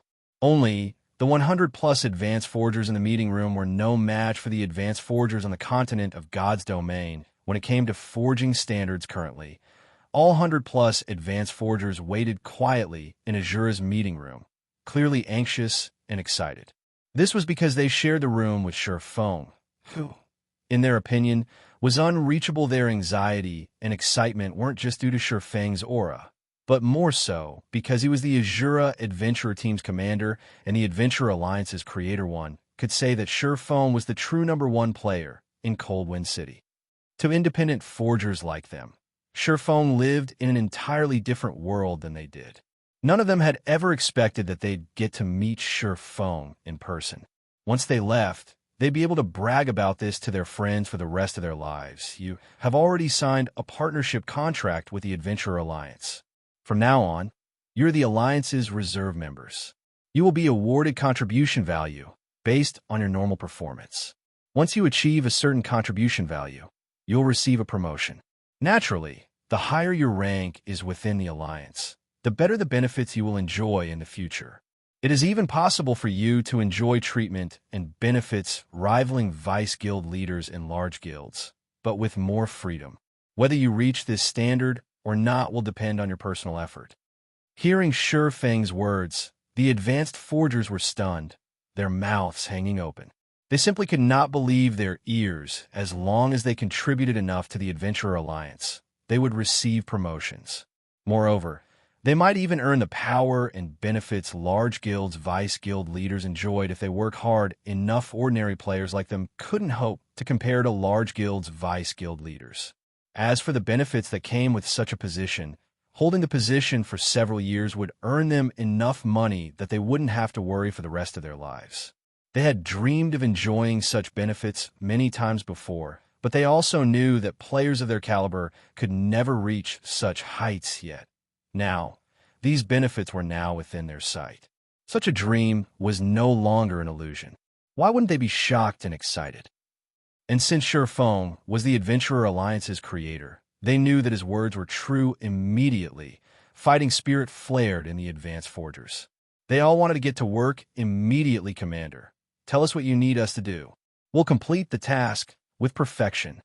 Commander, give us our task. None of these players were fools. There was no way Feng had gathered them here just to tell them about the new ranking system and the corresponding benefits. He had definitely called them here to do something, and they all watched him with eager gazes. All right, I won't mince words. I need you to help me refine an item, Feng said. nodding in approval when he saw the fighting spirit burn in everyone's eyes. However, this refinement is slightly unique. As you refine the item, you must not complete the final step. In other words, you won't receive any proficiency, but you will earn corresponding adventurer team points and contribution value. If you don't have any problems with this, you can head to the Forging Association now. We've already prepared special forging rooms for you. We'll send the necessary materials to you shortly. Refining ice jade was not easy. The ice jade itself was a rare material, and the complex refining process would take a considerable amount of time to complete. Meanwhile, the final process of turning an ice jade into an ice-resistance gemstone had a very low success rate as well. Advanced forgers would have a theoretical success rate of only 20%. Only a master forger like himself had a slightly higher success rate of 30%. Including some support tools, he should reach a theoretical success rate of 35%, although that was only a 15% increase. It was a massive improvement to any lifestyle player. Demand for Ice Jade was growing rapidly, and Gentle Snow couldn't collect as many as she had previously. To maximize the Ice Jades he currently had, Silverwing decided to complete the final refining step himself, although having advanced forgers complete most of the refinement process would reduce the production success rate slightly. The small decrease would be worth the large amount of time Silverwing would save. Hearing Silverwing's instructions, the advanced forgers charged out of the room and dashed towards the Forging Association, afraid that others would get a head start on them. Elsewhere, Yinya quickly arranged the Adventurer Alliance's new regulations and published them on the forums. The moment the Alliance's new regulations went public, they dumbfounded every player in Coldwind City. What's going on? Did the Asura adventurer just win the lottery? How generous! Does Asura have the support of some major corporation? Even if I have to settle for gold rank, I'll still make enough money to live without worry. All hail Asura! Crap! These benefits are even better than what some guilds offer. This won't do. I need to leave my guild and join the Adventurer Alliance right away. Everyone, independent players and guild players, was interested and tempted by the new benefits the Adventurer Alliance offered. Not only did the Adventurer Alliance place little to no restrictions on its members, but it also provided benefits that could rival that of guilds. Since that was the case, why wouldn't they join the Adventurer Alliance? To independent experts, these new benefits made the Adventurer Alliance even more attractive. Not only would they be free of stifling restrictions, but after they reached a certain rank, the Alliance would also pay them a certain amount of credits per month. Meanwhile, in Hecate's residence in Coldwind City, several of Hecate's upper echelons stood in the glorious guild leader's office wearing gloomy expressions. Is the Asura adventurer team insane? It actually dares to offer such benefits to independent players? Asura has gone so far just to win the public's hearts. Isn't it afraid of going bankrupt? The Adventurer Alliance's new benefits shocked the upper echelons present. When the various large guilds recruited members, particularly members that were granted a fixed salary, they would impose strict restrictions, such as requiring them to raid a certain number of dungeons and bosses each day. Their members had very little freedom. After all, if their guilds did not do so, it wouldn't earn back the funds it spent on these members. However, the Adventurer Alliance was different. Its members had a lot of freedom, and the only real way the Alliance could make money was through its exchange services. If the Alliance granted its ranked members with such benefits despite such a limited income, the Alliance would hemorrhage money. Only a lunatic would offer such benefits. Interesting. Asura is stooping to such an unscrupulous method to monopolize Coldwind City's rare materials? Carnage's expression darkened slightly.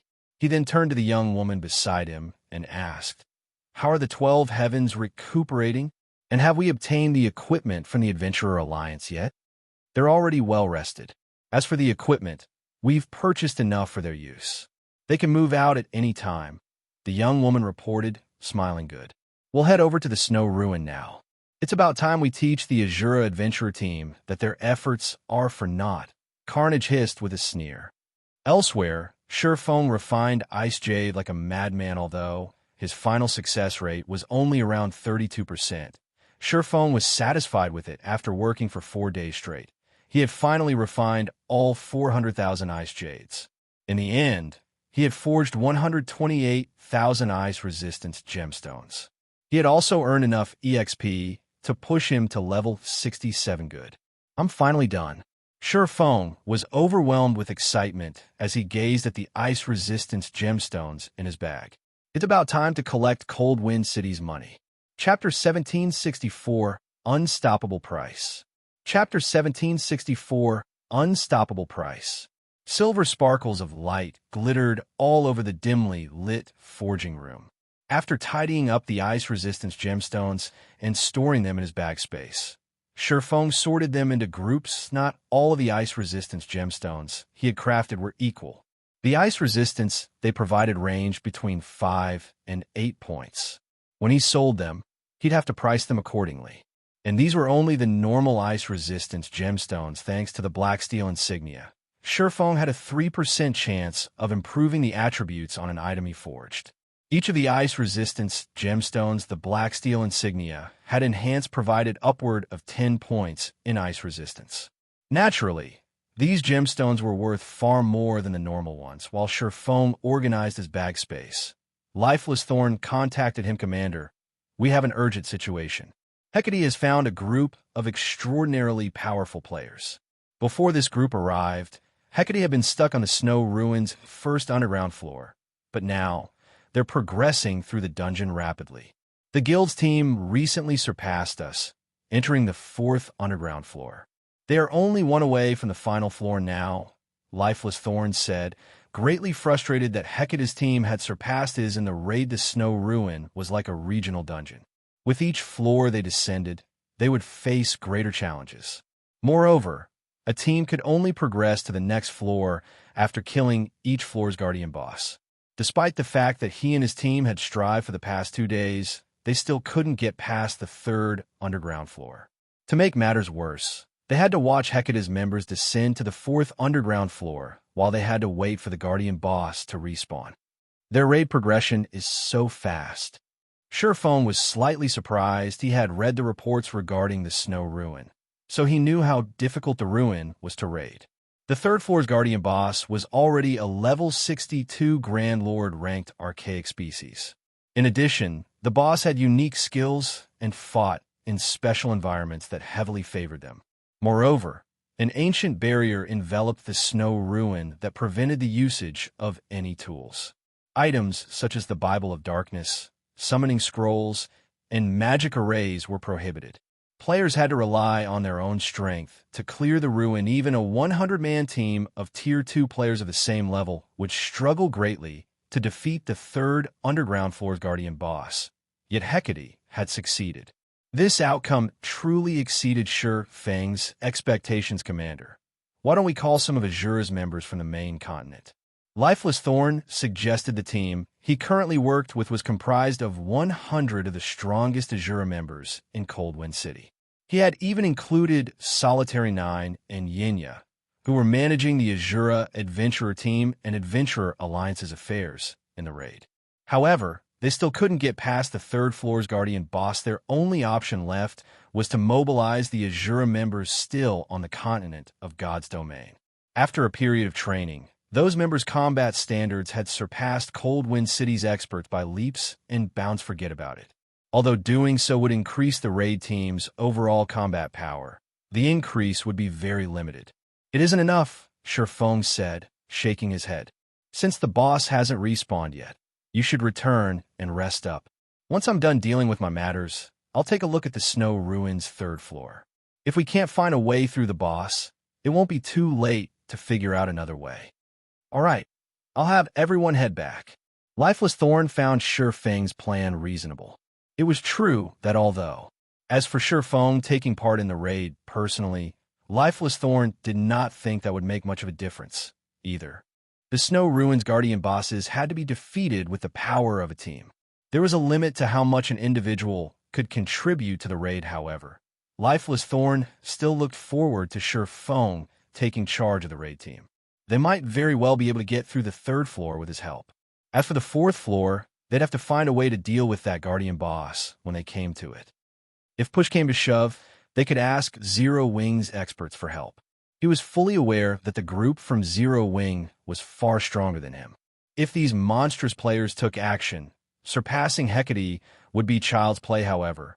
What Lifeless Thorn did not know was that Feng had never had any intentions of involving Zero Wing's members in the Ice Crystal World struggles. Moreover, now that Zero Wing had grown so large, the guild required manpower in many aspects. It could no longer afford to gather its top combatants, following which Feng spent half an hour or so categorizing the ice resistance gemstones. Delight filling his eyes as he did. There were 42,651 gemstones that added 5 points of ice resistance, 37,332 that added 6 points, and 12,451 that added 8 points. Feng also had 2,921 gemstones that provided 10 points or more. Back on the continent of God's Domain, 5-point gemstones currently sold for around 1 gold, 50 silver on the market. That was very close to the production cost. These were also the gemstones he had the most of, although he counted himself lucky since he had only crafted 40,000 plus 5-point gemstones out of the 400,000 attempts naturally. The 6-point gemstones are worth more, selling for around 2 gold. Most of the ice resistance gemstones on the market were 6-point gemstones. As for 7-point gemstones, they were slightly rarer and could sell for roughly 3 gold. The 8-point gemstones were very rare, selling for around 5 gold. Meanwhile, successfully forging over 33,000 7-point gemstones and over 12,000 8-point gemstones was truly beyond Feng's expectations. As for the ice resistance gemstones that offered 10 or more points in ice resistance, needless to say, they could easily sell for 10 gold or more. After all, ice resistance gemstones would always retain their value. Even if players only had a full set of 5-point gemstones, they would acquire more than enough ice resistance to deal with frosty environments, and Ice Type boss Feng then brought the ice resistance gemstones to Asura's residence, placing them in the Adventurer Alliance's trade window. He even placed the entry on the catalog's first page. However, unlike the catalog's other items, the ice resistance gemstones could only be purchased with the auction system. Moreover, players had to use both magic crystals and Adventurer Alliance points, with magic crystals having a higher priority. In other words, regardless of how many points players bid, the player that bid the most magic crystals would win the auction. The Adventurer Alliance points would only be used as a tiebreaker if the top contenders bid the same number of magic crystals. Meanwhile, Feng set the minimum bid for the 5-point gemstones at 4 magic crystals, not wanting to post too many gemstones at a single time. Feng only posted 205-point gemstones shortly after Feng updated the exchange catalog. The players who had visited the Adventure Alliance to purchase items noticed the change. Immediately, a commotion arose in Asura's residence ice resistance gemstones. The Adventurer Alliance is amazing. It actually has such an item as well. Amazing. 1 gemstone adds 5 points in ice resistance. That almost rivals the ice resistance from mysterious iron equipment. Crap. If I could fully equip myself with these ice resistance gemstones, I could explore the snow rift practically unhindered. Just where did the Adventurer Alliance get its hands on such an item? Items that provided ice resistance were highly sought after by Cold Wind City's players. Although the Ice Crystal World had many ice resistance items, none of them were like the ice resistance gemstone, which would not become obsolete after a certain level. News of the ice resistance gemstones spread like wildfire among the city's various adventurer teams and guilds. These organizations immediately sent representatives to purchase these gemstones. A flood of independent players also rushed to compete for the ice resistance gemstones, although magic crystals were rare and hard to obtain in Cold Wind City. There weren't many places where players could spend them. This was especially true for independent players. Most players would rather trade their magic crystals for ice resistance equipment. However, the various guilds hoarded most weapons and equipment that increased ice resistance. No guild would sell such items to independent players. Hence, now that a treasure like the ice resistance gemstone had appeared, independent players had to fight for some of their own. Shortly after the ice resistance gemstones prices continued to rise, the price instantly rose to 5 magic crystals per stone. It then climbed to 5 magic crystals and 100 points, 200 points. Meanwhile, each Adventurer Alliance point was currently worth 20 copper coins very quickly. The price had reached 6 magic crystals.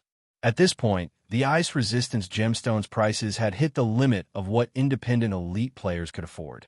Even so, this outcome had greatly exceeded Feng's expectations, yet the price increase still showed no signs of stopping. Chapter 1765, Frightening Profit. Chapter 1765, Frightening Profit.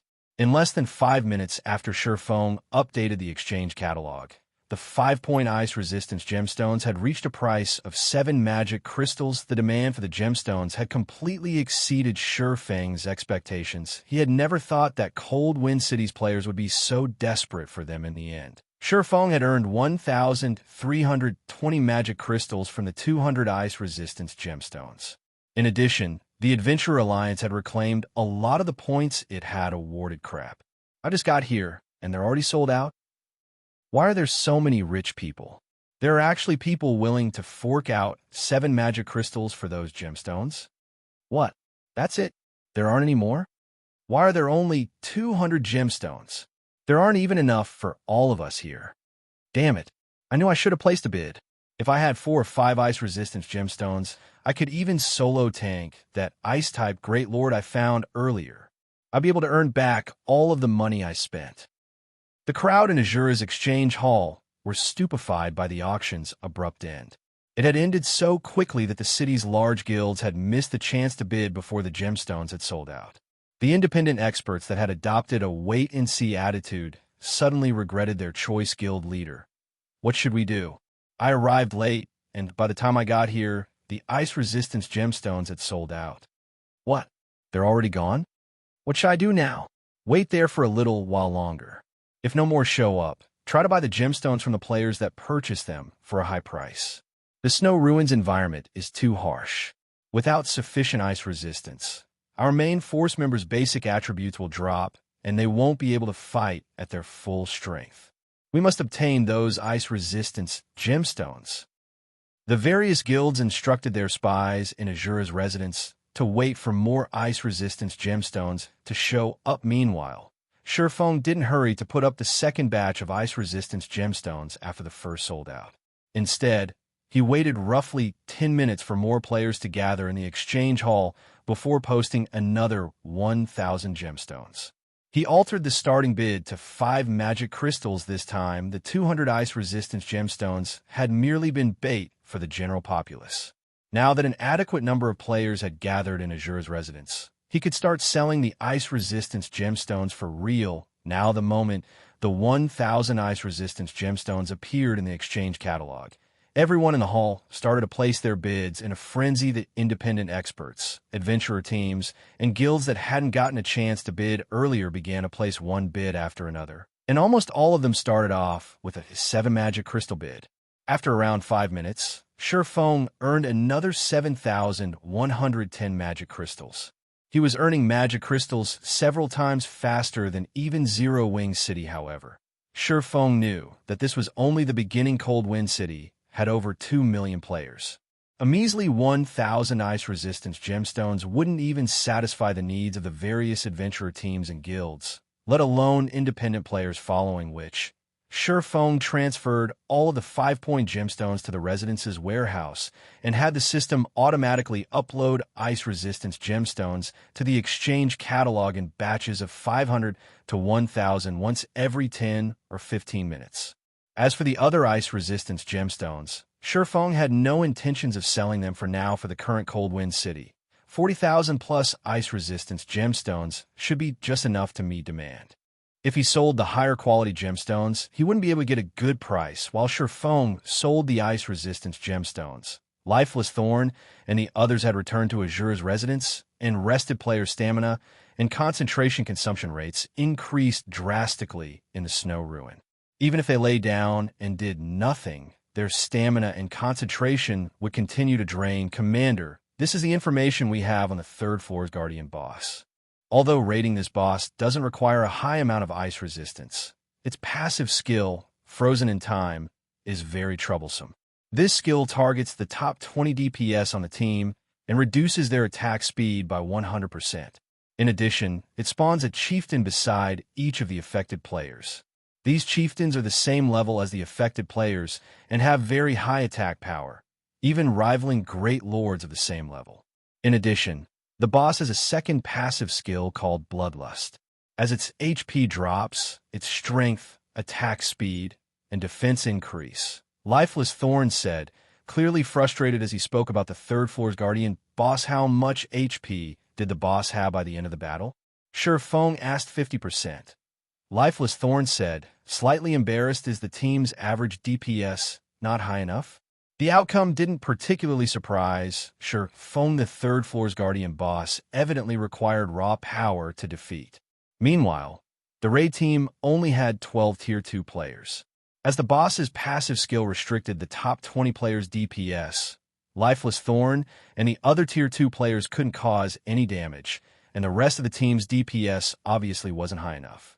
It was not surprising that the boss had managed to whittle the raid team down. Even if Sure Feng joined the team, the outcome would likely be the same MHM.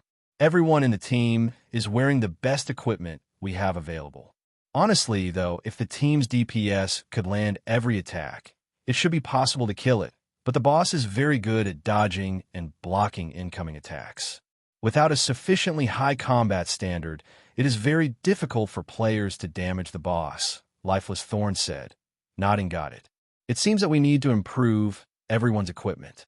Collect every piece of equipment your team is using and bring it all to me, Sure Feng said after giving the matter some thought. If one's combat standards were lacking, they could simply make up for it with basic attributes. This was one of the long-standing methods God's Domains players had practiced to raid difficult bosses. Improve their equipment? Is that even possible? Lifeless Thorn could not help his confusion. The raid team already wore the best equipment the Asura adventurer team had. It was basically impossible to improve the raid team's equipment standard further, but since the order had come from Sure Feng, Lifeless Thorn did not give the matter much thought. He immediately gathered the raid team and had them hand over their equipment. In any case, he had planned to collect everyone's equipment to repair it all once Sure Feng received the equipment. He found a normal lounge in the residence and retrieved Pandora's Rubik's Cube from his bag. The Pandora's Rubik's Cube had been so popular during his previous life because of the many regional dungeons and team dungeons that prohibited tools in the game's later stages. Pandora's Rubik's Cube was an exception to this rule. The enhancements Pandora's Rubik's Cube provided were akin to an enchantment. If the enhancements were placed before players entered the restricted zone, it would remain with them once inside. Hence, despite Pandora's Rubik's Cube's massive detriment, it had still been highly sought after. The only problem was that it cost a lot of magic crystals to use. Fortunately, several batches of ice resistance gemstones had sold thus far. After selling 3,000 plus gemstones, Sure Feng had over 21,000 magic crystals. This was more than enough to enhance a 100-man team's equipment without hesitation. Sure Feng converted 10,000 magic crystals into mana water to increase his chances of success. Sure Feng had Icarus's Heart's Divine Providence as well. He had also invested 200 units of life force to activate the skill, increasing the amount of luck he received to the maximum, as well as increasing the skill's duration and decreasing its cooldown. He then started to strengthen each piece of equipment before him. There were nearly 1,000 pieces of equipment waiting for him. While Divine Providence was in effect, over half of his enhancement attempts had succeeded. Fortunately, nothing had changed for most of the remaining half. Only 100-plus pieces had been cursed and couldn't be used for a short time. However, the Asura adventurer team had plenty of equipment to spare. By the time Sure Feng finished enhancing all 100 players' equipment, he had spent a total of 18,650 magic crystals. If converted to coins, that would be 5,595 gold. If the various large guilds learned Sure Feng had just spent 18,650 magic crystals to enhance a bunch of equipment for just 24 hours, they'd curse him and call him a lunatic. He had spent as many magic crystals as a third-rate guild's entire stockpile. Sure Feng, however, did not particularly mind the cost. While he had been busy with the raid team's equipment, he had sold another 5,000 or so ice resistance crystals and earned nearly 35,000 magic crystals. Right now, he was earning magic crystals faster than he could spend them. Once he finished with the raid team's equipment, Silverwing convened the raid team to distribute this equipment.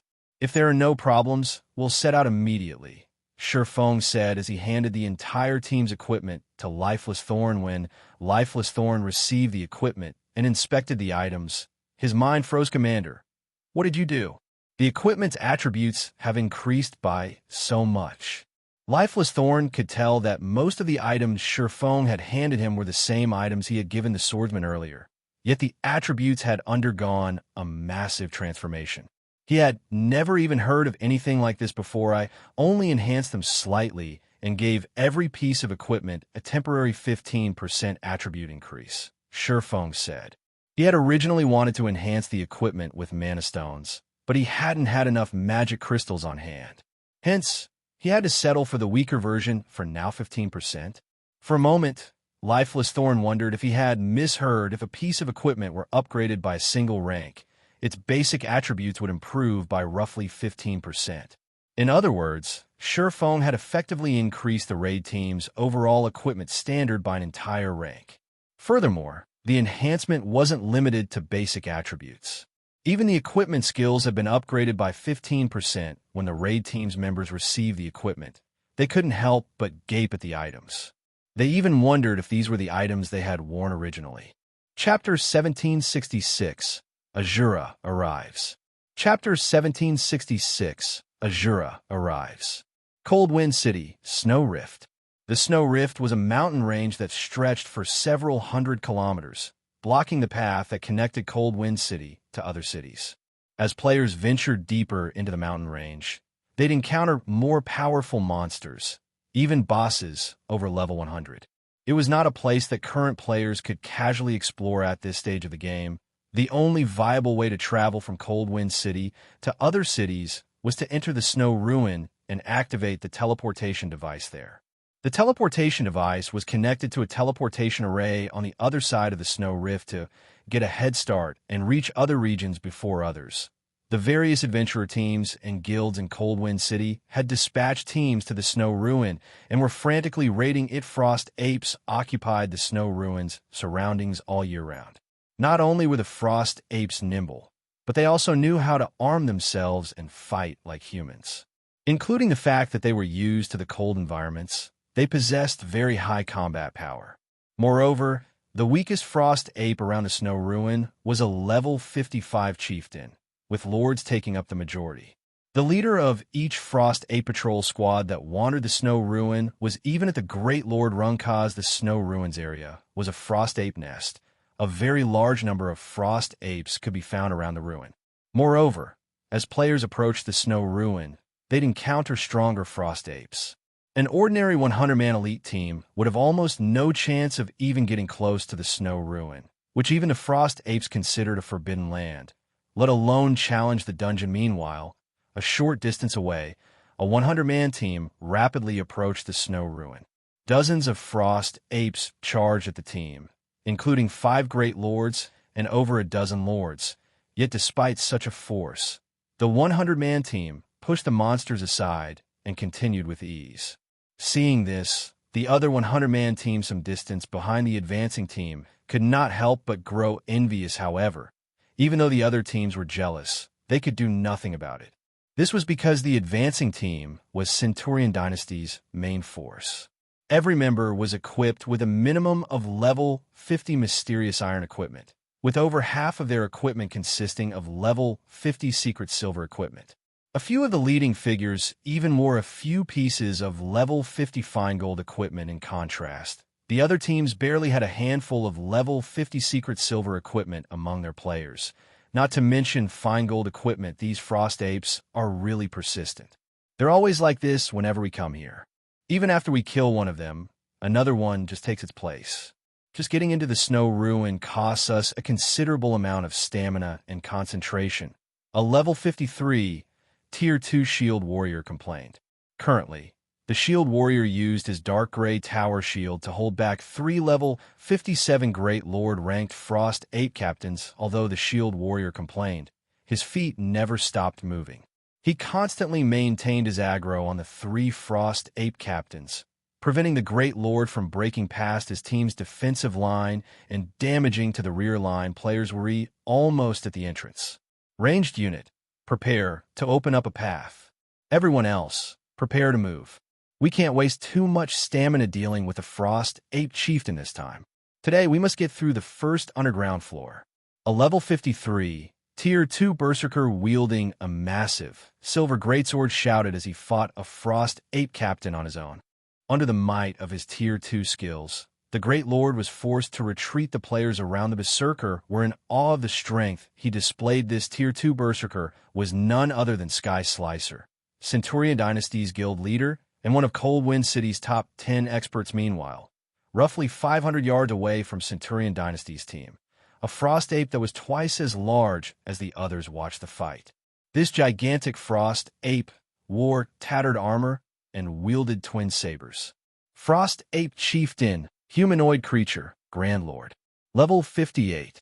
HP 64, 000/64, 000/000. The Frost Ape Chieftain was the Snow Ruins' unofficial gatekeeper. The Grand Lord would attack any player that tried to approach the dungeon. Due to the Frost Ape Chieftain, many teams' expeditions to the ruin had been terminated before they got to it. Even the various guilds' main forces disliked dealing with a monster as an ancient magic array, which increased stamina and concentration consumption, enveloped the Snow Ruin surroundings. Players would lose a considerable amount of these resources if they fought the Frost Ape Captain. Even if they defeated the Grand Lord without complications, they would have a harder time challenging the Snow Ruin. Hence, the various guilds always tried to avoid the Grand Lord and reduce any unnecessary stamina and concentration consumption to focus on the dungeon. As Centurion Dynasty's main force moved within 100 yards of the Frost Ape Chieftain, the Grand Lord roared and charged at the team. 9 Great Lord-ranked Frost Ape guards followed closely behind Quicksand. Hold the Chieftain. The other MTs, take care of the guards. Ranged unit, use everything you have to repel the guards. Everyone else, charge into the ruin. Sky Slicer hurriedly shouted with a battle cry. Quicksand, the level 53, Tier 2 Shield Warrior, raised a shield to receive the Frost Ape Chieftain's approaching slash, the muscles of his arms bulging. Boom. Quicksand was immediately forced to retreat by 5 steps, a damage over -10,000 appearing above his head. Meanwhile, the Frost Ape Chieftain's charge had abruptly halted. Though, seeing that its first attack had failed, the Grand Lord swung its other saber. Reacting quickly, Quicksand slanted his shield and deflected the attack, mitigating a significant portion of the force at this time. The other MTs and Sky Slicer charged at the approaching Frost Ape guards under the combined bombardment of the team's ranged players. The team broke through the Frost Ape guards' blockade and opened a path into the Snow Ruin after about 2 minutes. The team finally shook off the Frost Ape Captain and guards and entered the Snow Ruin. The team's entry also forced the Grand Lord and Great Lords to give up their chase. Seeing this, awe and envy overwhelmed the other teams that were preparing to enter the dungeon. They doubted that they could get past the Frost Ape Chieftains so easily, and they knew that they'd incur some casualties if they tried. Everyone, rest up. We'll enter the first underground floor in 1 minute.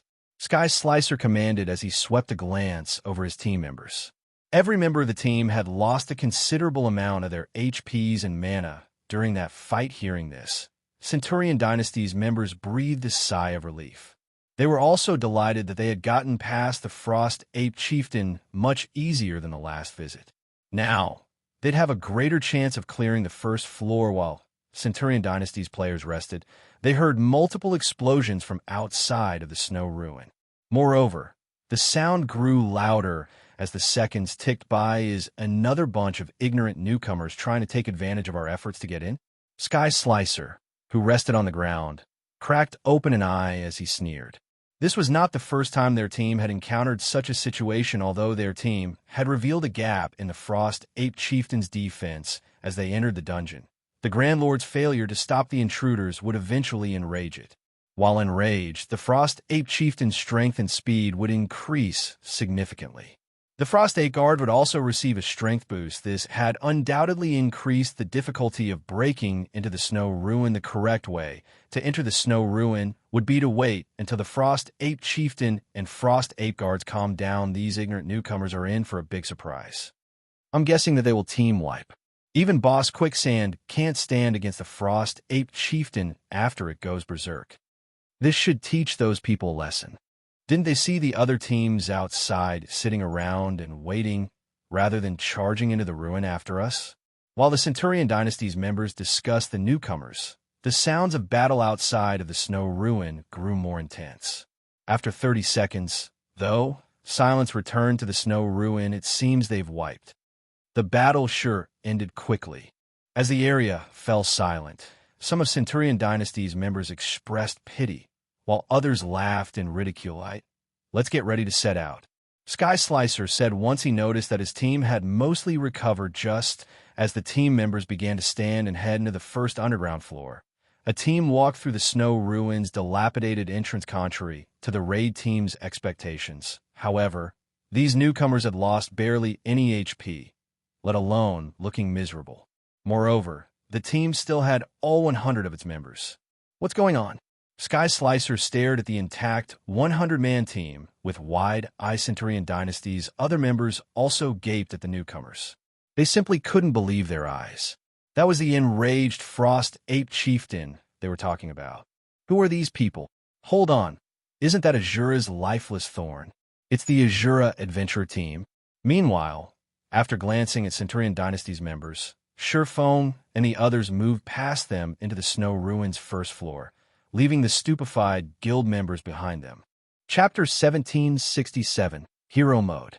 Chapter 1767, Hero Mode. In the quiet, dilapidated hall, Centurion Dynasty's members only snapped out of their daze after Surephone and his team had entered the first underground floor so strong. They actually managed to enter the ruin despite going up against the enraged Frost Ape Chieftain. It's no wonder why they can reach the third underground floor. Why are they here again? Didn't they just head back to rest some time ago? That's Asura's commander leading the team. It seems that Asura plans to go all out in the raid. This is going to be interesting. I've heard that Hecate has also started raiding the Snow Ruin with everything they've got and has reached the fourth floor already. I wonder how Asura's raid team will fare. Although Asura is powerful, this is the Snow Ruin, where a team's overall strength matters more than the individual. I've heard that Hecate's main branch dispatched quite a few of its experts to ensure the guild's success in the raid. In terms of overall strength, Hecate's raid team should be far superior to Asura's.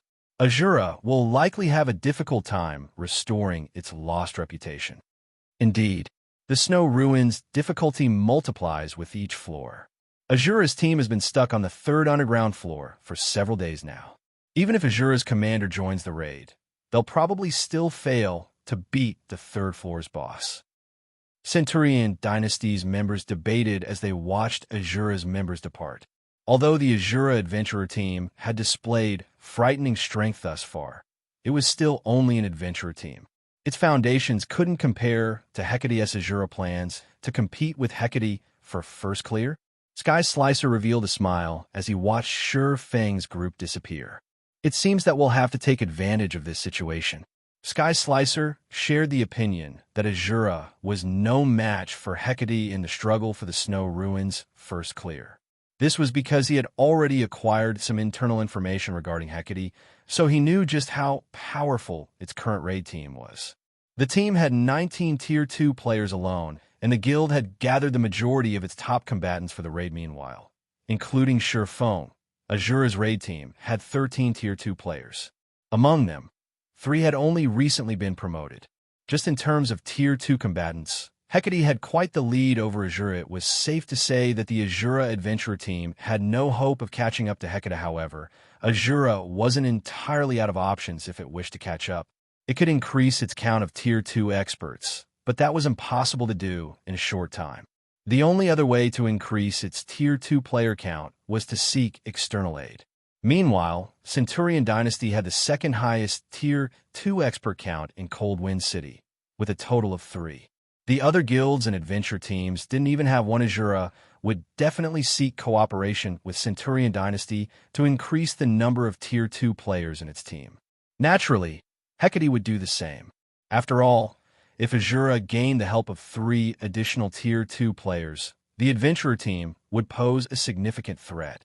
Once the Asura adventure team entered the Snow Ruin, Carnage, who currently fought on the 4th underground floor, received news of Asura's return. The V convinced their commander to help to restore their reputation. Carnage could not help but laugh when he read the report his subordinate had sent. Unfortunately, the Asura adventurer team no longer has a chance. Hecate will claim the Snow Ruin's first clear. Raiding the Snow Ruin was not an easy task. Players would face different challenges on each floor and would have to find different ways of progressing. Moreover, as players descended into the ruin, not only would they face stronger guardian bosses, but the boss's respawn rate would also grow longer. The bosses on the 1st and 2nd underground floors would respawn in 1 and 2 hours respectively. On the 3rd floor, however, the respawn time would increase to 4 hours. Since the 4th floor was one away from the last, its guardian boss would require 48 hours to respawn. The system had set such long respawn times to prevent other teams from disturbing the raid. In addition, the Snow Ruin's final boss was incredibly tough and required a lot of time to raid. Meanwhile, Hecate's team had reduced the 4th floor boss's HP to 50% already. They basically had this raid in the bag and would almost certainly progress to the 5th floor. Even if Asura reached the 4th floor, the adventurer team's efforts would be a waste. Not only would Asura fail to learn about the 4th floor boss, but it would also have to waste a full day for the boss to respawn. During this time, Hecate's team could research the final boss and find a way to defeat it. In other words, Asura's raid progress would lag behind Hecate's by at least 2 days.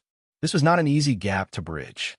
Furthermore, some of Hecate's experts who had left to challenge their Tier 2 promotions should finish their promotion quests and return to the guild before the team raided the final boss. Then, Hecate would have even more Tier 2 players on its team. Meanwhile, Sherfone and his companion stood on the only teleportation array in the teleportation hall on the Snow Ruin's 1st underground floor. Esteemed adventurers, some of you already have the 3rd underground floor's mark.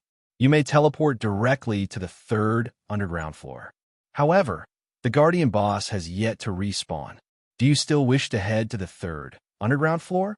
A translucent elder soul, who stood beside the teleportation array, asked Sherfeng's group. It still hasn't respawned? Sherfeng frowned slightly. He then continued, "Then, send us to the 3rd underground floor's hero mode." Sherfeng's declaration stunned his team member's commander. That's the hero mode. Lifeless Thorn could not help but panic when he heard Sherfeng choose the hero mode. The Snow Ruin was a special regional dungeon that had 2 difficulty settings, normal and hero. The 2 modes were independent, and players would be sent to different spaces depending on the mode they chose. However, players only needed to clear the normal mode to reach the next floor. Aside from the better drops, hero mode didn't offer any benefits. However, this mode was far more difficult than normal mode. Most importantly, players would be barred from challenging the difficulty for a full week after each attempt. But before Asura's members could dissuade their commander, Sherfeng confirmed the teleportation to the 3rd underground floor's hero mode in the blink of an eye. The team arrived on the hero mode's 3rd underground floor. Looking around, the team didn't spot any monsters roaming around the floor. Instead, a single 8-meter-tall, 6-armed frost ape quietly stood in the center. The ape wielded a long sword in each of its hands. Meanwhile, a magic barrier had sealed off the gate to the 4th underground floor. This was nothing like normal mode. Frost Ape Warlord, humanoid creature, specialized archaic species, Grand Lord. Level 63. HP 160, 000/160, 000/000. Gasps slipped from the players when they saw the Frost Ape Warlord's attributes. The hard mode Frost Ape Warlord was much stronger than the boss in normal mode. In normal mode, The Frost Ape Warlord was only a level 62 Grand Lord ranked archaic species. It only had 120 million HP and 4 arms as well. However, not only was the Frost Ape Warlord before them a specialized archaic species, but it also had 6 arms and 160 million HP.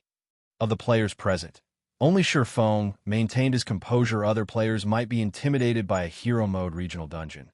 But Silverwing, who had raided Otherworld's Hero Mode regional dungeons in the past, knew that there wasn't much of a difficulty difference between this mode and normal mode. The combat power of the monsters inside the dungeon would increase by roughly 20% to 30% only. Their HPs as well would increase between 30% to 50% only now that his team's basic attributes had increased by 15%.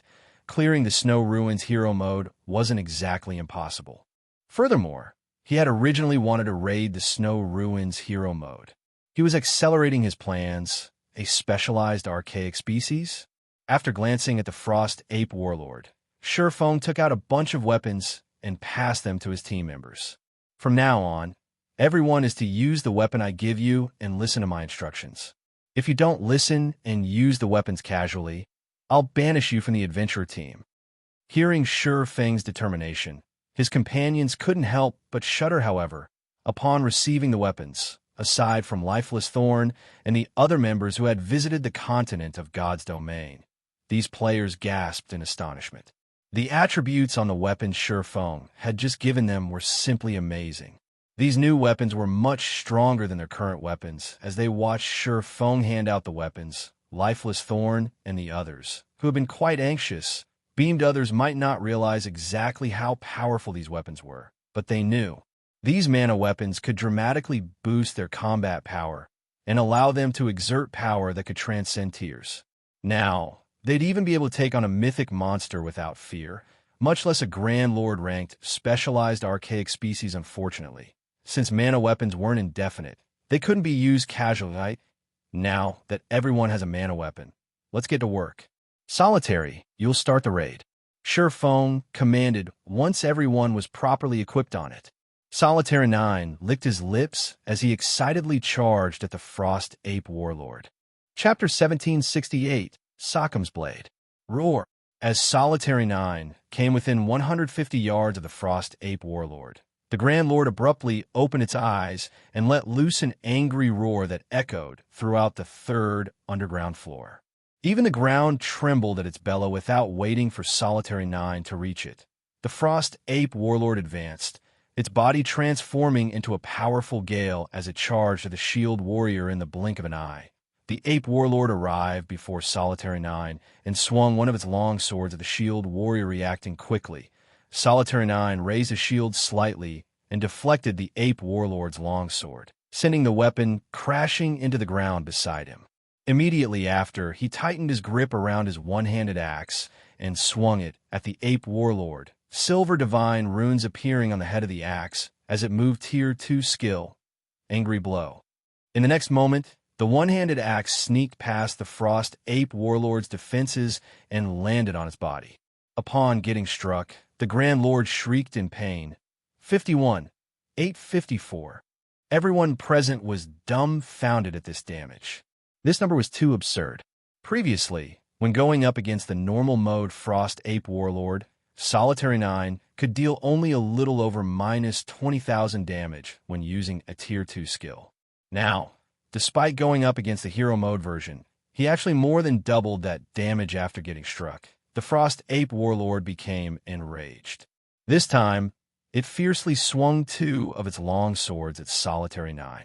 Upon seeing this, Solitary 9 executed a spiral jump. At the same time, his shield gave off a dazzling glow. Both long swords the Ape Warlord swung, then involuntarily shifted to cut at the shield tier 2 defensive skill, Attack Redirection. When activated, Attack Redirection forced the target to land all of their attacks on the user's shield. At the same time, the user's defense would be increased by 100% and the damage received reduced by 50%. Attack Redirection was a very rare defensive skill when both longswords landed on Solitary 9's shield.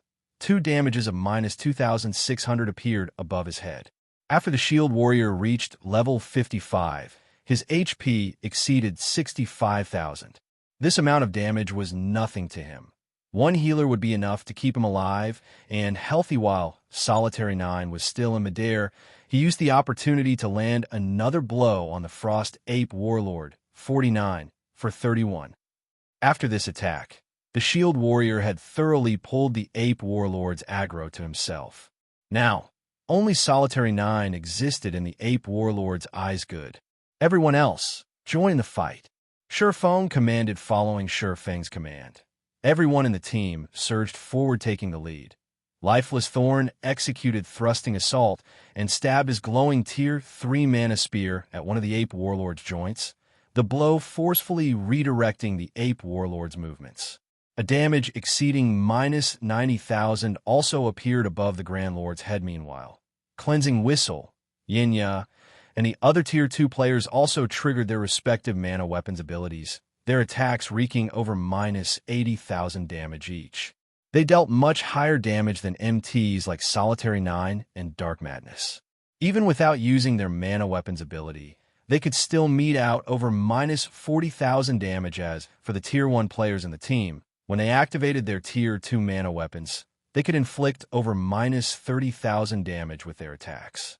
If their weapons were in their passive state, they still dealt over minus 10,000 damage with each attack. This situation made everyone in the team feel as if the hero mode Frost Ape Warlord was actually easier to deal with than the normal mode, one following which the Ape Warlord's HP fell rapidly, reaching 90% after just a short moment.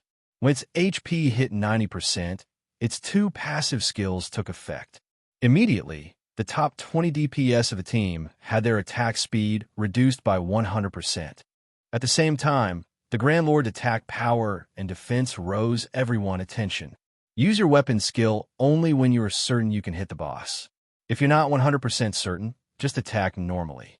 Dark, you and Solitary take turns attracting the boss's attention. Prioritize killing the mobs that appear. Shifeng instructed through the team chat. Although their attack speed had been reduced, that did not mean that their attack power had declined. So long as they could land their attacks on the boss, they could still deal damage, following which Shifeng activated Abyssal Curse, lowering the boss's attributes by 10%, giving his team an easier time against the boss due to the mana weapons. Although the Frost Ape Warlord's two passive skills had taken effect, the Tier 1 players in the team were still able to deal over minus 10,000 damage with their attacks. They were not much weaker than an ordinary Tier 2 player.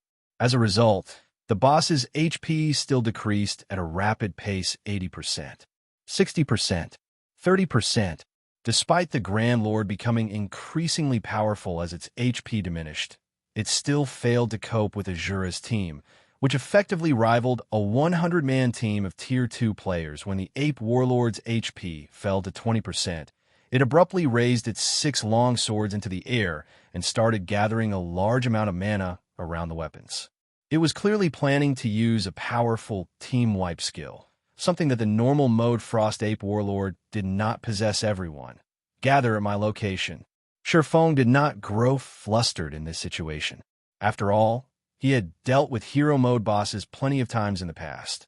Hence, he expected the Frost Ape Warlord to possess a team wipe skill. Everyone present was an expert. Upon hearing Shifeng's command, they speedily gathered around him. However, as the Ape Warlord skill had a short channeling time of only 3 seconds, not everyone managed to get to Shifeng before the boss's skill activated. In the next moment, the Grand Lord rapidly brandished its 6 long swords simultaneously, sending energy blades flying in all directions. The power contained within those energy blades shattered even the sturdy stone floor. Meanwhile, the energy blades flew up to 100 yards before they disappeared. 3 players that failed to get within range of Shifeng's activated absolute domain were killed instantly. The frightening, destructive power of the boss's team wipe skill had everyone alive gasping. However, after using its team wipe skill, the Frost Ape Warlord fell into a sluggish state, its movement speed decreasing significantly. This situation allowed Asura's members to land attacks on it more easily in less than 2 minutes. The Frost Ape Warlord fell under Fang's divine providence-enhanced attack, dropping a bunch of items around its corpse. Seeing the Frost Ape Warlord dead, everyone could not help but sigh ruefully. They never thought that the hero mode boss would be so easy to deal with. Even when Hecate's raid team challenged and defeated the normal mode Frost Ape Warlord, the team had lost over half of its members. On the other hand, they had defeated the hero mode version at the cost of only 3 lives. If not for the boss's team wipe skill, they might have even managed to clear the floor without suffering a single casualty to resurrect the fallen. Once everyone's recovered, we'll head down to the 4th underground floor, Feng instructed. He then proceeded to collect the boss's loot. Although he had activated Divine Providence, at the end of the day, the Frost Ape Warlord was still a monster of the ice crystal world. Practically all of the items it dropped were materials, albeit epic ranked ones. Only 2 items were equipment: level 50 fine gold ranked mage robes and a level 50 fine gold ranked two-handed axe. Even so, this loot still made many of the team's experts drool. Among the 30-plus items that dropped, only one managed to catch Fang's attention: the Sockham's blade forging design. Sockham's blade was a level 50 dark gold weapon. To the current God's domain that had a severe scarcity of top-tier level 50 weapons and equipment, a level 50 dark gold weapon was an item beyond most players' reach. After tidying up the loot, Feng noted that his team had already recovered fully. He then led his team down to the 4th underground floor. The 4th underground floor was a maze that was littered with traps, which made traversing the floor extremely difficult. After spending over an hour exploring the maze, the team arrived before a spacious hall. Sure enough, there aren't any mobs here either. After arriving at the end of the maze, Feng noticed that the situation here was similar to that on the 3rd floor. There were no wandering mobs here at all. There were only 2 4-winged gargoyles standing at the entrance leading down to the next floor. Stone Guardian, Archaic Species, Grand Lord. Level 64. HP 130, 000, 000/130, 000, We need to deal with 2 bosses on this floor. Feng smiled as he looked at the 2 gargoyles. Solitary and Dark. Each of you take on one of these bosses. We'll split the team into 2 groups of 50 and raid the bosses separately. Other teams might find dealing with 2 bosses simultaneously to be headache-inducing, but the 2 Stone Guardians were not a problem for Asura's current raid team. As Refinement Realm experts, both Solitary 9 and Dark Madness were more than capable of tanking a Grand Lord-ranked Archaic Species all by themselves. As for DPS, although the team's damage dealers would be split between 2 teams, they could still cope with the Stone Guardians, thanks to the mana weapons in the end. Just like Feng had expected, before even 20 minutes had passed, both Stone Guardians had fallen to Asura's raid team, dying under Fang's swords. In total, the 2 bosses had dropped over 30 items, none of which managed to catch Fang's attention. The only noteworthy items in the loot were 3 pieces of level 50 equipment. 2 pieces were fine gold rank, while 1 was dark gold ranked leather boots. After resting for 10 minutes or so, Feng led the team down to the 5th underground floor, which was also the final floor of the Snow Ruin. At the same time as Asura's team was descending to the final floor, a system announcement suddenly rang in everyone's ears. Chapter 1769, Hero Mode First Clear. Chapter 1769, Hero Mode First Clear. Cold Wind City Region System Announcement. Congratulations! Hecate Guild has defeated the Snow Ruin Stone Guardian and completed the Stoneheart quest. Guild popularity increased by 2,000 points. Rewarding Snow Ruin's blessing. The system announcement repeated 3 times, its contents echoing in every player's ears in the Cold Wind City region. Didn't Hecate recently reach the 4th underground floor? Could they have defeated the 4th floor's guardian boss? Hecate is too amazing. Not only did its team reach the Snow Ruin's 4th underground floor on their first try, but they also defeated its boss. As expected of a first-rate guild, other guilds and adventurer teams really can't compare. Now that Hecate's raid team has completed its guild quest and obtained the Snow Ruin's blessing, The team will have a much easier time raiding the Snow Ruin. It seems Hecate is sure to obtain the Snow Ruin's first clear this time. The Asura Adventurer team is pretty pitiful. Despite its efforts to expand the Adventurer Alliance and collect rare materials, Hecate is still the more powerful organization. The general public marveled at Hecate's achievement. The various powers that still challenged the Snow Ruin even considered giving up on contesting for the dungeon's first clear. At the same time, they expressed their sympathy for the Asura Adventurer team. Damn it, how did things turn out this way? Sky Slicer frowned as he read the system announcement. He had thought that Hecate only had a slight advantage over the Asura Adventurer team. He hadn't expected the guild's raid team to be powerful enough to reach the final floor in a single attempt.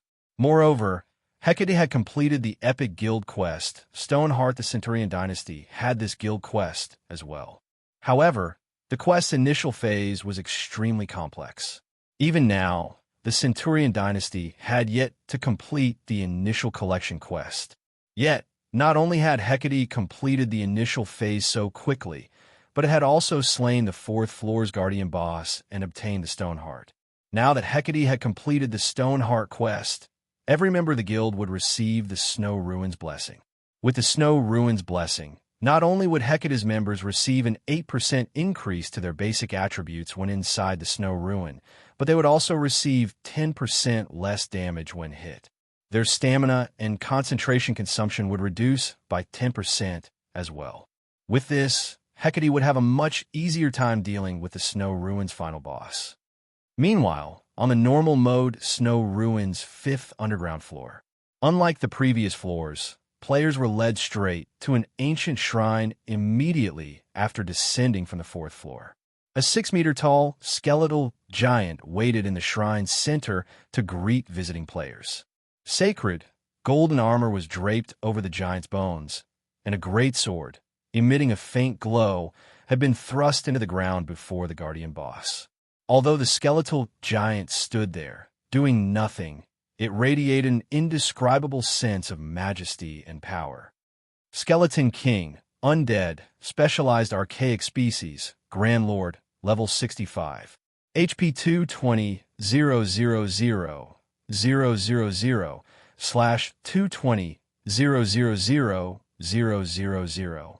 Currently, a group of players stood outside the shrine with resolute expressions. This group was none other than Hecate's main force. Good. Now that we've completed our quest, and the Snow Ruin's blessing is in our hands, we'll proceed according to plan. We'll prioritize defense and study the boss's movement patterns and skills first. Once we have a clear idea of what we're dealing with, we'll raid it with everything we've got. Carnage said, smiling as he looked at the system announcement. Vice Guild Leader, you're being overly cautious. We just got an 8% boost to our basic attributes and a 10% damage reduction. Although the boss is a specialized archaic species, is only a Grand Lord, a 2-meter-tall, robust shield warrior said, flashing the Skeleton King a contemptuous look. The 11 players around the robust man nodded in agreement. They were not taking the Skeleton King seriously whatsoever. However, the other Hecate members broke out in a cold sweat as they listened to the shield warrior. Only Hecate's 12 heavens would dare to make such a claim. Anyone else would likely be terrified of challenging the Skeleton King, much less make light of the boss. However, Hecate's 12 heavens were indeed qualified to make such a claim. Not only were all 12 of them Tier 2 players, but they also wore dazzling equipment. The most inferior piece on them was level 50 secret silver rank, with the majority consisted of level 50 fine gold rank. Some even wore epic equipment. As for their levels, all 12 were level 55. Their combat standards were also ridiculously high, and even a refinement realm expert like Vast Heaven could not last more than 20 moves against them. It was also due to the 12 heavens that Hecate had qualified to begin its path towards becoming a super first-rate guild. It's better to be safe than sorry. I don't want to waste too much time on the Snow Ruin. Carnage responded indifferently. He was very familiar with the 12 heavens' strength. All 12 were Hecate's apex combatants. All right, let's start the raid. As soon as Carnage gave out the command, The 12 heavens charged forward with everyone else following closely behind them. The moment the 12 heavens set foot in the shrine, emerald fire flashed in the Skeleton King's hollow eye sockets. The skeletal giant then turned to the approaching players. "This is the world of the dead. The living are not permitted here," the Skeleton King bellowed. It then removed the greatsword from the ground and swung it at the 3 Tier 2 MTs leading the charge. Purple flames burst forth from the Skeleton King's greatsword, threatening to devour the players. However, just before the purple flames reached the Tier 2 MTs, a Tier 2 elementalist at the rear line chanted an incantation and pointed her staff upward. Tier 2 defensive spell, Frost Barricade. In the next moment, a translucent barrier of ice formed before the 3 Tier 2 MTs, blocking the path and preventing the purple flames from reaching them. Only after the purple flames dissipated did the Tier 2 elementalist forcibly remove the Frost Barricade. When the Frost Barricade disappeared, the 3 level 55 Tier 2 MTs took action simultaneously, sneaking 3 Tier 2 skills past the Skeleton King's defenses and striking the Grand Lord directly. Each skill dealt over minus 20,000 damage. The round of attacks also solidified the 3 MT's hold on the Skeleton King's aggro. Once the other Hecate members were in position, they bombarded the Skeleton King with their own attacks. The Skeleton King's single-target attacks were far more powerful than those of the previous Guardian bosses. Even its normal attacks could push a Tier 2 metric tons backward by over a dozen yards and cause over minus 26,000 damage. Moreover, this was after the Tier 2 metric tons had blocked the attack with their shield. If the Tier 2 MTs received one of the boss's single-target skills with their shields, they would lose over minus 50,000 HP. If the MTs failed to block a skill attack, it was safe to say that they would die instantly. Moreover, every time the Skeleton King's HP fell past a certain threshold, the boss would summon a large group of skeleton warriors. If these skeleton warriors were not defeated within a certain time, the Skeleton King would convert them into HP. To make matters worse, the Skeleton King would randomly cast Hellflame, an AoE spell. The boss aimed this spell at random targets each time it cast it, not the 3 MTs. If players came into contact with the Hellflame, even an MT would not last more than 2 seconds. Overall, the Skeleton King was a very tough boss to raid, however. Every member on Hecate's raid team was an expert. This was especially true for the 12 Heavens 3 MTs. The 3 Tier 2 MTs would systematically rotate in and out of battle, taking turns tanking and landing hits on the boss. Their timing and positioning were extremely accurate, and this just barely allowed them to face the Skeleton King head-on. Only, doing so was a considerable burden on the rear-line healers. Not once had the healers stopped casting their spells since the raid had begun. Moreover, the healers had to avoid the skeleton warriors and hell flame attacks from time to time. In such a way, Hecate's raid team whittled down the Skeleton King. When the Skeleton King's HP fell to 50%, the Grand Lord went berserk and emerald fire wrapped around its greatsword. Seeing this, Carnage commanded every player with a berserk skill to activate it. By the time the emerald flames faded, less than 70 players remained standing. Fortunately, all 3 Tier 2 MTs were still alive. However, this reduction in combat power made defeating the skeleton warriors far more difficult for Hecate's members.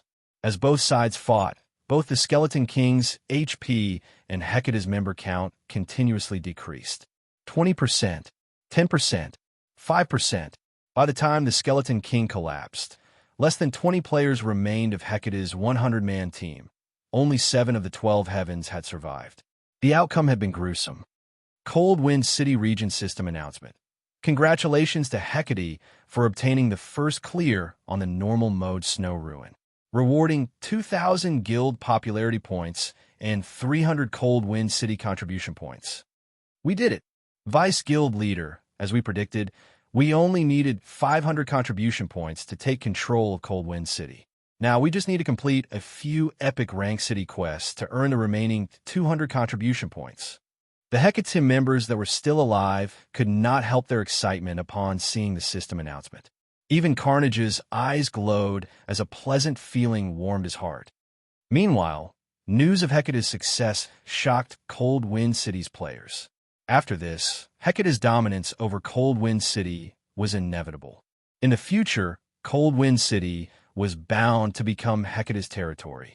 However, as everyone expressed their surprise over the news, another system announcement reached their ears. Cold Wind City Region System Announcement. Congratulations to the Asura Adventurer team for obtaining the first clear on the Hero Mode Snow Ruin, rewarding heroes key and 500 Cold Wind City contribution points. Chapter 1770, Cold Wind City's Ruler. Hellscythe_Lucky Old Cat as the system announcement rang out again. The members of Hecate's raid team, who were originally celebrating their attainment of the Snow Ruin's first clear, fell into a daze. Did I hear wrong? Hero Mode's first clear? There must be a mistake. How could anyone possibly clear the Hero Mode at this stage of the game? Right. Previously, Asura's raid team couldn't even beat the third-floor boss. How could it possibly beat the Hero Mode's final boss? As Hecate's members stared at the latest system announcement, they could not bring themselves to believe what they were seeing was true. The Hero Mode Snow Ruins difficulty was significantly greater than the normal mode versions. If a team did not gather enough good equipment from the normal mode Snow Ruin, challenging the Hero Mode was practically impossible. Meanwhile, Asura's raid team wasn't even capable of clearing normal mode before. So, just how could it possibly clear Hero Mode? Hero Mode? Carnage's expression darkened at this sudden turn of events. He had never thought that Asura would actually challenge the Hero Mode.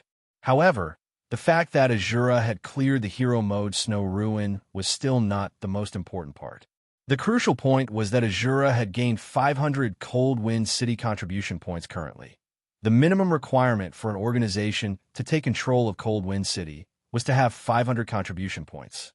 In other words, the Asura Adventurer team had already taken control of Cold Wind City and become the city's ruler.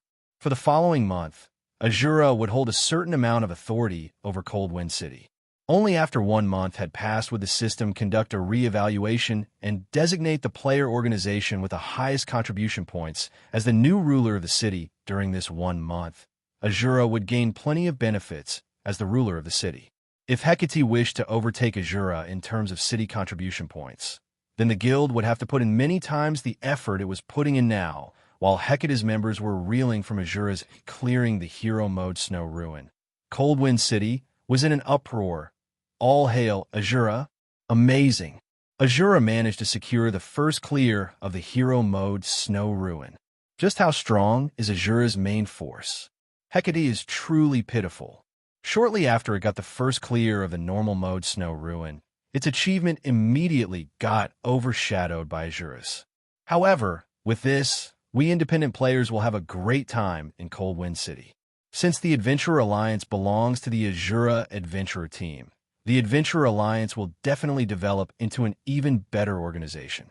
In the future, it might actually be possible to exchange for level 50 Dark Gold equipment from the Alliance. The system announcement of the Asura Adventurer team claiming the Hero Mode Snow Ruins first clear brought endless joy to Cold Wind City's independent players. Now, many of them wished to join the Asura Adventurer team. As for the various guilds of Cold Wind City, this news signaled the beginning of their nightmare. Had Hecate been the one to take control of Cold Wind City, the guild would have definitely placed heavy pressure on the Asura Adventurer team and the Adventurer Alliance. At that time, the independent players of Cold Wind City would have been made to realize the strength of guilds. However, now that Cold Wind City had fallen into Asura's control, more players would feel that joining the Adventurer Alliance was better than joining a guild. If that happened, then guilds would have even less living space in Cold Wind City. Meanwhile, Sky Slicer of the Centurion Dynasty was also dumbfounded when he received the system announcement. He simply could not fathom how the Asura Adventurer team had accomplished such a feat. That was the Hero Mode Snow Ruin they were talking about. Even Hecate's raid team, which had 19 Tier 2 players, did not dare to challenge Hero Mode. Yet, Asura had managed to clear it with just 13 Tier 2 players in its team. No matter how he looked at it, this had to be a joke from the system. With this, His plans to take advantage of the situation to gain some benefits for his guild were ruined. To make matters worse, his guild's living space in Coldwind City would even get further constricted while the outside world was in an uproar over the latest system announcement. Inside the Hero Mode Snow Ruins 5th underground floor, Surefone was currently collecting the Skeleton King's loot. As for everyone else in the team, they were lying on the floor and panting in exhaustion in Hero Mode. The Skeleton King was a bona fide level 65 mythic monster.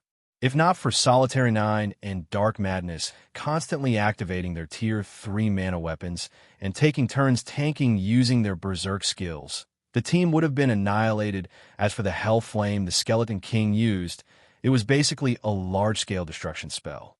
Whenever the Skeleton King used Hell Flame, the team had to rely on Surefang's absolute domain to survive. When the battle was over, the team had less than 40 survivors. Close to the end of the battle, even Solitary 9 and Dark Madness had died under the Skeleton King's flaming greatsword. The rear line healers couldn't keep up with the Skeleton King's DPS at all. Fortunately, after Surefang activated his Berserk skill, the team had managed to make it through the final stretch and defeated the Skeleton King. Meanwhile, the Skeleton King's death brought everyone two big surprises. The first one came in the form of a massive amount of EXP. The surviving members of the team received EXP equivalent to an entire day's worth of grinding. The second one was the appearance of a jackpot. The Skeleton King dropped so many items that just picking them all up took Surefang quite a lot of time in total. The Skeleton King's jackpot had over 200 items. Among them, more than 180 consisted of rare materials, mana stones, and magic crystals. As many as 5 mana stones had dropped. Quite a few of the rare materials were the main materials required to produce level 50+ dark gold weapons and equipment. Every material was worth a considerable amount of money. Among the remaining items were 1 weapon _ an epic ranked greatsword named Incineration Blade, and 7 pieces of equipment. The weapon was none other than the greatsword the Skeleton King had used, which was not only very powerful, but also very stylish. As for the equipment, they were either level 50 dark gold equipment or level 55 fine gold equipment.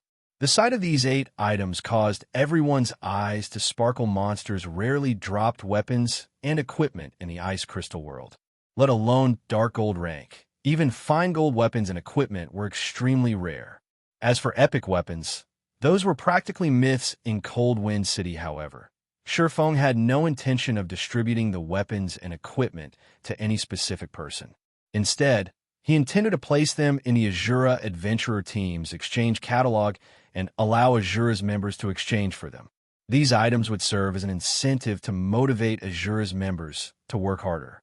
Meanwhile, for the team operation this time, he also granted everyone their deserved contribution points, which could be used to exchange for the items they wanted. The remaining dozen or so items included 3 master rank potions, 2 tier 3 magic scrolls, a design for level 50 dark gold rank cloth armor robes, and a design for level 50 fine gold rank plate armor arm guards. There was also one item in particular that surprised Surefang, and that was the Hell Chariot design. When Surefang picked up the ancient tome, which was even twice as thick as a dictionary, and read the name Hell Chariot design written on the cover, for a moment he actually thought he was hallucinating a war chariot. This was a weapon meant for large-scale battles. It possessed not only frightening destructive power, but also the ability to ferry large numbers of players across long distances. A high-ranking item that could be used to conduct ambushes and field battles, it also had excellent siege and defensive capabilities compared to a war chariot. The miniature ballista was no different from garbage. The miniature ballista moved very slowly and took a very long time to load. It also had no defensive capability and, hence, could be destroyed easily. In contrast, a war chariot was very fast and boasted powerful defensive capabilities. A war chariot could ensure that the players riding inside did not receive any damage from attacks. Somewhat similar to the ships at sea. Surefang had never imagined that the Snow Ruins final boss would drop such an item in terms of value. All the other items the Skeleton King dropped combined were not even worth 1/5 of the Hell Chariot design. After taking a few deep breaths and calming himself down, Feng activated Omniscient Eyes and appraised the Hell Chariot design. You want to know what rank the Chariot design was exactly. Chapter 1771, Hell Chariot. Hellscythe_lucky old Cicada's Feng used Omniscient Eyes on the tome in his hands. A loading bar appeared before him, needing 10 seconds to fill completely. 10 seconds. Feng's heartbeat quickened when he saw the loading bar. The longer the appraisal time, the more valuable the appraised item was. War chariots could be categorized into basic, intermediate, advanced, master, and grandmaster ranks, the chariot's value increasing with each subsequent rank. The war chariot's abilities were also stronger with each rank. A basic war chariot possessed enough combat power to deal with a great lord, but only a fool would use it against a monster. War chariots truly shined in siege battles and combat between players. Using a war chariot to deal with monsters was overly extravagant. Unlike normal weapons and tools, repairing a war chariot required more than just coins. Players would also have to supply the materials. If a war chariot were used to grind monsters, the income wouldn't even be enough to cover the repair costs.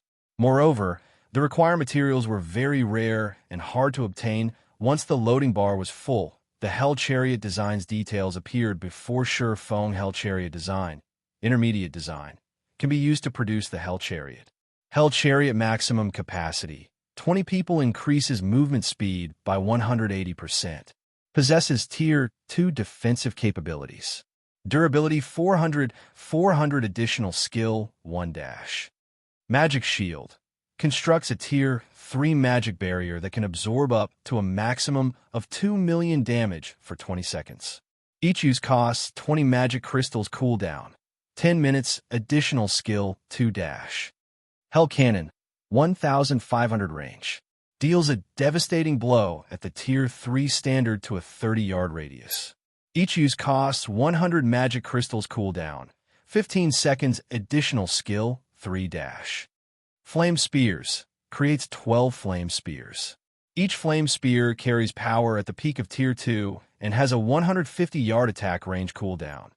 3 seconds. What a powerful war chariot. Feng's eyes glowed with excitement as he read the Hell Chariot's attribute panel. He had seen many intermediate war chariots in the past, but the Hell Chariot's attributes could even rank among the top intermediate war chariots. Normal intermediate war chariots only had 300 points of durability and only increased movement speed by 160%, which was roughly the same as a mysterious iron mount, yet the Hell Chariot increased movement speed by 180%. That was on par with the increase of a secret silver mount. However, the skills had to be the best part about this Hell Chariot.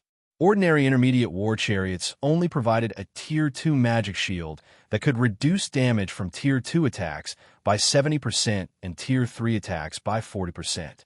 Meanwhile, the war chariot's Tier 3 magic shield could reduce damage from Tier 2 attacks by 80%, Tier 3 attacks by 70%, and Tier 4 attacks by 40%. With such a powerful magic shield, even a Tier 4 mythic monster wouldn't be able to destroy the Hell Chariot within a short time. As for the production requirements, they weren't particularly demanding.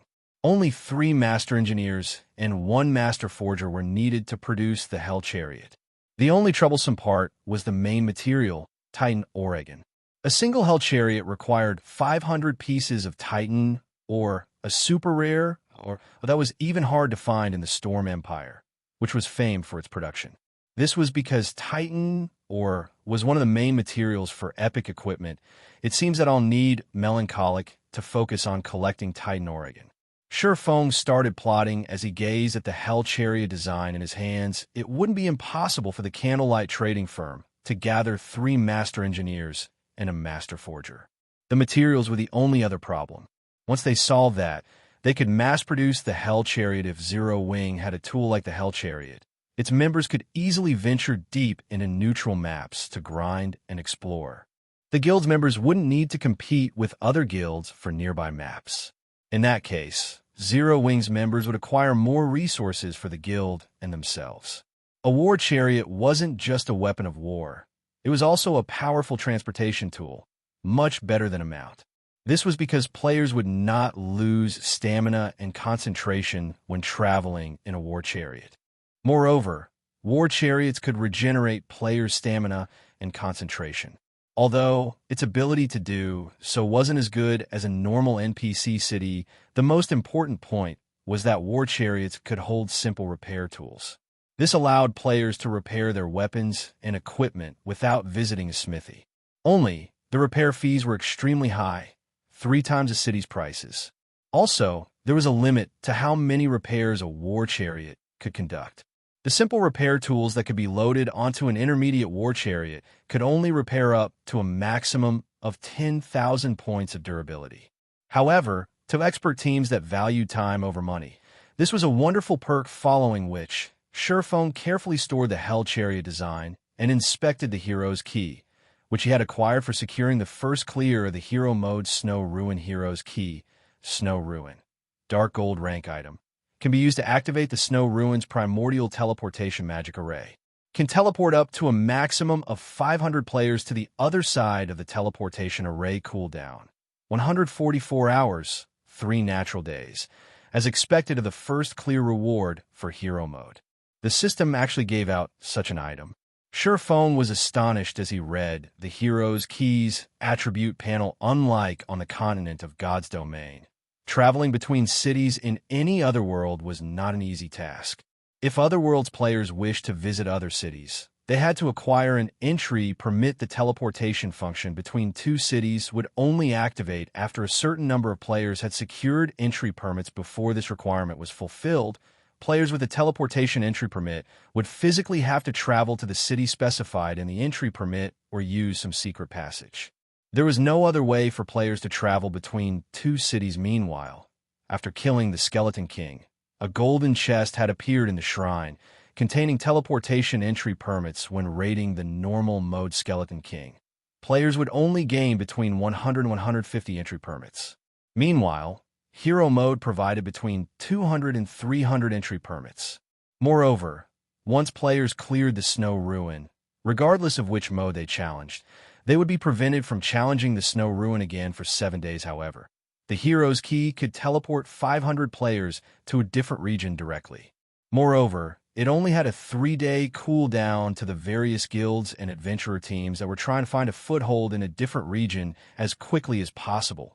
This was a godly tool, Commander. There are a total of 265 entry permits in the golden chest. What should we do with them? Yenya could not help but ask as she retrieved the entry permits. Currently, throughout Coldwind City, only Asura and Hecate possessed entry permits to other cities. Meanwhile, these entry permits would only bind to players after use. In other words, they could be sold or traded for Coldwind City's players. Traveling to another region was a golden opportunity.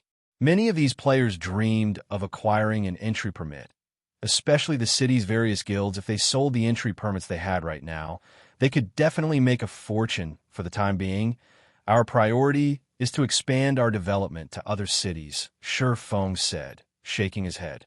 Head back to Coldwind City immediately and find some experts and trustworthy management individuals that are willing to develop in another city from the adventurer team.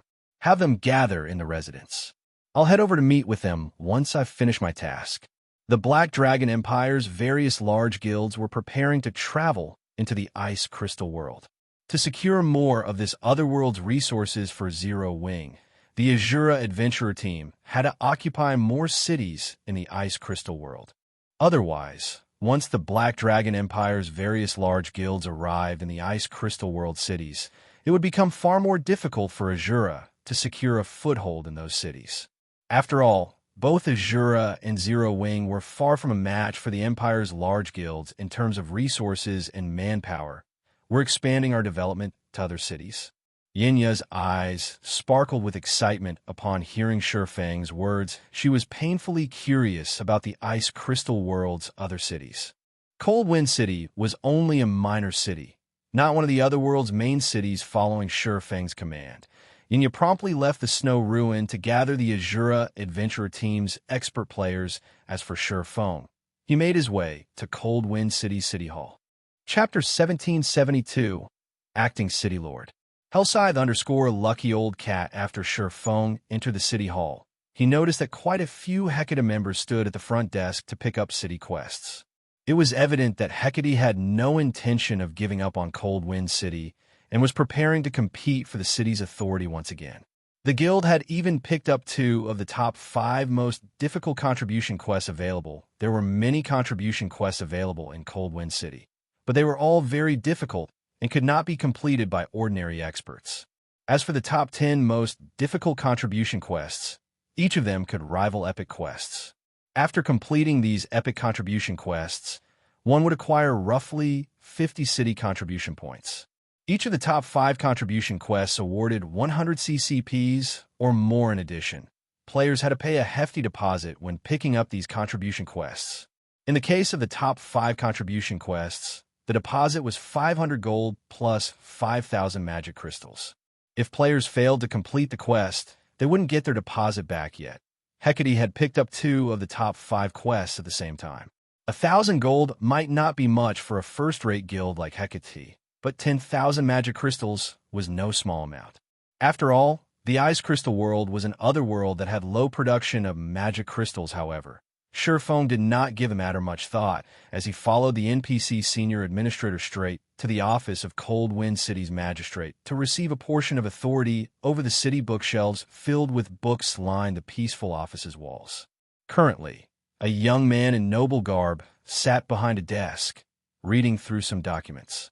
Upon seeing Silverwing, the youth set aside his work. This youth was none other than Fraught, Cold Wind City's magistrate and a level 180, Tier 4 Sky Knight.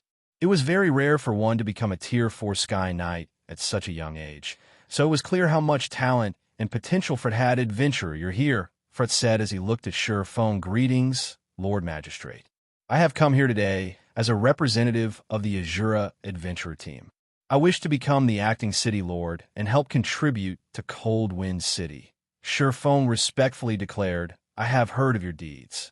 Your Asura Adventurer team is quite capable. You have opened a snow ruin that has been sealed for many years and the path to other cities.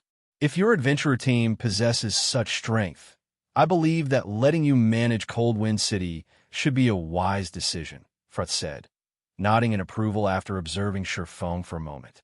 He then took a silver token from one of his desk drawers, placing the eagle-shaped token on the table, and said, "This is the acting city lord's token. With this, you'll command a portion of authority over Cold Wind City. However, I must warn you that if someone more capable comes to me, I will take the token back and give it to that person. Hopefully, you will utilize this token properly and help Cold Wind City develop." Saying so, Fraught passed Silverwing the acting city lord's token. Upon receiving the token, triumph filled Silverwing's heart. With this token, he will be considered Cold Wind City's ruler and possess advanced authority over the city. He could now turn the entire city into the Asura Adventurer Team's headquarters. After becoming the acting city lord, he would gain access to several empty plots of land in Cold Wind City's central district. These plots were specifically reserved for the acting city lord to build advanced constructions, such as advanced smithies, advanced restaurants, advanced shops, and advanced magic stores. Advanced shops, in particular, could even be used to host large-scale auctions, in which more than just players could participate. NPCs would be able to auction items as well. Only, these large-scale auctions could only be hosted once a week. In addition, becoming an acting city lord granted him the authority to construct a teleportation plaza in the central district. He could establish teleportation gates that transported players to Cold Wind City's border fortresses. These border fortresses were very far from Cold Wind City itself, and most of them occupied level 60+ high-resource maps. These maps contain many resources unique to the Ice Crystal World. However, if players tried to reach these border fortresses on foot, they would have to pass through multiple level 90 or above maps. Aside from the extreme danger, the journey was very time-consuming. Hence, traveling there via teleportation gate was the best option. The acting city lord managed these teleportation gates, and both the teleportation fees and the currency used would be left to their discretion. Of course, the system would impose a maximum and minimum amount. Meanwhile, the acting city lord would receive 20% of the income from the teleportation gates. This was the greatest benefit of being an acting city lord. Thinking up to this point, Feng headed to a VIP lounge on the City Hall's second floor and began to discuss the teleportation gate's construction with the NPC senior administrator. The sooner he built the teleportation gates, the more the Asura adventurer team would benefit, my lord. This is the information on the teleportation gates you have requested. From small to large teleportation gates. Everything is on this list, the senior administrator said as he handed Feng a list of available teleportation gates. How expensive. It's no wonder why the guilds that had taken control over otherworld NPC cities in the past hadn't constructed teleportation gates early on. Feng was utterly astonished as he read the construction costs. Just constructing a small teleportation gate cost 10,000 gold and 80,000 magic crystals. Meanwhile, a small teleportation gate only allowed travel to 3 fortresses and would only teleport a maximum of 50 people at a time. Meanwhile, a medium teleportation gate cost 20,000 gold and 200,000 magic crystals to construct. It allowed teleportation to 6 fortresses, with each teleportation transporting a maximum of 100 people. Though the mana cost for each teleportation was the same as the small teleportation gate. In other words, a medium teleportation gate could generate more profit. As for the large teleportation gate, it cost 40,000 gold and 300,000 magic crystals to build. It allowed teleportation to 10 fortresses, and each teleportation could carry up to 200 people. Similarly, the teleportation cost of the large teleportation gate was equal to that of the small teleportation gate, of course, since a teleportation gate would be very beneficial to Cold Wind City's development. It would also award Feng a considerable number of city contribution points. He wouldn't just be spending his coins and magic crystals to allow his successors to take advantage of his effort building. Certain advanced constructions would award CCPs as well. Only the amount varied depending on the type of construction. This was also the reason that once a player became an acting city lord, it was very difficult for others to surpass them, my lord. As you're the first adventurer to be chosen as the acting city lord, we can offer you 2 special teleportation gates. Here is the information for these gates, the senior administrator said as he passed 2 more lists to Feng. Once you have made your decision, you may notify me at any time. Of the 2 new lists the senior administrator had provided, both recorded information on small teleportation gates. However, unlike the normal version, these 2 gates each had an additional function. The first gate allowed teleportation to 4 border fortresses, but the construction price was 10,000 gold and 100,000 magic crystals. As for the second gate, it still only allowed teleportation to 3 border fortresses, but it also included teleportation to the main hall of the Snow Rift's Snow Ruin. Like the first gate, its construction price was 10,000 gold and 100,000 magic crystals. How fraudulent. 1 additional teleportation point increases the cost by 20,000 magic crystals. Feng could not help but inwardly curse at the system as he read the list. However, after giving the matter some thought, he found this pricing to be reasonable. After all, these options were only offered to the first acting city lord. The next acting city lord wouldn't have this benefit. He then said, I wish to construct a teleportation gate that is connected to the Snow Ruin. While having the connection to an additional border fortress was valuable, he could gain more benefits in the short term if he allowed teleportation to the Snow Ruin. After all, teleporting between the Snow Rift and Cold Wind City would be helpful to players who wanted to venture to other cities. This was especially true for the Asura adventurer team. Furthermore, it would be some time before players could grind in the maps around the border fortresses. After saying so, Feng took out the magic crystals he earned from selling ice resistance gemstones while he had been away in the Snow Ruin. He had sold another 16,000 ice resistance gemstones and earned 110,000 magic crystals. Although the magic crystals he had weren't enough to construct a medium teleportation gate, constructing a small teleportation gate shouldn't be a problem. Chapter 1773, Unifying Cold Wind City inside the quiet VIP lounge. After Feng paid the 10,000 gold and 100,000 magic crystals, a magic barrier formed in Cold Wind City's central plaza. Players caught within the barrier were immediately teleported out of the central plaza. What's going on? Why can't anyone get into the Central Plaza? Is that even possible? It's true. I can't get into the Central Plaza. I can't even see what's going on inside. The players standing around the pitch-black barrier that had enveloped the Central Plaza could not help their growing curiosity about the new development a short moment later. Every player in Cold Wind City heard the ring of a system announcement. Cold Wind City Region System Announcement. The Asura Adventurer team has constructed a teleportation gate in the Central Plaza. Players can now use the teleportation gate to travel to the connected border fortresses. More detailed information will be posted on the Central Plaza's notice board. The system announcement repeated 3 times. What's going on? A teleportation gate? We can actually teleport to other regions now? That doesn't seem to be the case. Anyone over at the Central Plaza right now? Mind updating us on the situation? I'll just read the notice. The Asura Adventurer team is amazing. The new teleportation gate Asura has constructed allows us to teleport to 2 level 60+ maps. Moreover, this teleportation gate is linked to the Snow Ruin. If we want to explore the Snow Rift or Snow Ruin, we could just teleport there now. We won't have to run all the way anymore. Damn, doesn't that mean it'll become much easier to travel and grind there now? For a time, Cold Wind City's independent players excitedly celebrated the new construction.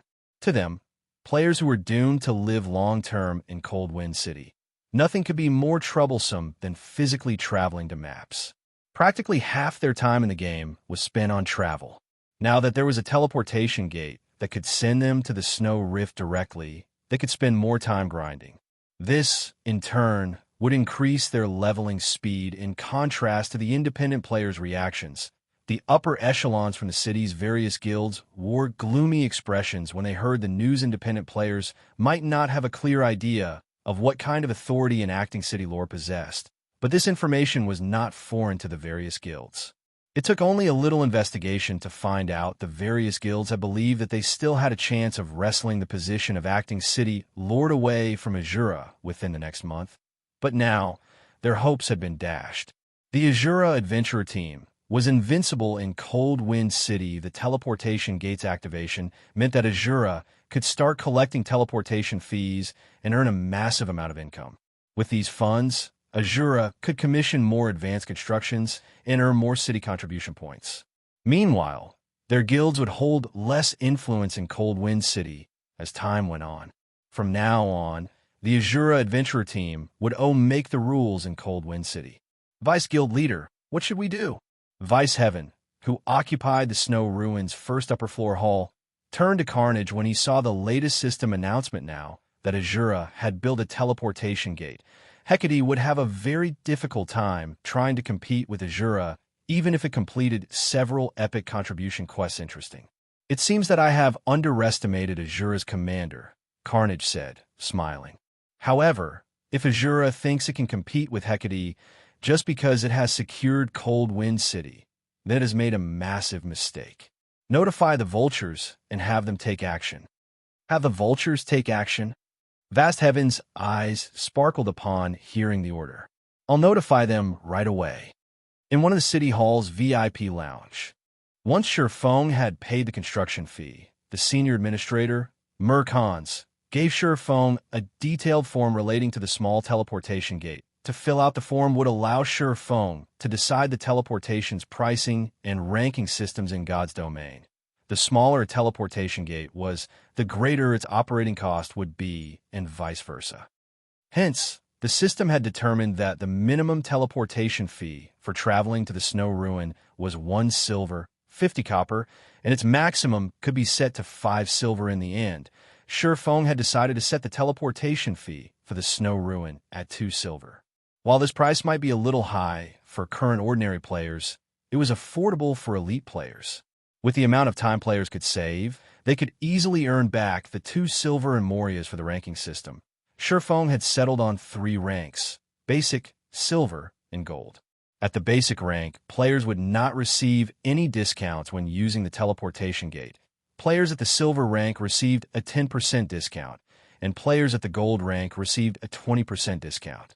At the Gold rank, players only needed to pay 1 silver, 60 copper to use the teleportation gate, which was only 10 copper more than the minimum price for the Adventurer Alliance. Members would enjoy access to silver rank discount when using the teleportation gate as long as they reached silver rank in the Alliance, and gold rank members would enjoy the gold rank discount when teleporting. In the Asura Adventurer team, elite members would get access to the silver rank discount, while core members could use the gold rank discount after this rule was set. Not only would it tempt more of Cold Wind City's players to join the Adventurer Alliance, but they'd also contribute more to the Alliance to raise their ranks. After all, the teleportation gate was an incredible convenience for players. Players would use the teleportation gate frequently, since just traveling to a nearby map like the Snow Rift would save them 20 to 40 copper, depending on their rank in the Adventurer Alliance. As for teleporting to the 3 border fortresses, which were even further away from Cold Wind City, players would be able to save even more money. In the long term, the 10% to 20% discount would save players a huge amount of money at that time. The Adventurer Alliance's development in Cold Wind City would skyrocket when Silverwing finished with the teleportation gate. He left the city hall and returned to Asura's residence. Constructing the teleportation gate was only a small matter to Silverwing. He still had much larger problems, which were his original purpose for visiting the ice crystal world. Collecting soul, dissolving flowers. Despite exhausting all options, he had only collected 6 soul, dissolving flowers thus far. He was still far from reaching his goal of 20 stalks. Moreover, he had been in the ice crystal world for such a long time already. This meant that he had already obtained all of the available soul, dissolving flowers in Cold Wind City. He wouldn't be able to acquire more within a short time if he wanted to acquire the 20 soul dissolving flowers quickly and complete the Philosopher's Hand quest. He had to visit the ice crystal world's other cities. Upon entering the courtyard of Asura's residence, Silverwing was greeted by the sight of many high-spirited players. When these Asura members noticed Silverwing's return, they promptly greeted him with joy and respect. "Commander, you're back." "Greetings, Commander."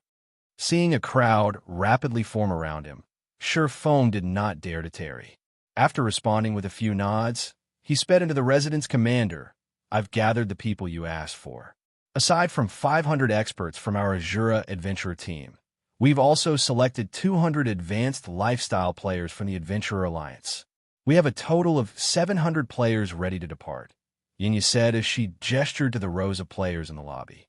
Smiling, she continued, "Even if we visit another NPC city, we won't be much weaker than its well-known adventurer teams."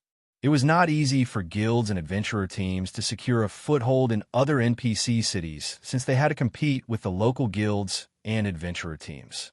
However, with 500 expert players, the Asura Adventurer team should be capable of contending with a large-scale adventurer team with around 2,000 or 3,000 members, including the 200 advanced lifestyle players. Even if Asura's new branch couldn't trade with the local guilds or adventurer teams for any good equipment, it could produce its own high-quality equipment using the materials it earned from killing monsters. Moreover, as long as this first deployment endured, the Asura Adventurer team could send reinforcements from Cold Wind City. Fortunately, I've grown quite a bit stronger recently and got myself a piece of level 50 secret silver equipment. Otherwise, I wouldn't have met the conditions to take part in the expansion expedition. Now, I'll get to fight alongside the commander in another city. I know, right? We're even earning 50% bonus contribution value for this expedition. We'll also earn 15% more points. By the time the others visit the new city, we might have already reached bronze rank in the Alliance. When the team members saw Silverwing, they chatted quietly amongst themselves. "Good. Since everyone's here, let's move out," Silverwing said after glancing at everyone's excited expressions. He then led the group to the Central Plaza. Chapter 1774. Initial Appearance in a Foreign Region. Hellscythe_lucky old cat. Since NPCs were in charge of building the teleportation gate at the Central Plaza, after Silverwing paid the necessary fees, construction took less than 10 minutes as the pitch-black barrier enveloping the Central Plaza disappeared. A 6-meter-tall stone gate inside came into view. The ground around the gate had all sorts of divine runes and magic arrays carved into it, which increased the mana density at the Central Plaza slightly. Currently, a large number of players had gathered around the Central Plaza, their eyes filled with interest as they looked at the teleportation gate.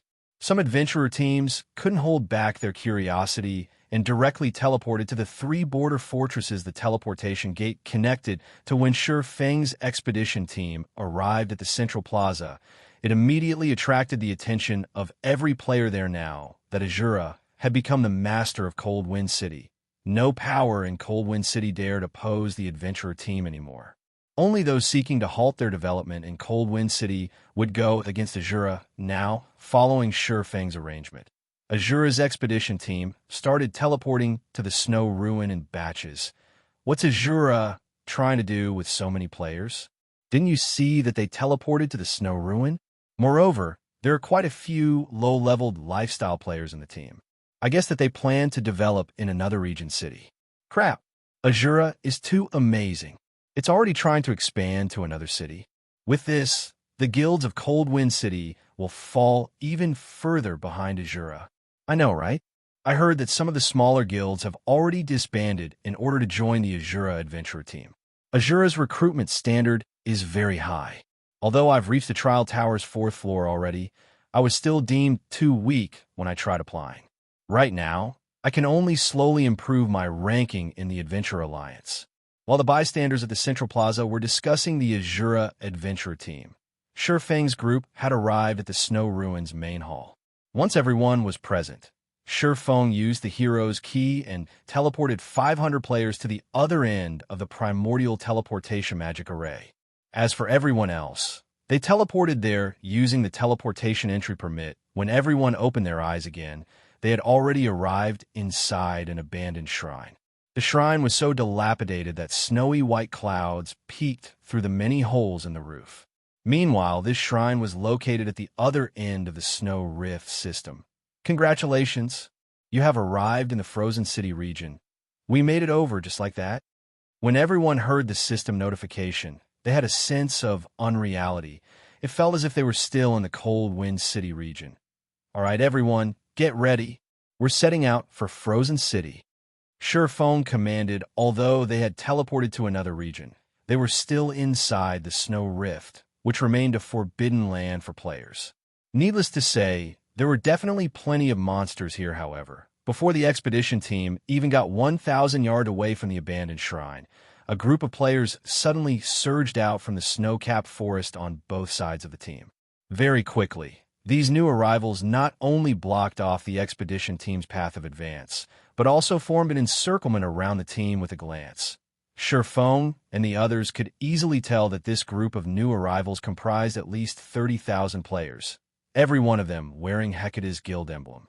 From the sneers and killing intent these Hecate members displayed, these guild players obviously held bad intentions towards them before Shi Feng and the others could do anything.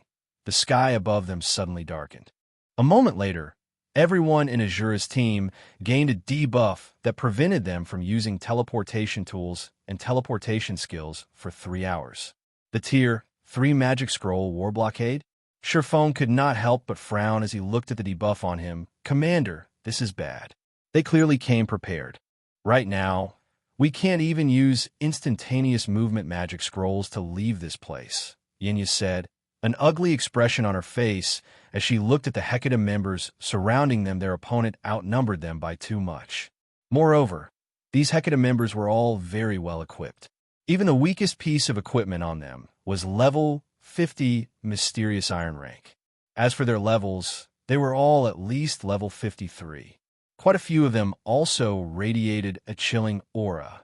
These players were evidently experts that had fought on many battlefields. Most likely, they were not the slightest bit weaker than herself and the other Tier 2 experts of Asura. Meanwhile, the 20-plus players standing at the forefront of the guild's lineup even felt lethal to Yinya as Hecate's army drew closer. Asura's members grew anxious at this time. A berserker clad in dark blue armor walked out from Hecate's army. Looking at Shi Feng and the others, the berserker laughed loudly. "Haha, aren't you people from Asura very amazing? Why are you getting afraid now?" This berserker was none other than Vast Heaven. It is normal for them to be afraid. After all, we have a total of 40,000 elites and experts gathered here. What could they possibly do with their measly 700 players? said a slim man clad in dark gray mage robes, standing beside vast heaven, chuckling. However, the Vice Guild leader sure has a high opinion of them to have actually sent so many of us here to stop them. The 11 Tier 2 players standing beside him nodded in agreement with the gray-robed man's words. The Vice Guild leader has told me to remind you all to be careful of Asura's commander. That man is very strong, Vast Heaven said as he fixed his gaze on Silverwing. That person is Asura's commander? He doesn't look like much at all. Regardless, since the Vice Guild leader has already said so, leave that person to us. We'll leave the small fries to you, the slim man said as he glanced at Silverwing, a hint of playfulness in his eyes. Blade, I'll attack first later on. You ambush him from the side.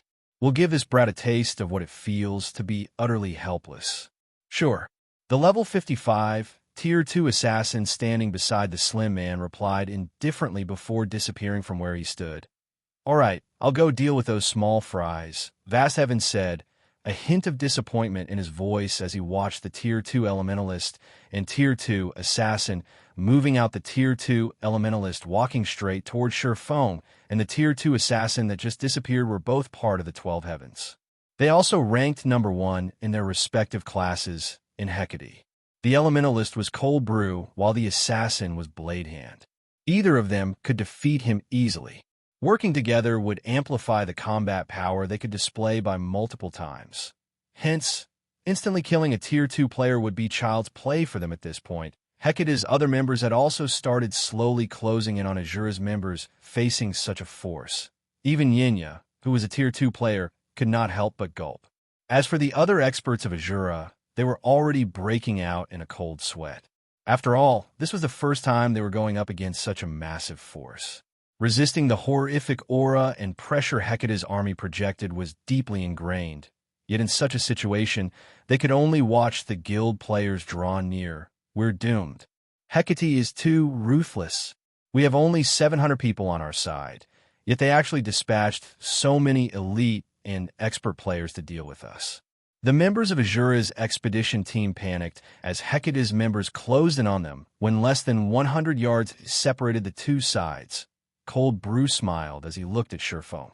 He then chuckled and said, You guys are pretty good at the Snow Ruin before to have actually claimed the hero mode's first clear and snatched our guild's Cold Wind City. It's a pity that, instead of meekly staying and ruling that backwater city of yours, you even dare to come running over to this place. Well, tell me how you want to die. Everyone relied on their own capabilities to struggle for Cold Wind City. Is there a need to call it snatching? Looking at Cold Brew slowly approaching him, Silverwing smiled and said, Moreover, in Cold Wind City, it was clearly you guys that started attacking us first. During this time, you people from Hecate have even ambushed and killed over 400 members of our adventurer team, causing us to suffer severe losses. Today, I'll use this opportunity to claim full compensation from you. Ha! You want to take revenge on us? Cold Brew laughed loudly. Our guild had countless enemies. Unfortunately, we annihilated every one of them in the end. How will your Asura adventurer team take revenge on us? As soon as Cold Brew said so, the large group of experts behind him sprang into action. Like a pack of fierce tigers, they surged towards Asura's members. We'll take revenge like this. Silverwing replied, plucking a scroll and the evil god's eye from his bag. He then unfurled the Tier 3 large-scale destruction magic scroll, Purgatory Flames, and used the evil god's eye's world power on it. Burn! Purgatory Flames. Chapter 1775. Nightmares Beginning in the Narrow Valley. As Silverwing completed the Tier 3 magic scroll's incantation, 3 crimson magic arrays appeared beneath and circled Silverwing's feet.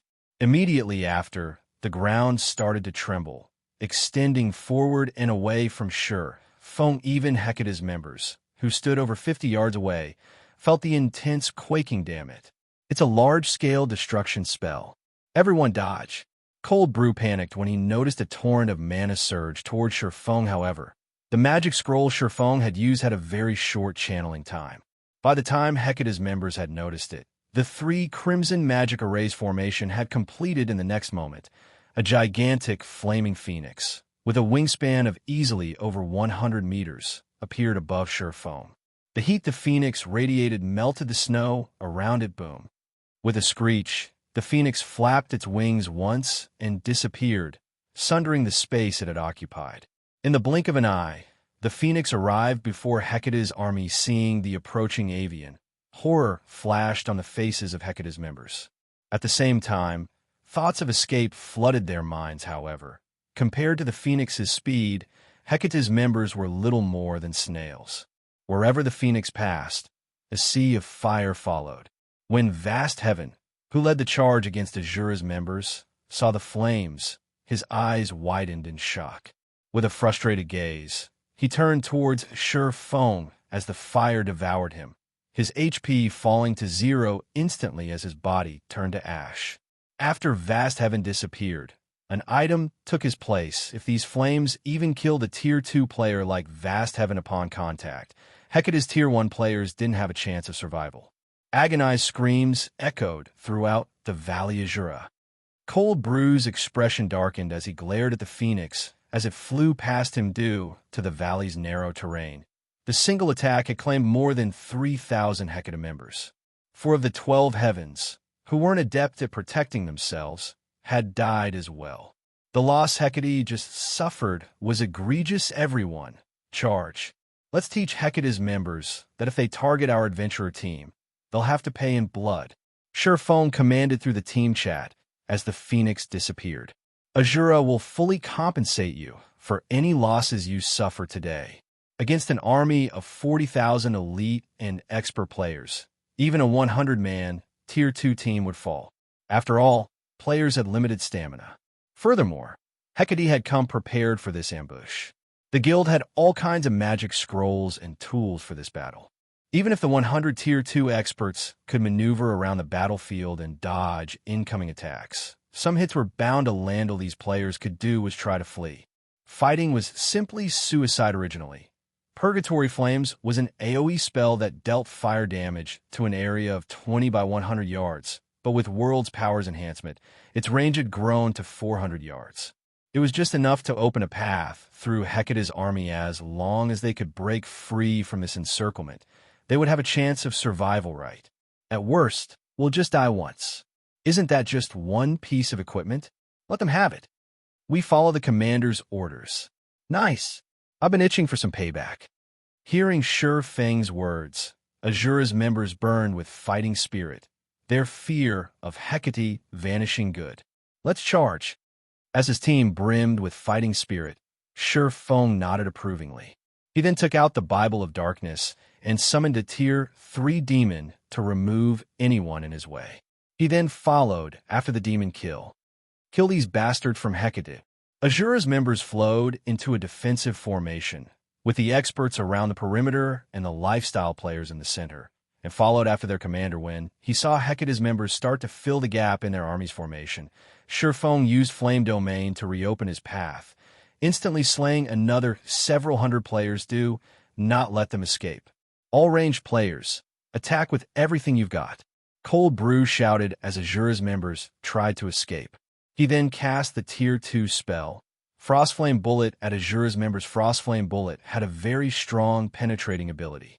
Even if players blocked the spell with their weapons or shields, they would receive a significant amount of damage. The 8 Frostflame Bullets that appeared instantly killed 2 of Asura's experts that had stood along the edge of Asura's formation. The Hecate members, who stood along the valley sides, began to launch their own attacks, raining spells and arrows down on Asura's members. Although Asura's members did their best to block these attacks, there were just too many, and some got past their defenses, plowing into these players. Asura's expedition team had lost over 30 players after a single intense bombardment from Hecate's players. The difference in strength was clear for all to see as Hecate's members prepared to launch a second wave. Yenya displayed her strength. As a Tier 2 druid, her combat power might not be a match for other Tier 2 players, but when it came to defensive and healing capabilities, she was extremely powerful. Tier 2 spell, Song of the Forest. Suddenly, a light green dome with a 50-yard radius formed around Yenya. When Hecate's attacks entered the light green barrier, their power drastically decreased. In addition, The Asura members inside the barrier recovered 2% of their HP every second. Although it wasn't much, this helped to alleviate the burden on the other healers due to Song of the Forest. Only a dozen or so Asura members died in the second wave of attacks, seeing the spell's powerful effects. Cold Brew gnashed his teeth and retrieved a precious Tier 3 large-scale destruction magic scroll. He activated it, aiming for Asura's expedition team. But as the spell was about to take effect, Silverwing blocked the attack by activating Absolute Domain. In the end, the spell failed to damage any of Asura's team. Silverwing proceeded to slaughter Hecate's frontline. He dispatched every melee player that approached his team as fast as possible. He also activated Heavenly Dragon's power to enhance his combat power, further Thundering Flash, Lightning Edge, Shadow Blade. Aside from the players with powerful life-saving skills, the Tier 1 players that stood in Silverwing's path couldn't last more than one hit against the swordsman. Like the Grim Reaper, Silverwing harvested the lives of Hecate's members, one after another, to ensure that none of Hecate's members could get past him to target his allies. Silverwing abandoned his defense. He focused on killing as many enemies as possible. Taking some hits in the process, there was no lack of expert players among the Hecate members who charged at Silverwing. And not only did these experts have incredible aim, but they also had an excellent grasp of timing. While Silverwing focused on carving a path of blood, spells and arrows skillfully flew towards Silverwing's blind spots to strike the swordsman. 2, 387-1, 657-1, 346-2, 046. Seeing the damages above Silverwing's heads, the attacking Hecate members gaped, their eyes nearly falling from their sockets. Impossible. My attack only did a little over 1,000 damage. Is he even human? He received so many attacks, yet his HP has barely moved. Hecate's players were horrified as they watched Silverwing take little to no damage from their ranged allies' attacks. As they charged towards Asura's team, Silverwing slew practically every player in his path with a single attack, and expert players were no exception. He easily maneuvered past their defenses, landing direct hits and killing them instantly. Only expert players that had activated a berserk skill had lasted a few more hits. In contrast, their attacks were little more than raindrops to this swordsman. Even after landing several dozen attacks, they had only managed to drop Silverwing's HP to 80%. Meanwhile, Asura's healers only needed a split second to restore Silverwing's HP to full. This was a nightmare. However, things were not looking so good for Asura's members either. Although Silverwing easily held on, attacks from all sides bombarded his teammates, and they suffered one casualty after another. To make matters worse, more of Hecate's members were drawing near just before Hecate's melee unit reached Asura's members and surrounded them. A gigantic magic array appeared above the battlefield before a powerful force swept down from it. Under this force, Hecate's members felt their bodies grow heavy as their attributes and physiques started to wane.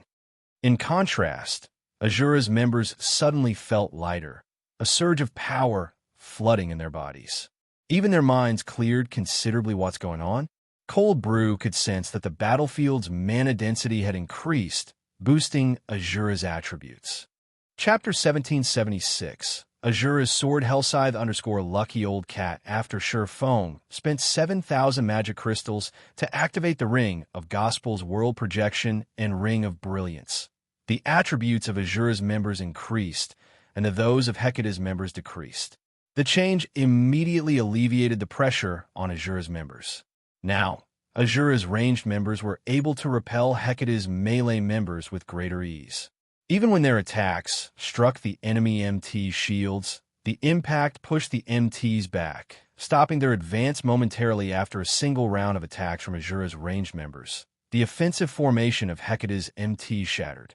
When a second round of attacks descended, over 30 Hecate MTs died. For a moment, Hecate's melee unit couldn't close the distance between itself and Asura's expedition team. Haha, the commander's move is awesome. With this, these bastards can't even come within melee range of us. The Asura members that had begun to despair felt their hopes rekindle. They might be able to cope with Hecate's ranged attacks by blocking and dodging.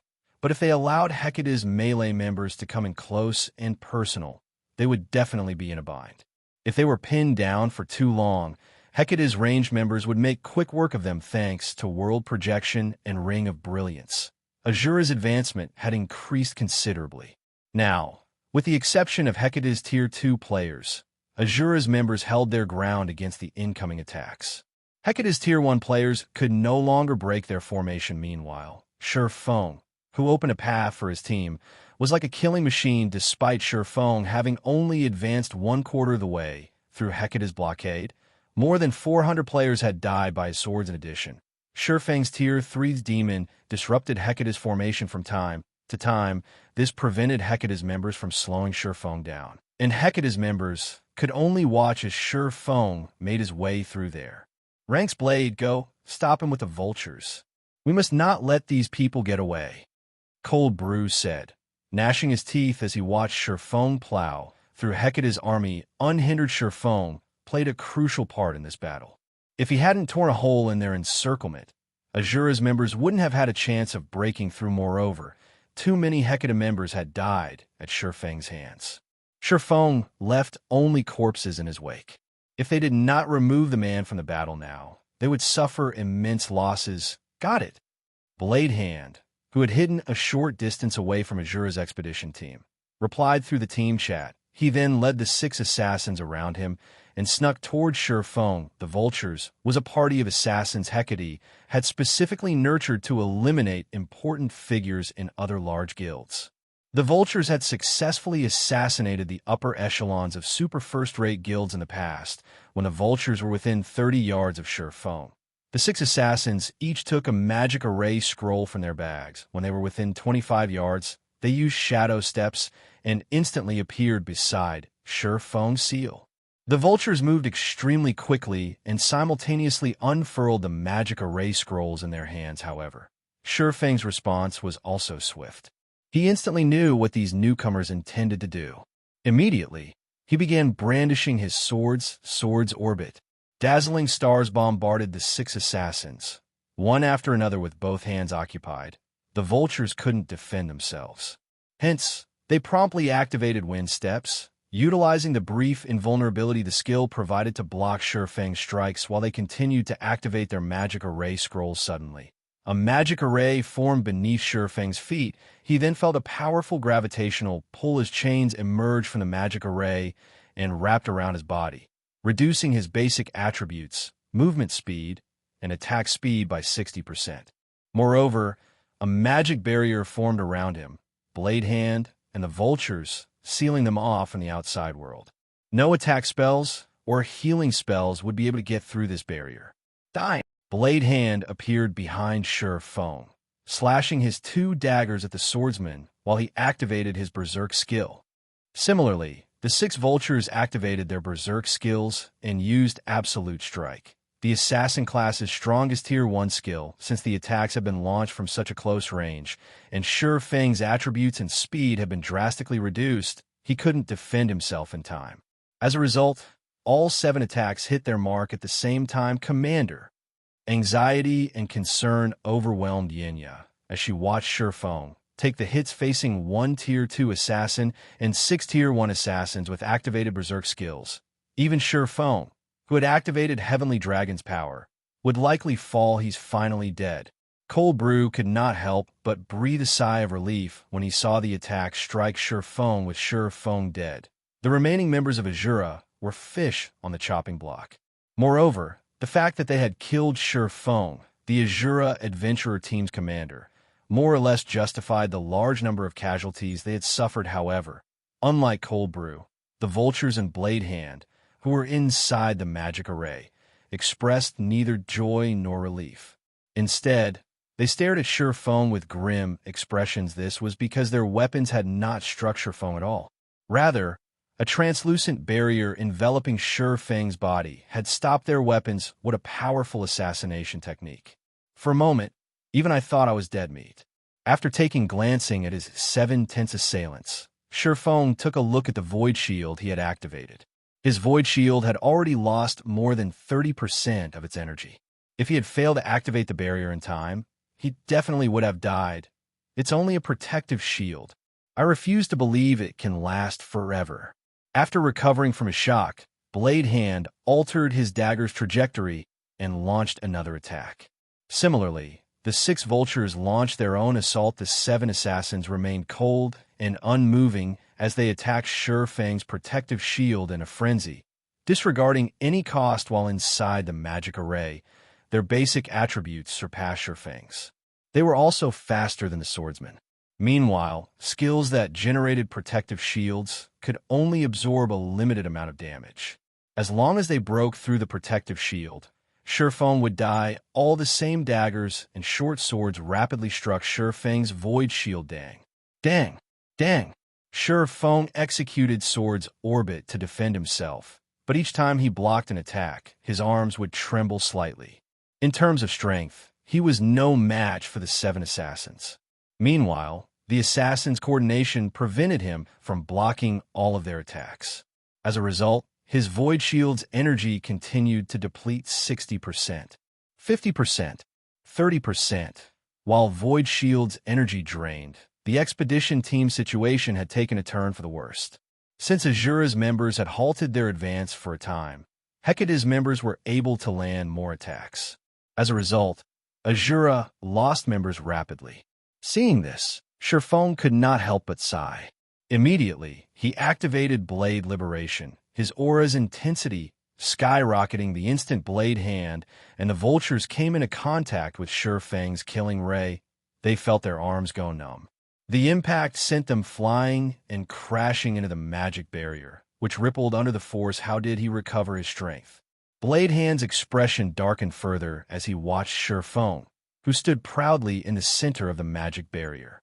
He could not understand how Fang's attributes had increased by such a large margin. However, Fang had no intention of giving Blade Hand's group any time to think as he took the initiative to attack Dang! Fang's attack speed was so high that even Tier 2 players had a hard time keeping up with his swords. Although Blade Hand and the vultures were assassins, not even they were a match for this swordsman's speed. They had to rely on their instincts to block Fang's swords. The 7 assassins knew that they were pushing themselves to their limits yet. Every time their daggers or short swords came into contact with Fang's swords, an intense feedback coursed through their arms. The resulting impact was so powerful that they were even forced to retreat by several steps. Eventually, they could no longer keep up and were forced to use Vanish, temporarily negating Fang's attacks.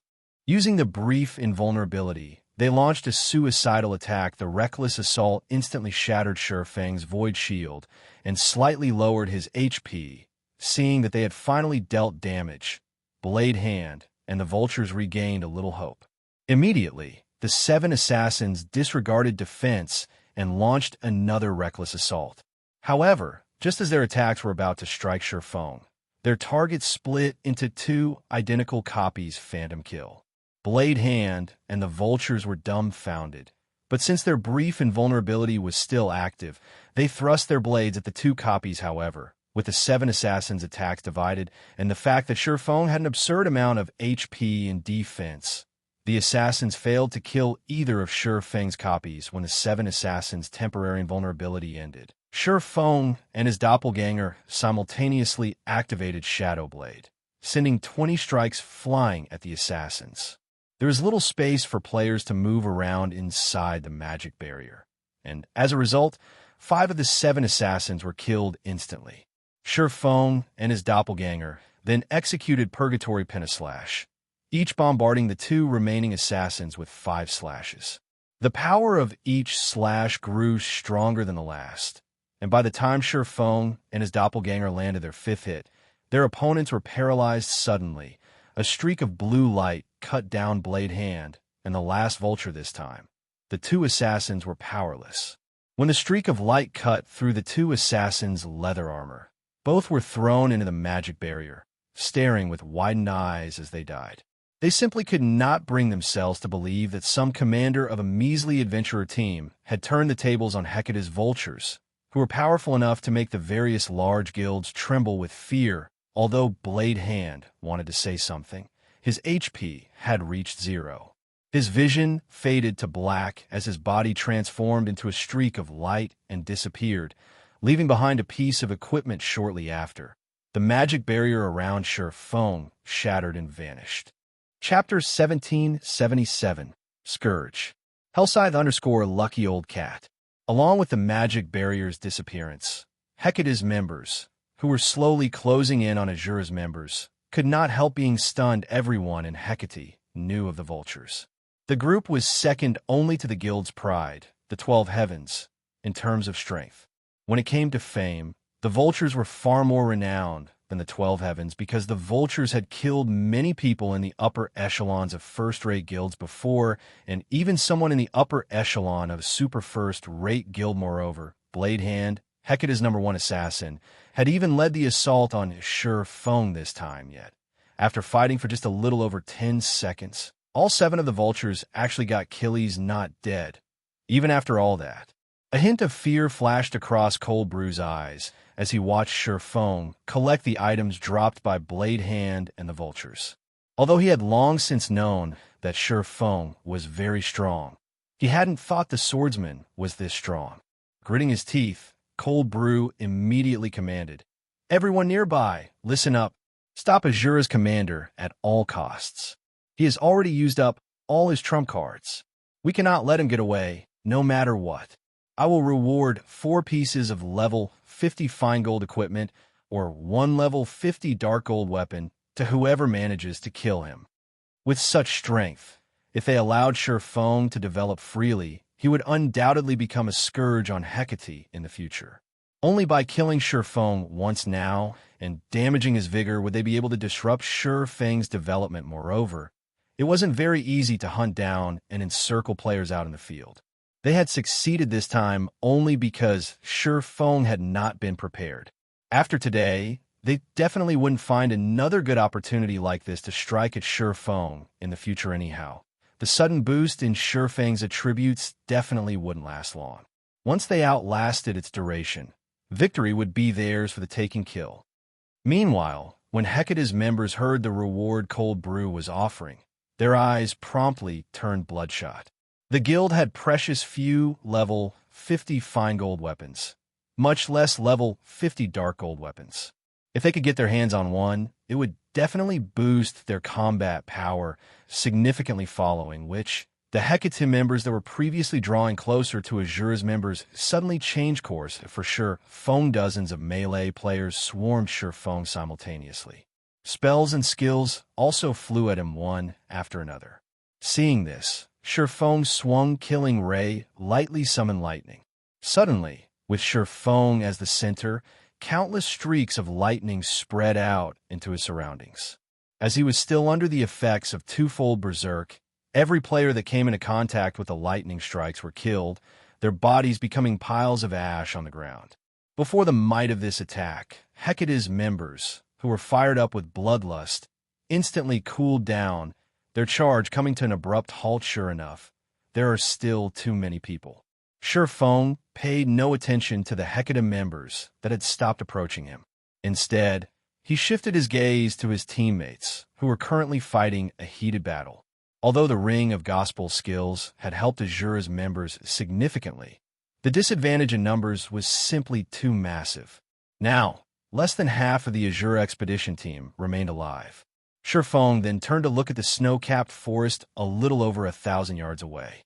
I have no choice but to try, just as Cold Brew had expected. Silverwing was already running on fumes right now. Twofold Berserk was his final trump card. Once he activated it, either his enemies died or he did. If he could get his team into the forest and utilize the terrain, hiding would be a snap. At that time, Hecate's members would no longer be able to surround them easily, following which Silverwing used his final trump card, Forbidden Domain. Suddenly, gray fog spread out from Silverwing's body and enveloped the path ahead of him, extending to the snow-capped forest. What's going on? Why can't I use my spells? That's not right. I can't even use my tools now. The Hecate members caught within Forbidden Domain quickly realized that something was wrong and panicked. After all, players relied mainly on skills and spells to do combat. Not being able to use these things was akin to a tiger that had lost both its teeth and claws. Most importantly, the healers could no longer heal themselves or their allies. Everyone, charge forward together with me. Upon seeing Hecate's members rattled, Silverwing quickly gave the order through the team chat and charged at the human wall before him. He then swung Killing Ray at the shields of the MTs, blocking his way with twofold berserk in effect. Silverwing was basically a humanoid monster. Just one attack was enough to send several MTs flying over a dozen yards away. Then, he followed up with Dragon Breath, tearing open the path that Hecate's members had refilled just recently. Although Hecate's members did their best to reorganize their formation, having been silenced, they were no different from paper before Silverwing. Every player that stood in his path would be sent flying before transforming into a streak of light and disappearing.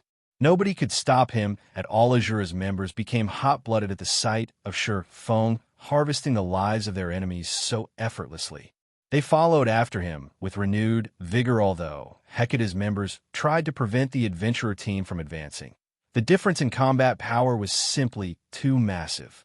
Without any healing, Hecate's melee players fell quickly to Asura's members in just 2 or 3 moves. In the end, the guild players could only watch as the remains of Asura's expedition team entered the snow-capped forest boss brew. Asura's members have escaped into the forest. Should we continue giving chase? A level 54 ranger asked as he looked at the nearby forest. No, we're retreating. The terrain inside the forest is too complex. Launching a search there will be too difficult. We might even get ambushed by them if we charge in recklessly, Cold Brew said, shaking his head. He then sent a fierce glance at the forest Silverwing had disappeared into as he said, "We have plenty of time to deal with them in the future. Frozen City isn't a place they can easily survive in." Following which, Hecate's members all used their return scrolls and returned to Frozen City. Meanwhile, news of Hecate's failed encirclement soon entered the ears of the various guilds of Frozen City and set off quite a commotion among the upper echelons of these guilds. Many guilds in Frozen City even held emergency meetings over this matter. This Asura adventure team, sure, is amazing. It actually managed to make Hecate eat a loss. This adventure team is quite good. Have someone try to make contact with it. For a time, the various guilds of Frozen City did their best to find out more about the Asura adventure team. Hecate was the ruling guild of Frozen City. Although the guild had yet to actually take control of the city, nobody in Frozen City dared to oppose the guild. Now that an adventurer team capable of inflicting such a huge loss on Hecate had appeared, how could the various guilds not feel shocked by this matter? Aside from Frozen City's guilds, the top-ranking adventurer teams of the city also obtained news of Hecate's failure through their own sources. A level 54 assassin suddenly entered one of Frozen City's high-class bars with hurried steps. "Commander, something big just happened." Hecate dispatched 40,000 elites and experts to ambush an adventurer team. The level 54 assassin announced as he took a seat in front of a middle-aged man who was currently enjoying some wine in a corner of the bar. This middle-aged man was Brilliant Heaven, the commander of the Frost Lion adventurer team, Frozen City's second-best adventurer team. With great enthusiasm, the level 54 assassin continued. "What do you think the outcome was? What else could it be? With a force of 40,000 elites and experts, you can even wipe out some of the large guilds in Frozen City." Brilliant Heaven replied disinterestedly, "You guessed wrong. Hecate failed. I also heard that Hecate lost several thousand members as well." The level 54 assassin said, shaking his head. "Several thousand? Which adventurer team did Hecate target? Even White Soul, the current #1 adventurer team, doesn't have this kind of capability." Brilliant Heaven could not help but be surprised by the assassin's words. No. Based on some insider information from Hecate, it seems this adventurer team came from another region. The level 54 assassin said. "Another region? What's it called? How many people did they send over? Several tens of thousands?" Brilliant Heaven's curiosity was now piqued despite himself. "It seems the adventurer team is called Asura, and it sent roughly 700 people over this time. the level 54 assassin said after taking another look at the message he received previously. Moreover, I heard that Asura's commander killed the vultures and Blade Hand all by himself. 700? And their commander killed the vultures and Blade Hand by himself? Upon hearing the assassin's words, Brilliant Heaven could not help wondering whether the assassin was drunk. However, the assassin had spoken very clearly and seriously. If that is true, then I'm afraid Frozen City will soon have a new ruler. Chapter 1778, Famous. Hellscythe_Lucky Old Cat. After Surefone got his team away from Hecate, he split the surviving Asura members into small groups and had them enter Frozen City while wearing cloaks to start collecting information regarding the city. As for Surefone himself, he and Yin made their way straight to Frozen City's City Hall Commander. This city is flourishing. It can already rival the capitals of kingdoms back on the continent of God's domain. Yinya was very surprised as she looked at the street outside through the advanced horse carriage's windows. As they made their way to the city hall, she saw plenty of players hawking their wares on the sidewalks. Unlike Coldwind City, though, the majority of these hawkers were lifestyle players. These players sold level 50 weapons and equipment, and the weakest piece of equipment was bronze rank, while the better ones were even secret silver rank. Such a scene could not be found in Coldwind City. Also, plenty of player-operated shops lined the streets.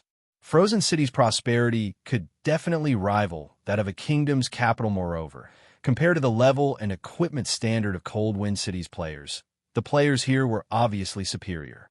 Most of the players on the street were level 52 and were fully geared in level 50 mysterious iron equipment. There were also quite a few level 53 experts sporting multiple pieces of level 50 secret silver equipment. Yinya even spotted some independent players in level 50 fine gold equipment. This place is indeed developed. If comparing purely in terms of lifestyle player standards, Frozen City is far superior to the capitals of kingdoms. As Surefone looked at the lifestyle players on the sidewalks, he discovered that these lifestyle players were not wearing any guild emblems. Despite not being a member of a guild, they were capable of producing level 50 secret silver equipment. The forging standard of the lifestyle players in Frozen City was much higher than that of the lifestyle players on the main continent. For example, inside Starmoon Kingdom, only the lifestyle players of the Candlelight Trading Firm could produce level 50 secret silver equipment at a feasible cost. By the looks of it, Frozen City should be one of the Ice Crystal World's main cities. Main city, Yinya repeated. This was her first time hearing this term. That's right, a main city. You can think of other worlds as a kingdom or an empire. Although other worlds have not been unified, some cities are the counterparts of kingdom capitals and imperial capitals.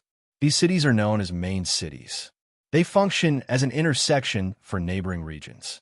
However, other worlds do not have only one main city. Depending on the size of an otherworld, it can have around 3 to 7 main cities. A city as large and as prosperous as Frozen City should be a main city. Surefone explained based on the investigations Asura's members had conducted, Frozen City's player population exceeded 8 million, which was much higher than Coldwind City's. In fact, Frozen City's player population exceeded even White River City's slightly, which was simply impossible for an ordinary city. In addition, Frozen City had opened a path to 2 other cities just a little while ago. At the same time, the Frozen City region had multiple maps leading to other regions. All this proved that Frozen City was a main city in the Ice Crystal world originally. Surefone had expected to arrive at an ordinary city similar to Coldwind City. He had never imagined that he would actually land himself in a main city. This came as a pleasant surprise. The importance of an otherworld main city was much greater than that of a kingdom capital or imperial capital on the continent of God's domain. The reason for this was access. Players in most ordinary cities in other worlds had to transit a main city in order to travel to other ordinary cities. On the other hand, players on the continent of God's domain could teleport freely between cities belonging to the same kingdom or empire. Moreover, regions housing ordinary cities had access to only one main city. One could travel to other main cities only via the main city they were connected to. Due to these reasons, the main cities of other worlds were very important. At the same time, the difficulty of taking control of the main city was also much greater. However, once players successfully seize control of the main city, they could monopolize a sizable portion of an otherworld's resources, which also made main cities prime targets for the various large guilds now that Silverwing had managed to arrive at Frozen City ahead of the Black Dragon Empire's various large guilds. He had a much better chance of taking control of the city after riding on the horse carriage for about 20 minutes. Silverwing and Yinya arrived at Frozen City's city hall currently. Merchant players crowded the main lobby. Some of these merchant players were standing before the front counter and browsing through the shops available for purchase in the city. Others were sitting in the lounge and chatting while waiting for their turn. Did you hear? Hecate ambushed an adventurer team in the Snow Rift just recently. In the end, however, not only did Hecate lose several thousand elite and expert players, but even let nearly half of the adventurer team get away. Of course, I've heard about it. I also know that the targeted adventurer team is called Asura, and that it's an adventurer team that came from Cold Wind City, a city that Hecate is trying to occupy. This Asura adventure team sure is amazing. It actually managed to deal such a grievous blow to Hecate. I also heard that Asura's commander is an absolute monster that's 3 meters tall and has arms several times thicker than my thighs. He managed to wipe out the vultures and kill several thousand elite and expert members of Hecate all by himself. Even Tier 2 experts are like tofu before him. What a monster! It's no wonder even the vultures got annihilated. Commander, they seem to be talking about you. Yinya, who overheard the conversation of some resting players, giggled as she sneaked a glance at Silverwing. That gigantic? Silverwing could not help being flabbergasted by the conversation of these players.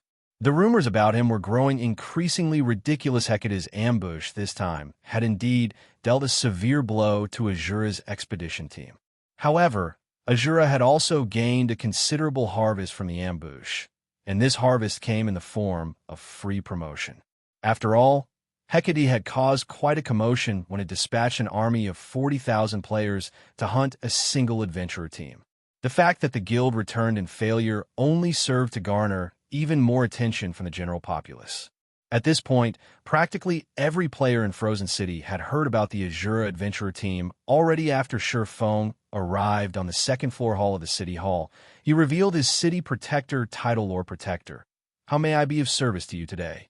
An NPC senior administrator promptly walked over to greet Silverwing. I wish to purchase a plot of land in the city. Silverwing said, all right, these are the available lands in our city right now, the senior administrator said as he took out a map of Frozen City. Green and red markers dotted the map, with the green markers signifying ownerless lands and the red markers signifying owned lands. Looking at the city map, Silverwing could not help but smile. Sure enough, the lands around that street are still untouched, Silverwing thought as he looked at a section of the city that was all green.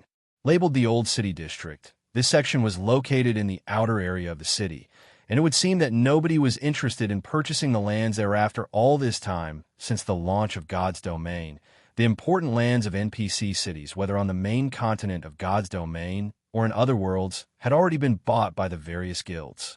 No good locations would be left unclaimed, however. The NPC cities in other worlds were slightly different, particularly the old city districts of the main cities in other worlds. Only main cities had access to other main cities. This was like how teleportation between countries was limited to the capitals.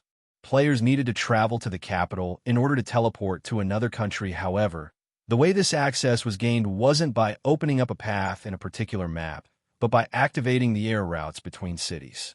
Once the air routes were activated, players could then ride a flying ship from one main city to another. These flying ships would dock at the main city's old city districts, where the main cities would construct an airport. In the past, the various large guilds have been ignorant of this fact. As a result, some merchant players that had gambled their money on the lands of the old city districts ended up making a fortune for themselves currently. Practically all the lands around the area reserved for the future airport were ownerless. This was a massive business opportunity for sure. Phone Lord Protector, may I know which plot of land you wish to buy? I can also give you a detailed introduction of the lands available here. the senior administrator asked when he saw Feng remaining unresponsive for quite some time. No need for introductions. I want every plot of land in this area, Feng said as he pointed at the several streets of the old city district. Chapter 1779, Difference Between Cities. Hellscythe_lucky old cat. Everything, the NPC senior administrator couldn't help but ask, flabbergasted. Lord Protector, there are a total of 14 plots of land on these streets. Are you sure you want all of them? Even Yinya gave Feng an astonished look, her jaw dropping. She simply could not fathom what Feng was trying to do. Although the lands in the Old City District were much cheaper than the lands in the Central District, purchasing all 14 plots would still cost a fortune.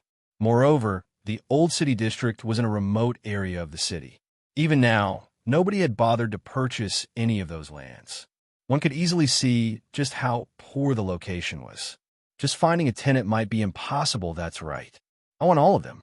Feng nodded. All right. The total for the 14 plots of land comes to 31,500 gold. After making sure that Feng wanted to buy Old City District's lands, the senior administrator excitedly calculated the total price and handed Feng a list. Examining this list, Feng noticed that the cheapest plot cost over 2,000 gold.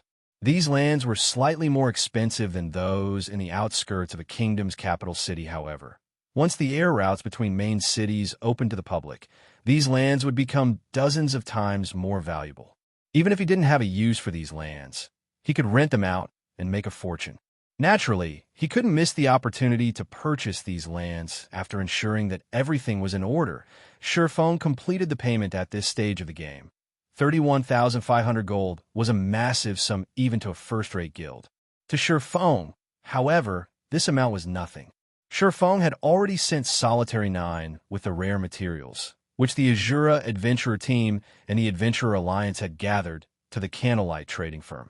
On his return, Solitary 9 had brought back plenty of items from Candlelight, such as stamina potions, ice resistance armor kits, and other items that could not be found in Cold Wind City to sell or put up for trade for the Adventurer Alliance. Cold Wind City's players prefer to purchase their items with coins rather than trade rare materials for items. Hence, he had earned quite a lot of coins recently. Thus far, Solitary 9 had made 2 trips to White River City. His first trip had netted them over 20,000 gold. On his second trip, which had been several days later, Candlelight was far more prepared as it had obtained a massive stock of rare materials. As a result, the items Solitary 9 had returned to Cold Wind City with on his second trip had netted them over 60,000 gold in profit. Now, Feng's pockets were heavy with coins. It was a pity that Asura and Zero Wing couldn't afford such shipments every day. After all, there were only so many players in Cold Wind City. There was a limit to the market's appetite. By Feng's estimates, it would take the city's players at least 4 to 5 days to digest all of the items. In other words, he could only earn a fortune once every 4 or 5 days. Before Feng had left Cold Wind City, he had spent 10,000 gold on the teleportation gate's construction. He had also left 10,000 gold behind for Asura and the Adventurer Alliance's development. He still had over 60,000 gold on hand, however. While 60,000 gold might seem significant, it wasn't enough for Feng to accomplish anything.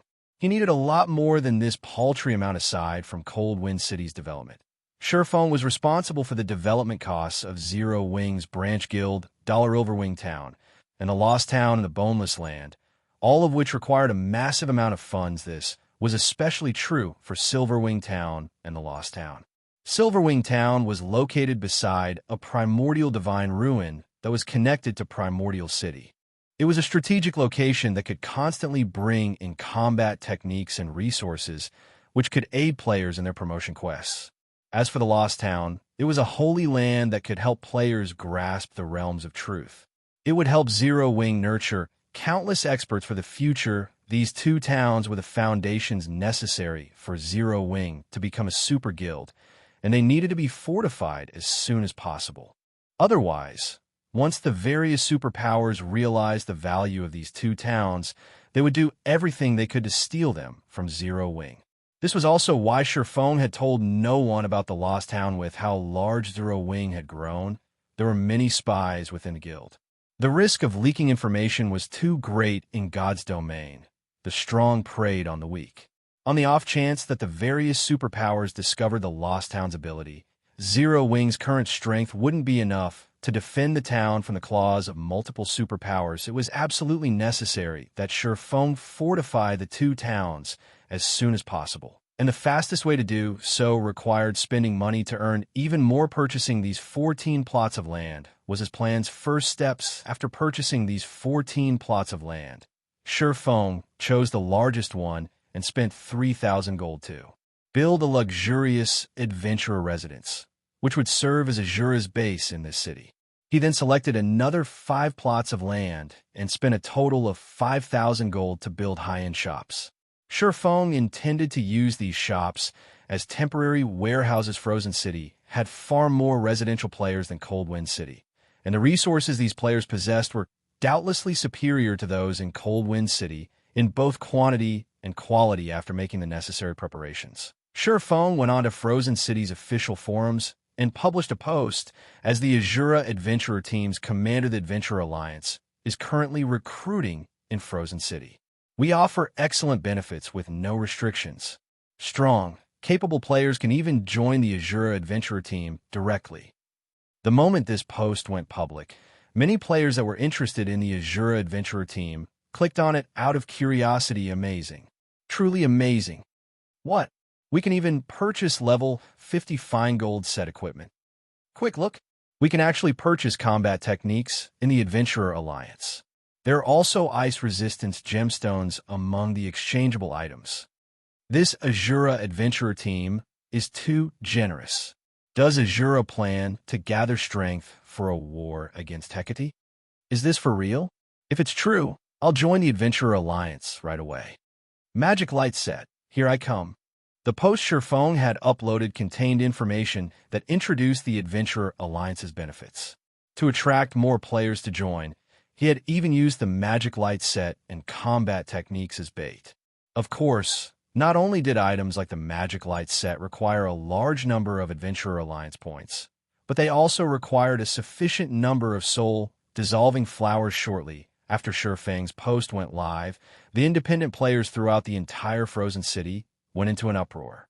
Every one of these independent players rushed toward Asura's residence. Although the majority of them did not have soul-dissolving flowers, they were still curious to find out whether the Asura Adventurer Team's claim was true. Wanting to confirm the situation with their own eyes before 10 minutes had even passed, over 10,000 independent players had crowded around Asura's residence, seeking to join the Adventurer Alliance. They packed the street outside the residence, forcing Asura's members to step up and maintain order. When Frozen City's independent players joined the Adventurer Alliance and saw the exchange list in the main lobby, they were ecstatic. The Magic Light Set was on the list, as promised, and there were actually 3 available. After getting their fill of the Magic Light Set, the independent players in the lobby turned their bloodshot eyes toward the ice resistance gemstones that increased one's ice resistance by 5 points. They immediately began to bid on the gemstones. Frozen City had far more resources than Cold Wind City, especially when it came to magic crystals. This was because Frozen City had an Asura mode regional dungeon in its area. Players could visit the regional dungeon to harvest the magic crystals they needed. Hence, Frozen City's players had slightly more magic crystals in their possession than Cold Wind City's players. Very quickly, the prices for the ice resistance gemstones shot up to 7 magic crystals, with some even reaching 8 magic crystals. Roughly 30 minutes later, the 5,000 5-point gemstones Shurfeng had brought from Cold Wind City had sold out. Frozen City's appetite for the ice resistance gemstones was many times stronger than Cold Wind City's. The sales had also earned Shurfeng over 35,700 magic crystals. Realizing that demand for the gemstones was so high here, Shurfeng posted 10,000 6-point gemstones for sale as well, with their minimum price set at 7 magic crystals. However, instead of selling batches of 1,000 at a time, as he had before, he only sold the 6-point gemstones in batches of 200 and 300. To Shurfeng's surprise, all 3 Magic Light Sets had sold roughly 3 hours after he had established the Adventurer Alliance in Frozen City, netting him 18 soul-dissolving flowers. Despite all of his efforts to collect the soul-dissolving flower in Cold Wind City, he had only collected 6 stalks, yet he had secured 18 stalks only 3 hours after arriving in Frozen City. The difference between the two cities was greater than he had imagined. Although the Magic Light sets had likely been purchased by players from large guilds, potentially adding to these guilds' strength, Feng didn't care after all. He had finally secured the 20 soul dissolving flowers after Feng withdrew the 18 soul dissolving flowers from Asura's warehouse. He nearly lost himself to his excitement and clicked to remove the curse on the Philosopher's hand. Fortunately, he managed to suppress his elation and found a private room in the residence.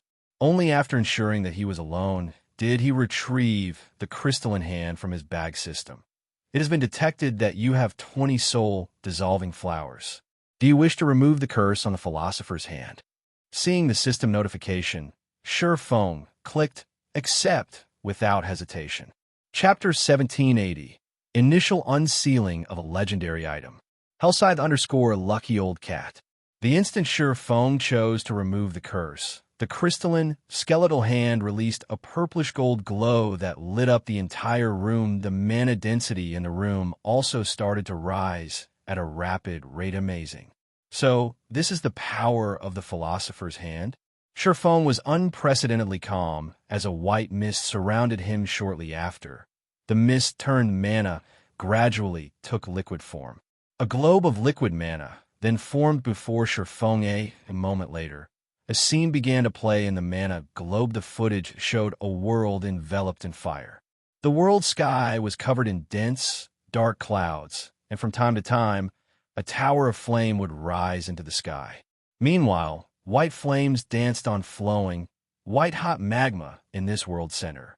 The flames were so hot that they even distorted space around them. However, Feng could faintly see a gigantic gate in the center of the white-hot flames. In addition, a massive, crimson figure paced inside the flames. The figure wielded a trident that seemed to be the ruler of the surrounding flames. After 1 minute of the footage, it disappeared. The room gradually returned to its original state, and the Philosopher's hand quietly hovered before Feng. However, the item was now decorated and carved. Divine runes. The Philosopher's hand's attributes had also undergone significant changes. Cursed Philosopher's hand, legendary rank item. As the creator of the Philosopher's hand failed to complete his wish before death, the creator's soul had attached itself to the Philosopher's hand and cursed it to lose all of its power. As soul-dissolving flowers had been used on the Philosopher's hand, the creator's soul had received soul guidance. As a result, the curse has been weakened slightly. Additional skill dash. Philosopher's Soul offers players guidance for 1 hour when crafting items. Cooldown 3 hours. One amazing skill. I've only partially removed the curse, yet the Philosopher's hand has gained such a heaven-defying skill. It's no wonder why it had been known as an alchemy treasure. Feng was astonished when he saw the updated attribute panel. Most likely, the effects of Philosopher's Soul could rival even the value of a meditation potion. However, the materials needed to produce the meditation potion were incomparably valuable, and the potion itself was impossible to mass-produce. Philosopher's Soul, on the other hand, was a skill that could be used indefinitely. Although the skill could only be used to help lifestyle players craft items, not to learn combat techniques like the meditation potion, it was still a precious resource. If the public discovered this skill, guilds throughout the game would hunt Feng down to steal it. In God's domain, players had to invent items, which involve a process of trial and error to become lifestyle masters. It would take a very long time for a lifestyle player to reach the master rank. However, if one had some guidance, then inventing an item would become easier. This would help lifestyle players, who were just a small step away from becoming a master, cross the final threshold after just partially dissolving the curse on the Philosopher's hand. It offered such a powerful skill. It was no wonder why Kingdom's Sword had developed its trading firm to the forefront of the Dark Knight Empire within a short time. After all, lifestyle masters were the core competitive power of a trading firm. This outcome made Feng even more eager to complete this epic ranked main storyline quest and obtain the complete Philosopher's Hand. However, the World Forest location is a big problem. As Silverwing recalled the scene the mana ball had displayed, frowning current players were likely unfamiliar with the Flaming World and would take a very long time to find it. But the moment Silverwing, who was incredibly familiar with God's domain, had laid eyes on the World of Fire, the massive crimson monster, and the trident it wielded, he knew where it was, the Flame Demon's Valley. It was a neutral map that was home to flame demons. The gigantic monster in the recording was, in fact, the Flame Demon King, the Flame Demon's Valley's final boss. As the Flame Demon's Valley was rich in magic crystals and source fire, or it had been highly contested over by the various large guilds in the past. The Flame Demon King, in particular, was one of the few world bosses available at this stage of the game. The Flame Demon King's first kill awarded fragmented legendary items and guild residence promotion orders. As a result, God's domain's various superpowers had dispatched large armies to raid it. Unfortunately, every guild that had tried to raid the world boss had returned in failure. The Flame Demon King had only been level 83 back then. The various superpowers expedition team members had, on average, been over level 80. The expedition teams also consisted of Tier 2 players, yet they hadn't been powerful enough to stand against the Flame Demon King's strength. Every expedition team had been annihilated. Only after players had reached level 100 and obtained their Tier 3 classes did they finally defeat the Flame Demon King. Meanwhile, the main reason that level 80-plus players had failed to defeat the Demon King was the Flame Demon's Valley's intense environment. The area the Flame Demon King occupied was so hot that players would rapidly lose HP, even in full fire resistance equipment and with advanced fire resistance potions. When a team battled the Flame Demon King, the team's healers constantly had to heal every member of their team. One could easily imagine the results of such a disadvantageous battle, however. Not only would players' basic attributes and physique improve considerably after reaching Tier 3, but their resistances would also undergo a qualitative transformation.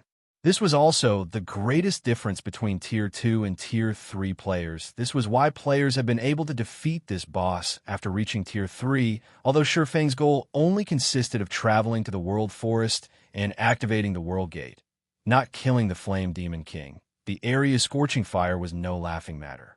Even if he consumed an advanced fire resistance potion, he wouldn't last more than 20 seconds in a severe environment without a healer. Furthermore, the Flame Demon King wouldn't just sit by and watch him approach the World Gate. If he factored in the Flame Demon King's interference, he wouldn't survive for more than a few seconds. Then, how was he supposed to activate the World Gate? It seems I'll have to find a way to increase my fire resistance, no matter how Silverwing thought about it. The only way he could activate the World Gate and complete his quest as soon as possible was to raise his fire resistance. Moreover, just increasing his fire resistance wouldn't do. He needed to help improve enough players to form a 20-man team at the very least. Otherwise, he wouldn't accomplish anything even if he was immune to the map's heat with the Flame Demon King harassing him. He needed others to distract the Flame Demon King while he activated the World Gate at the moment. Silverwing could only think of 3 methods to improve a player's fire resistance. The first method was to wear fire resistance equipment. The second involved fire resistance potions, and the last required raising one's tier. The last option was unrealistic. Hence, he could only rely on the first and second method. Creating advanced fire resistance potions was not a problem for the Candlelight trading firm. The problem now lay in how to acquire a large stock of fire resistance equipment. Moreover, the fire resistance equipment in question had to provide a significant amount of fire resistance. Otherwise, players wouldn't be able to survive in the Flame Demon King's abode. Trying to secure a large stock of powerful fire resistance equipment within a short time was unrealistic at this stage of the game. This was because mainstream players were just starting to cross the level 50 threshold. Team dungeons that dropped resistance equipment were still extremely rare. Hence, resistance equipment was very rare at this level, much less excellent resistance equipment. Only after players reached level 70 and above would resistance equipment start to become available in greater quantities. There's no other choice. I can only return and have Aqua Rose and Gentle Snow prioritize team dungeons that drop fire resistance equipment. Silverwing sighed. Following which, Feng stored the Philosopher's hand and called Yinya over to discuss the works that needed to be done in Frozen City after he left the Ice Crystal World. He then filled his bag with the 60,000 magic crystals, which he had earned through the ice resistance gemstones that provided +6 ice resistance, and a large amount of rare materials he had acquired for Frozen City and Cold Wind City. He then used a guild transfer scroll and teleported back to the continent of God's domain. Chapter 1781, Tremendous Changes. Hellscythe_Lucky Old Cat. Starmoon Kingdom, Zero Wing City. When Feng entered the guild hall's first floor hall, he noticed that the main hall was crowded with guild members either eagerly picking up a quest or exchanging for an item from the guild warehouse. With a glance, he noticed that the players present inside the hall were all level 51 and above. Some Tier 2 players, sporting Zero Wing's core member emblem, were forming guild teams to raid team dungeons. The entire first floor hall bustled with prosperity. Things here were completely different from before he left for the Ice Crystal World. After observing the situation in the guild hall for a short while, Feng hurried to the Candlelight trading firm as he rode through the streets of Zero Wing City on an advanced horse carriage. He noticed that there were many more players in the city than before, especially merchant players. In addition, he also saw quite a lot of leisure players wearing virtual clothing designed and made by real-world companies. It was obvious that players had started treating Zero Wing City as a place where they could enjoy life aside from merchant players and leisure players. There's also a marked increase in expert players in the city just within his field of vision alone right now. Feng already spotted several dozen level 53 and above expert players, and even 2 extremely rare Tier 2 players. This was a situation that could not be found even in Frozen City, however. The greatest change to Zero Wing City was the horse carriages on the streets. Convoys of carriages frequently drove past Feng. These convoys mostly belonged to NPC merchant caravans, the presence of which also represented the prosperity of a city. And the more there were of such caravans inside a city, the more prosperous a city was after Zero Wing City's prosperity reached a certain degree. So long as the city met certain safety requirements, it could get promoted from a basic city to an intermediate city in Feng's opinion. Zero Wing City's promotion was imminent.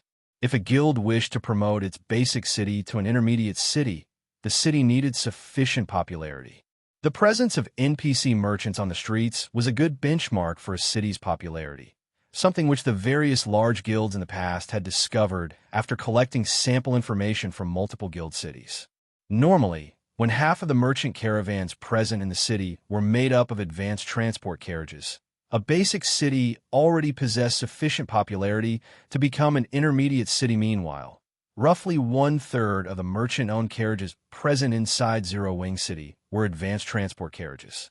The city was not far off from attaining the needed popularity. Zero Wing City's development speed thoroughly exceeded Feng's expectations. What with the 4 towers of elements in Zero Wing City, it already fulfilled the security requirements to become an intermediate city. In other words, so long as Zero Wing City achieved sufficient popularity, it could immediately be promoted to an intermediate city. It would be great if Silverwing Town and the Lost Town could get promoted as quickly.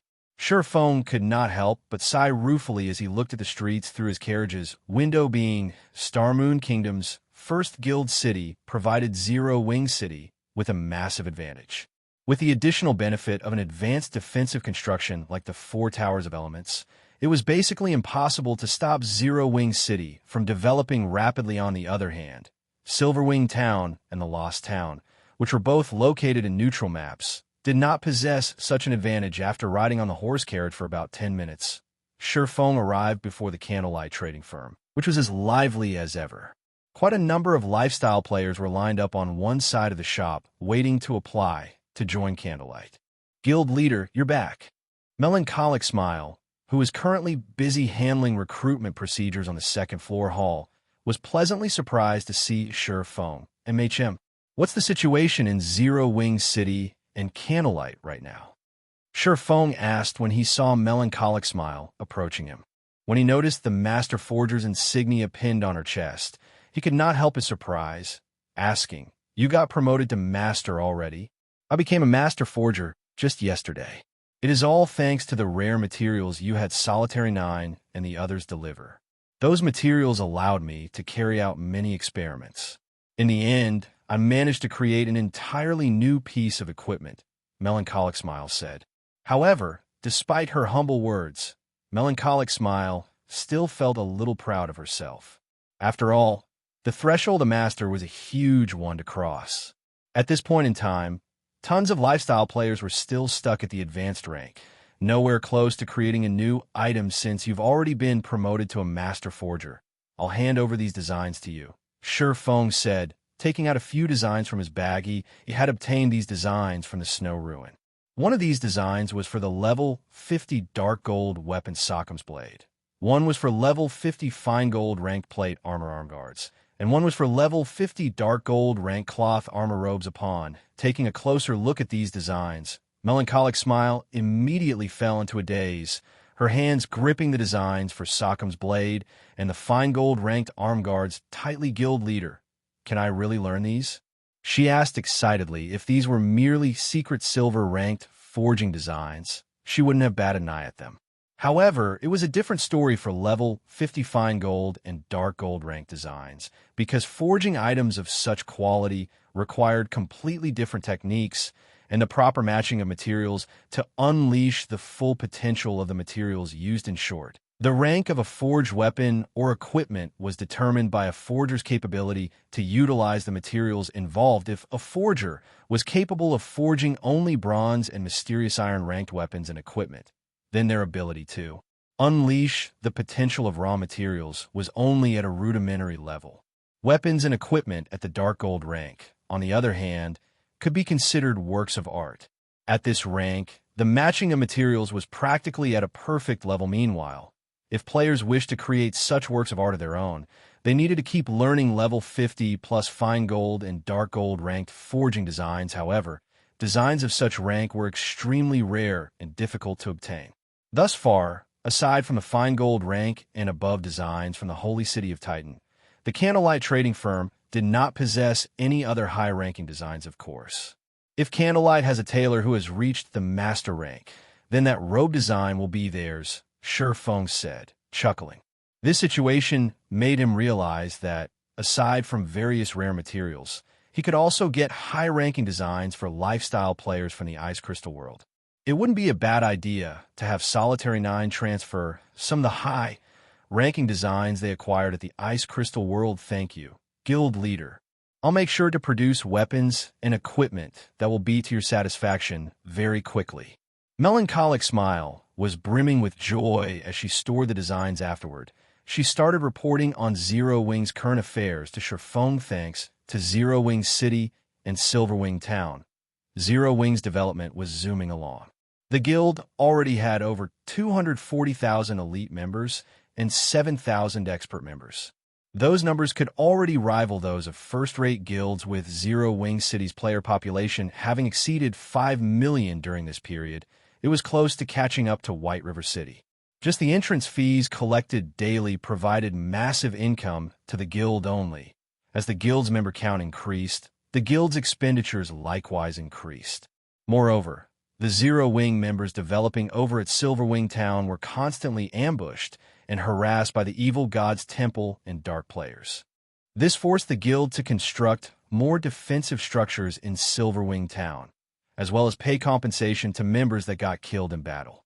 Right now, the guild was basically investing every coin it earned back into itself.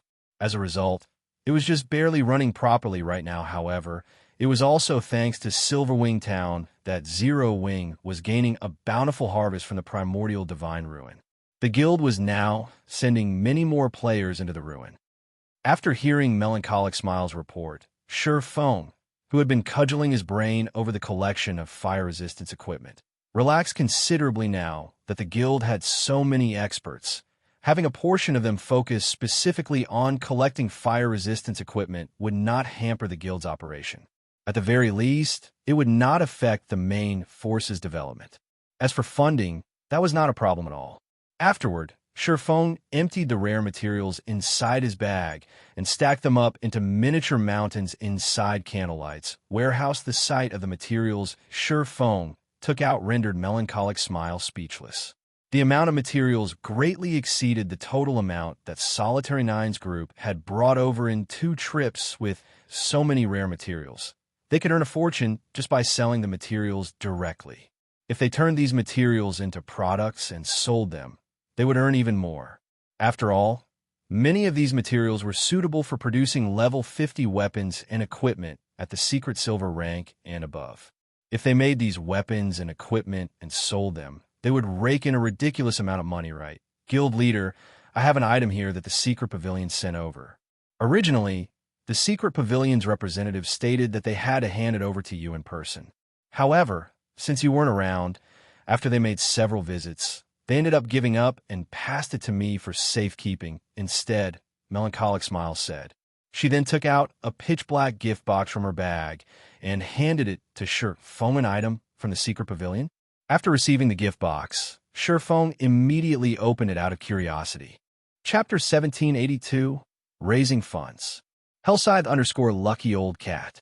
When Shurfeng tapped on the item, the exquisite gift box opened slowly. Inside the gift box was an exquisite golden card. Embossed on the card were the words Secret Pavilion Auction Invitation Card. The invitation card for the Secret Pavilion's auction. Shurfeng took out the card to inspect. It's a tribute panel. This is interesting. Recorded on the card's attribute panel was the address for the venue of the Secret Pavilion's internal auction. The card also served as an electronic pass that allowed entry into the auction. Meanwhile, the card could allow up to 5 people to participate in the auction. Shurfeng knew very clearly what an internal auction hosted by the Secret Pavilion entailed. These internal auctions were a hub of high-class items. Moreover, the auctions weren't limited to items found in God's domain. Real-world items that could be of help to one's progression in the game would also be available during the first 2 years after God's domain's launch. Not even the Dark Arena's Dark Auction could have compared to the Secret Pavilion's internal auction. Epic items were commonplace in these internal auctions, not worth mentioning. More importantly, the auction would include fragmented legendary items and clues that could lead to legendary items. The internal auction also offered a massive quantity of items. Sometimes, the internal auctions would last 2 days due to so many items for sale.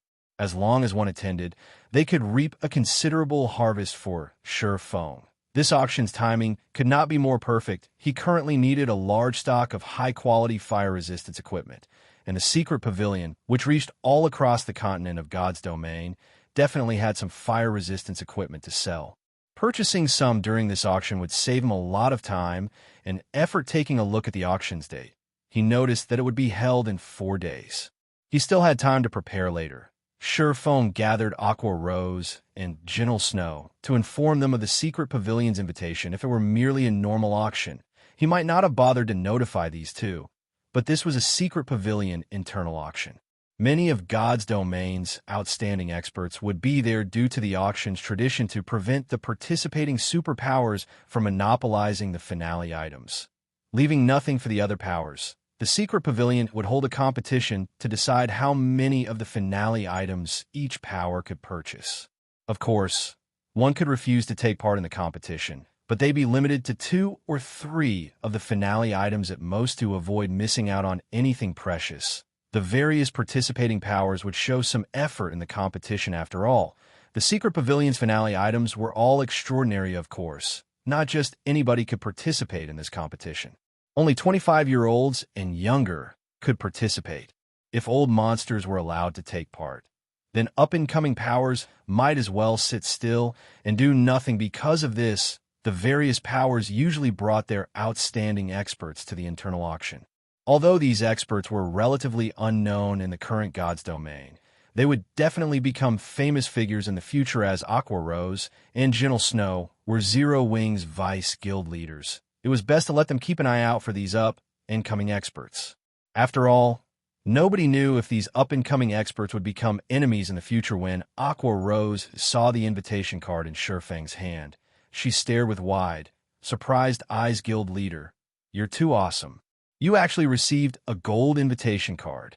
I've heard that the Secret Pavilion has only distributed 50 gold cards this time. Aqua Rose said in admiration the Secret Pavilion's internal auction was a grand event in the virtual gaming world. Even veteran first-rate guilds like Twilight Echo would only receive a silver invitation card. Meanwhile, those with a gold card would enjoy a massive loan from the Secret Pavilion. Even if one attended the event with empty pockets, they could use the gold card to purchase some items, paying their bills several days later. This provided a massive advantage in the auction. The Secret Pavilion had distributed such gold cards to prevent the various superpowers from casually bidding on finale items and winning them by default or for a very low price. Aqua Rose found it truly hard to believe that Silverwing had actually received a gold card. They've only sent out 50. Silverwing could not help but take another look at the invitation card. During his previous life, he had never participated in any of the Secret Pavilion's internal auctions since Shadow hadn't qualified for an invitation. He had only heard details about the internal auction from other guilds. He certainly hadn't expected the Secret Pavilion to send Silverwing such a high-ranked invitation card. Guild leader, can I bring a friend to the auction as well? Aqua Rose asked hesitantly, depending on the type of invitation card one received. Players could bring a certain number of people with them. Bronze cards, the most common invitation cards, only granted entry to 2 people, and silver cards granted entry to 3 people. Only gold cards granted entry to 5 people. Sure, we have plenty of slots. In any case, Silverwing answered he had only intended to bring Aqua Rose and Gentle Snow to the auction. No one else really mattered. They were only going to get a glimpse at the various major powers' up-and-coming experts. This information would only be useful to management-level figures in Silverwing. Bringing guild experts wouldn't benefit the guild. On the contrary, he would be wasting his experts' time. Thank you, guild leader, Aqua Rose said joyfully. Silverwing, Aqua Rose, and Gentle Snow agreed on a specific time to meet up at the internal auctions venue in the real world. Before this, though, Silverwing had the 2 of them lead a team of their own to raid specific team dungeons to acquire some fire-resistance equipment. As for Silverwing, he did his best to collect funds. The Secret Pavilion's internal auction used 3 different currencies. The first equals was credits, which was also the most preferred currency of the various superpowers. The second was in-game coins, and the third currency was magic crystals. Currently, Silverwing severely lacked credits. Hence, that only left the option of paying with coins and magic crystals. Fortunately, the Secret Pavilion preferred magic crystals and coins. Hence, during the auction, magic crystals and coins would have a priority over credits. However, Silverwing had no intention of purchasing items using magic crystals since they weren't easy to obtain. Moreover, Silverwing currently needed a lot more magic crystals to sustain its operation compared to other guilds. Hence, he would have to rely on his coins. Silverwing had spent 3 full days cooped up inside one of Candlelight's special forging rooms, constantly producing advanced mana armor kits. Even at this stage of the game, advanced mana armor kits were still highly sought after. There simply weren't enough to satisfy market demand. However, Silverwing hadn't had much time to craft the kits, so supply hadn't increased.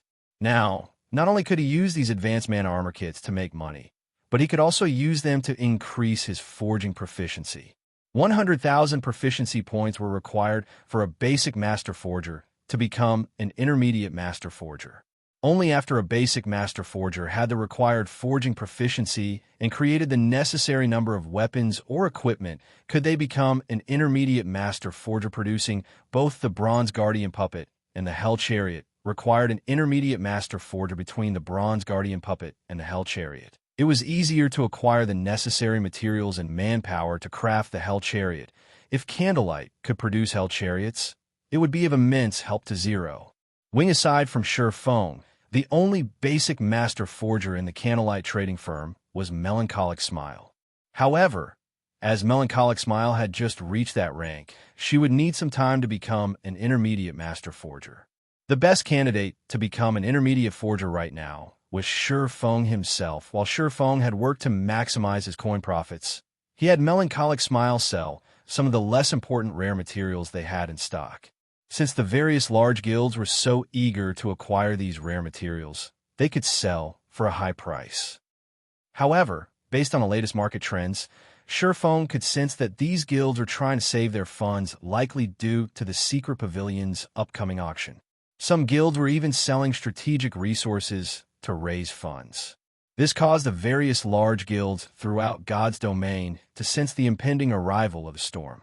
Only small guilds and powers remained ignorant about the situation. Some minor powers even felt lucky that they had been able to purchase quite a few items they normally couldn't find. After the advanced mana armor kits and rare materials had sold, Sherfone had earned over 80,000 gold, including some of the coins Zero Wing City and Stone Forest Town generated. Sherfone had a total of 124,000 gold coins in his bag. This was definitely enough to inspire awe in any first-rate guild. This should be enough after taking a look at the time. Sherfone chose to log out and head to the Secret Pavilion's internal auction. Chapter 1783, Secret Pavilion Auction. Hellscythe_Lucky Old Cat. Tianyuan City, Secret Pavilion Branch. The branch headquarters was a 181-story tall building that stood in the city's business district. The area the building occupied could fit a stadium that could accommodate 100,000 people. It was one of the most iconic buildings in the entire city. It was also where countless gamers wished to work currently. Curious passersby had gathered on the street outside of the building. This was because today, the Secret Pavilion branch, which generally saw little traffic, was quite lively. One luxury hovercar after another slid to a stop before the building's entrance. With easily over 100 in line, the crowd also gaped in shock when they saw the individuals who alighted from these hovercars they sent that 1,000 miles. The Vice Guild leader of the super first-rate Guild Miracle? Why is he at Secret Pavilion's branch? Look, that is Cleansed Rue, the Vice Guild leader of the first-rate Guild 100 Flowers Pavilion. She is so beautiful. Even the Dragon Phoenix Pavilion's 9 Dragons Emperor is here. What's going on? Why have the upper echelons of so many powerful guilds come to the Secret Pavilion's branch? I get it. The Secret Pavilion must be holding an internal auction today. The auction is so grand this time, though. So many guilds have been invited. I'm getting goosebumps from seeing so many of God's domain's VIPs. It would be great if I could join the auction just once. The crowd was relatively familiar with the people that had stepped out of the luxury hovercars. The virtual gaming world had already solidified its position in society. Large gaming guilds' upper echelons were far more famous than celebrity singers or movie stars among the general populace. Moreover, since God's domain had gained so much popularity throughout the world, many people had started to pay attention to the virtual gaming world matters as the crowd watched one guild VIP enter the Secret Pavilion's branch headquarters after another. Awe and admiration filled their hearts. Inwardly, they hoped that one day they, too, could take part in such a grand event instead of being a silent spectator. Sure enough, the rumors were true. The Secret Pavilion has gone all out this time. It has invited so many major corporations. 1,000 Miles, who stood in a corner of the branch headquarters main lobby, revealed a smile as he watched the VIPs enter the building. Commander, if that is true, then we'll be in a tight spot. Based on our investigations, plenty of major corporations will be participating. I'm afraid that these corporations will compete with us over that item. A beautiful woman in a dark purple one-piece said, frowning. If Sherfone were present right now, not even he would have guessed this beauty to be Silent March, the vice commander of Miracle's Purgatory Legion. She was far more charming and intellectual than her appearance in the game. We might not be a match for these corporations in terms of financial strength, but when it comes to resources in God's domain, Miracle doesn't need to fear anyone. They won't necessarily win that item, 1,000 Miles said, smiling as he eyed the dozen or so corporation representatives conversing in the lobby. This internal auction was indeed much grander than before. Usually, major corporations that weren't related to the virtual gaming world didn't make an appearance. Not even the dark auction could lure these representatives while the various VIPs in the brilliant lobby chatted. A group of 5 entered the building. The group consisted of 4 women and 1 man, and compared to the other participants, the man appeared average at best. Nobody would bat an eye at him if he walked past, however. 2 of the women beside him immediately attracted a lot of attention. One of these women radiated a cold, sacred feeling, her body akin to perfection itself. As for the other woman, she was radiant with an exquisite form. These women's smiles were so charming that others were unconsciously attracted. These women were none other than Gentle Snow and Aqua Rose, both appearing as they did in God's domain. However, when Shifeng actually met the two in person, he had been slightly surprised. Although there were many great beauties in the lobby, they were no match for Gentle Snow and Aqua Rose. As for the other two women in Shifeng's group, one was his assistant, Liang Jing, while the other was Aqua Rose's so-called friend. In reality, though, this woman was Aqua Rose's elder cousin, and she looked quite similar to Aqua Rose. Although this female cousin wasn't quite as beautiful as Aqua Rose, she radiated a mature, wise feeling. "There are so many guilds here," Aqua Rose quietly exclaimed. After a brief glance at the people in the lobby, she noticed that many were celebrities in God's domain. There are also quite a few corporate representatives. The secret pavilion's capabilities are quite impressive, Gentle Snow added, a hint of admiration in her eyes as she surveyed the room. Although some auctions in God's domain could attract a few major corporations, these auctions definitely weren't as successful as the secret pavilion's internal auction. After watching the room for a moment, Gentle Snow had noticed 6 major corporations that were frequently on the news. Countless large guilds wanted to partner with these major corporations. Unfortunately, none of these guilds had gained these corporations' interest. On the contrary, these major corporations had annexed quite a few large guilds in God's domain, developing their own guilds rapidly compared to Aqua Rose and Gentle Snow. Though Liang Jing, who stood behind Shifeng, was utterly baffled. She simply could not understand what was going on, even wondering if she were dreaming. Just this morning, Shifeng had her accompany him on the earliest flight to Tianyuan City. Then she had met Aqua Rose and Gentle Snow, surprised by their appearances. She had never actually expected Shifeng to know such stunning women. She had worked as the head secretary of Big Dipper's chairman Xiao for 3 years now, and she had seen many VIPs before. Based on Gentle Snow and Aqua Rose's temperaments, she recognized that the women were far from ordinary. However, after arriving at the secret pavilion's branch headquarters, she was beyond astonished. Although she rarely paid attention to matters regarding the virtual gaming world, she knew a lot about the various major companies and corporations around the world. This was especially true for corporations. She had spotted the representatives of over a dozen major corporations since she had entered the building.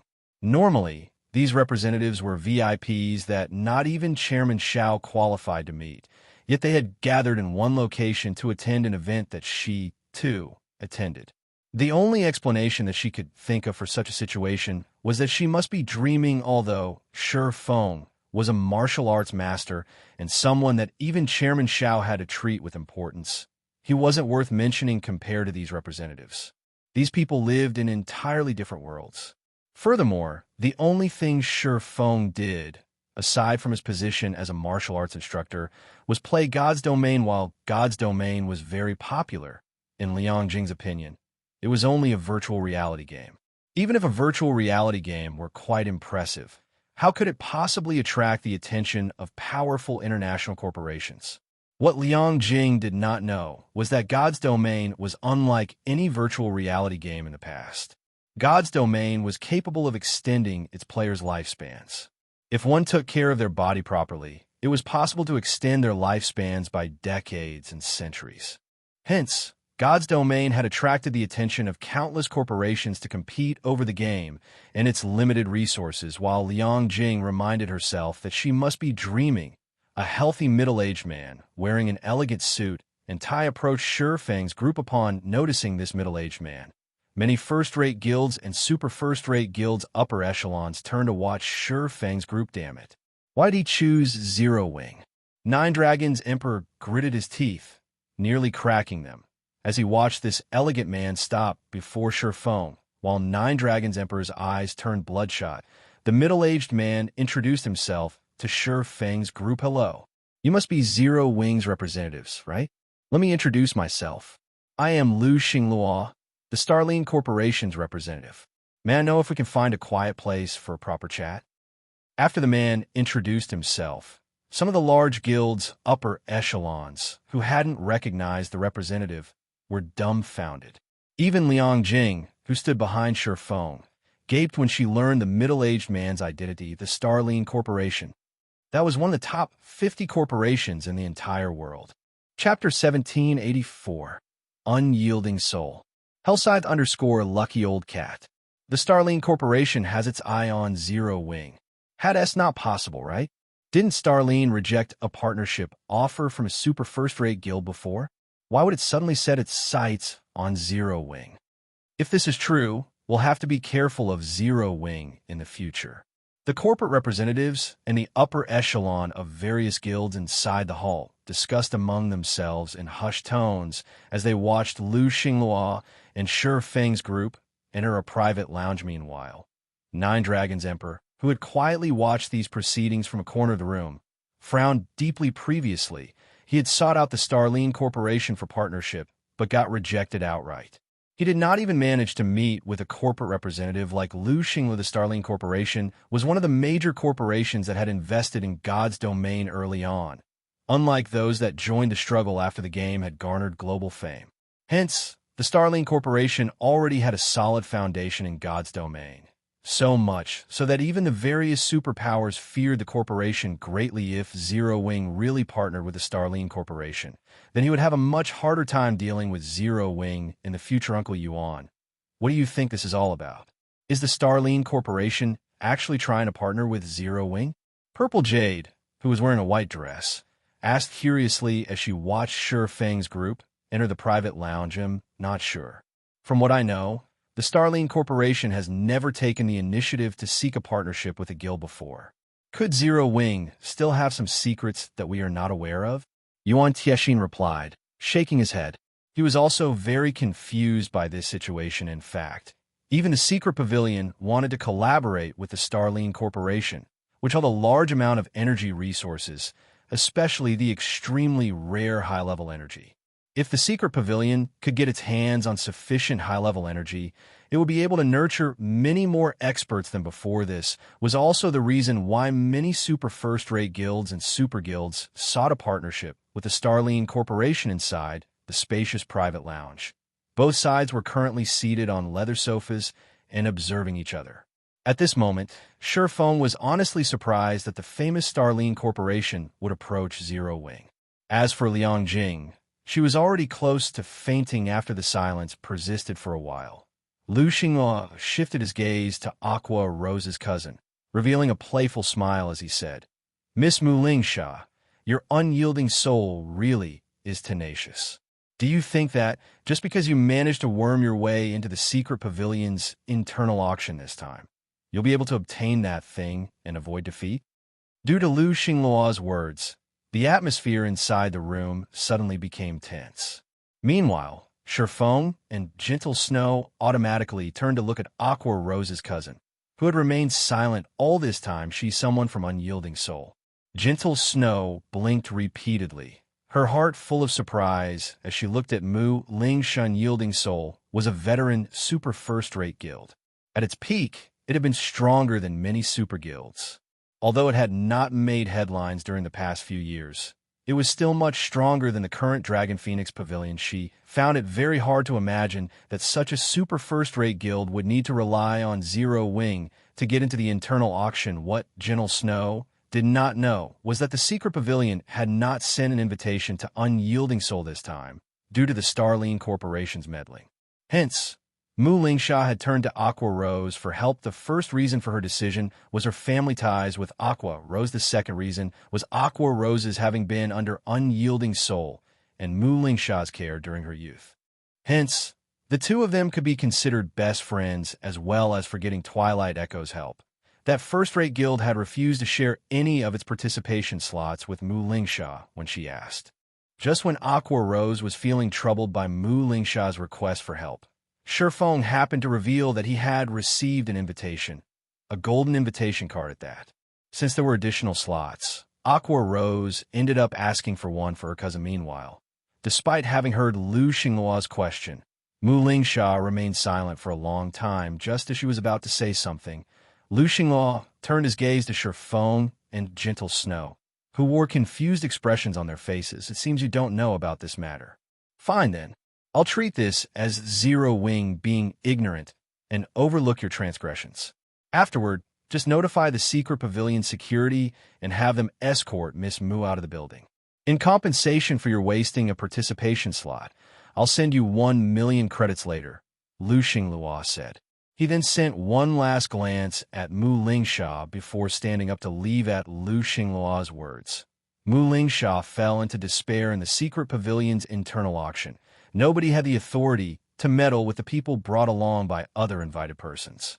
Only the invited persons themselves were allowed to send away their companions. The Starline Corporation possessed massive influence both in the game and in the real world, as proven by the fact that the secret pavilion had not sent an invitation to Unyielding Soul this time.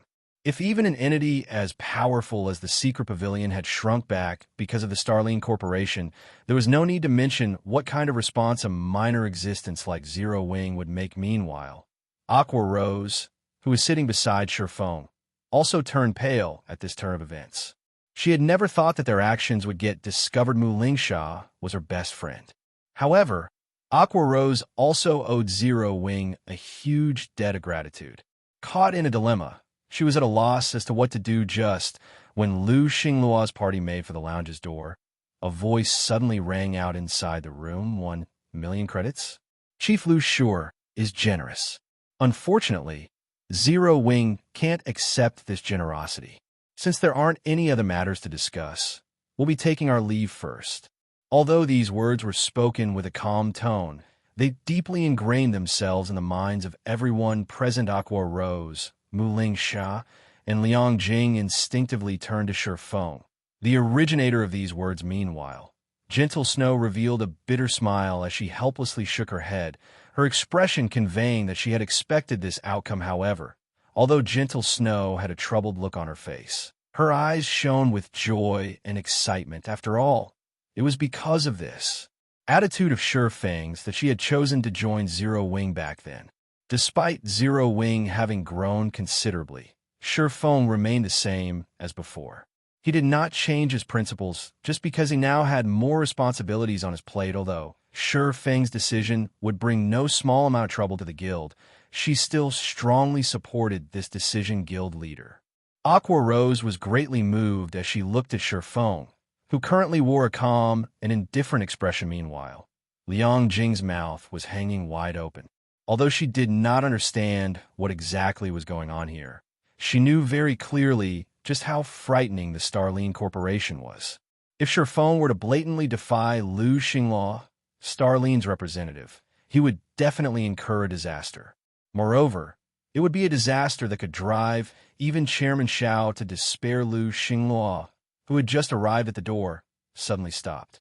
Thinking he had misheard, he turned around and looked at Shurfeng, who had just gotten up from the sofa, and asked, "Does this mean you are rejecting my goodwill?" Although Lu Xinglua had spoken in a very bland and calm tone, the air inside the room seemed to have frozen when he was done speaking, the atmosphere becoming somewhat stifling. The pressure he exerted with his words even made Liang Jing shudder. Lu Xinglua was only an ordinary person. However, behind him was a monumental existence. If he wanted to, he could easily crush a company like the Big Dipper Group at any time. I have taken your kindness to heart. However, Zero Wing does not need an outsider to tell it what it should or should not do, Shurfeng replied coldly. After he was done speaking, he led Aqua Rose and the others out of the private lounge. A short moment later, only Lu Xinglua and the tall man standing beside him remained inside the private lounge. Guild leader, do you need us to take action? The tall man asked quietly. No. This is the secret pavilion's territory. We naturally have to let the secret pavilion be the one to take action. Go and notify the secret pavilion's representative right now. Tell them that I do not wish to see Zero Wing in this auction. Lu Xinglua said, sneering as he watched the departing figures of Shurfeng's group. Understood. After hearing Lu Xinglua's words, the tall man promptly left the lounge to notify the secret pavilion. Chapter 1785, Gold VIP. Hellscythe_Lucky Old Cat. Inside the top floor hall, when Shurfeng's group exited the private lounge, it immediately attracted the attention of the various major powers present. Huh, they're out so soon? Could they be done negotiating already? Zero Wing's group had entered the private lounge less than 5 minutes ago. Everyone could not control their curiosity at this sudden development. However, just as everyone was wondering about the results of the talks between Zero Wing and the Starline Corporation, a tall man wearing a black suit walked out of the private lounge as well. When this tall man exited the lounge, he sent a sneer at Shi Feng's group before heading for Yuan Tiexin, who was entertaining the representatives of the various major powers present. What's going on? Did the negotiations fail? Everyone in the room was familiar with this tall man. After all, he was Lu Xingluo's bodyguard, who also served as his aide. Meanwhile, the bodyguard's expression was not what one would make after a successful negotiation. No matter how they looked at it, rather, it seemed more like he was ridiculing Zero Wing's group walking beside Shi Feng.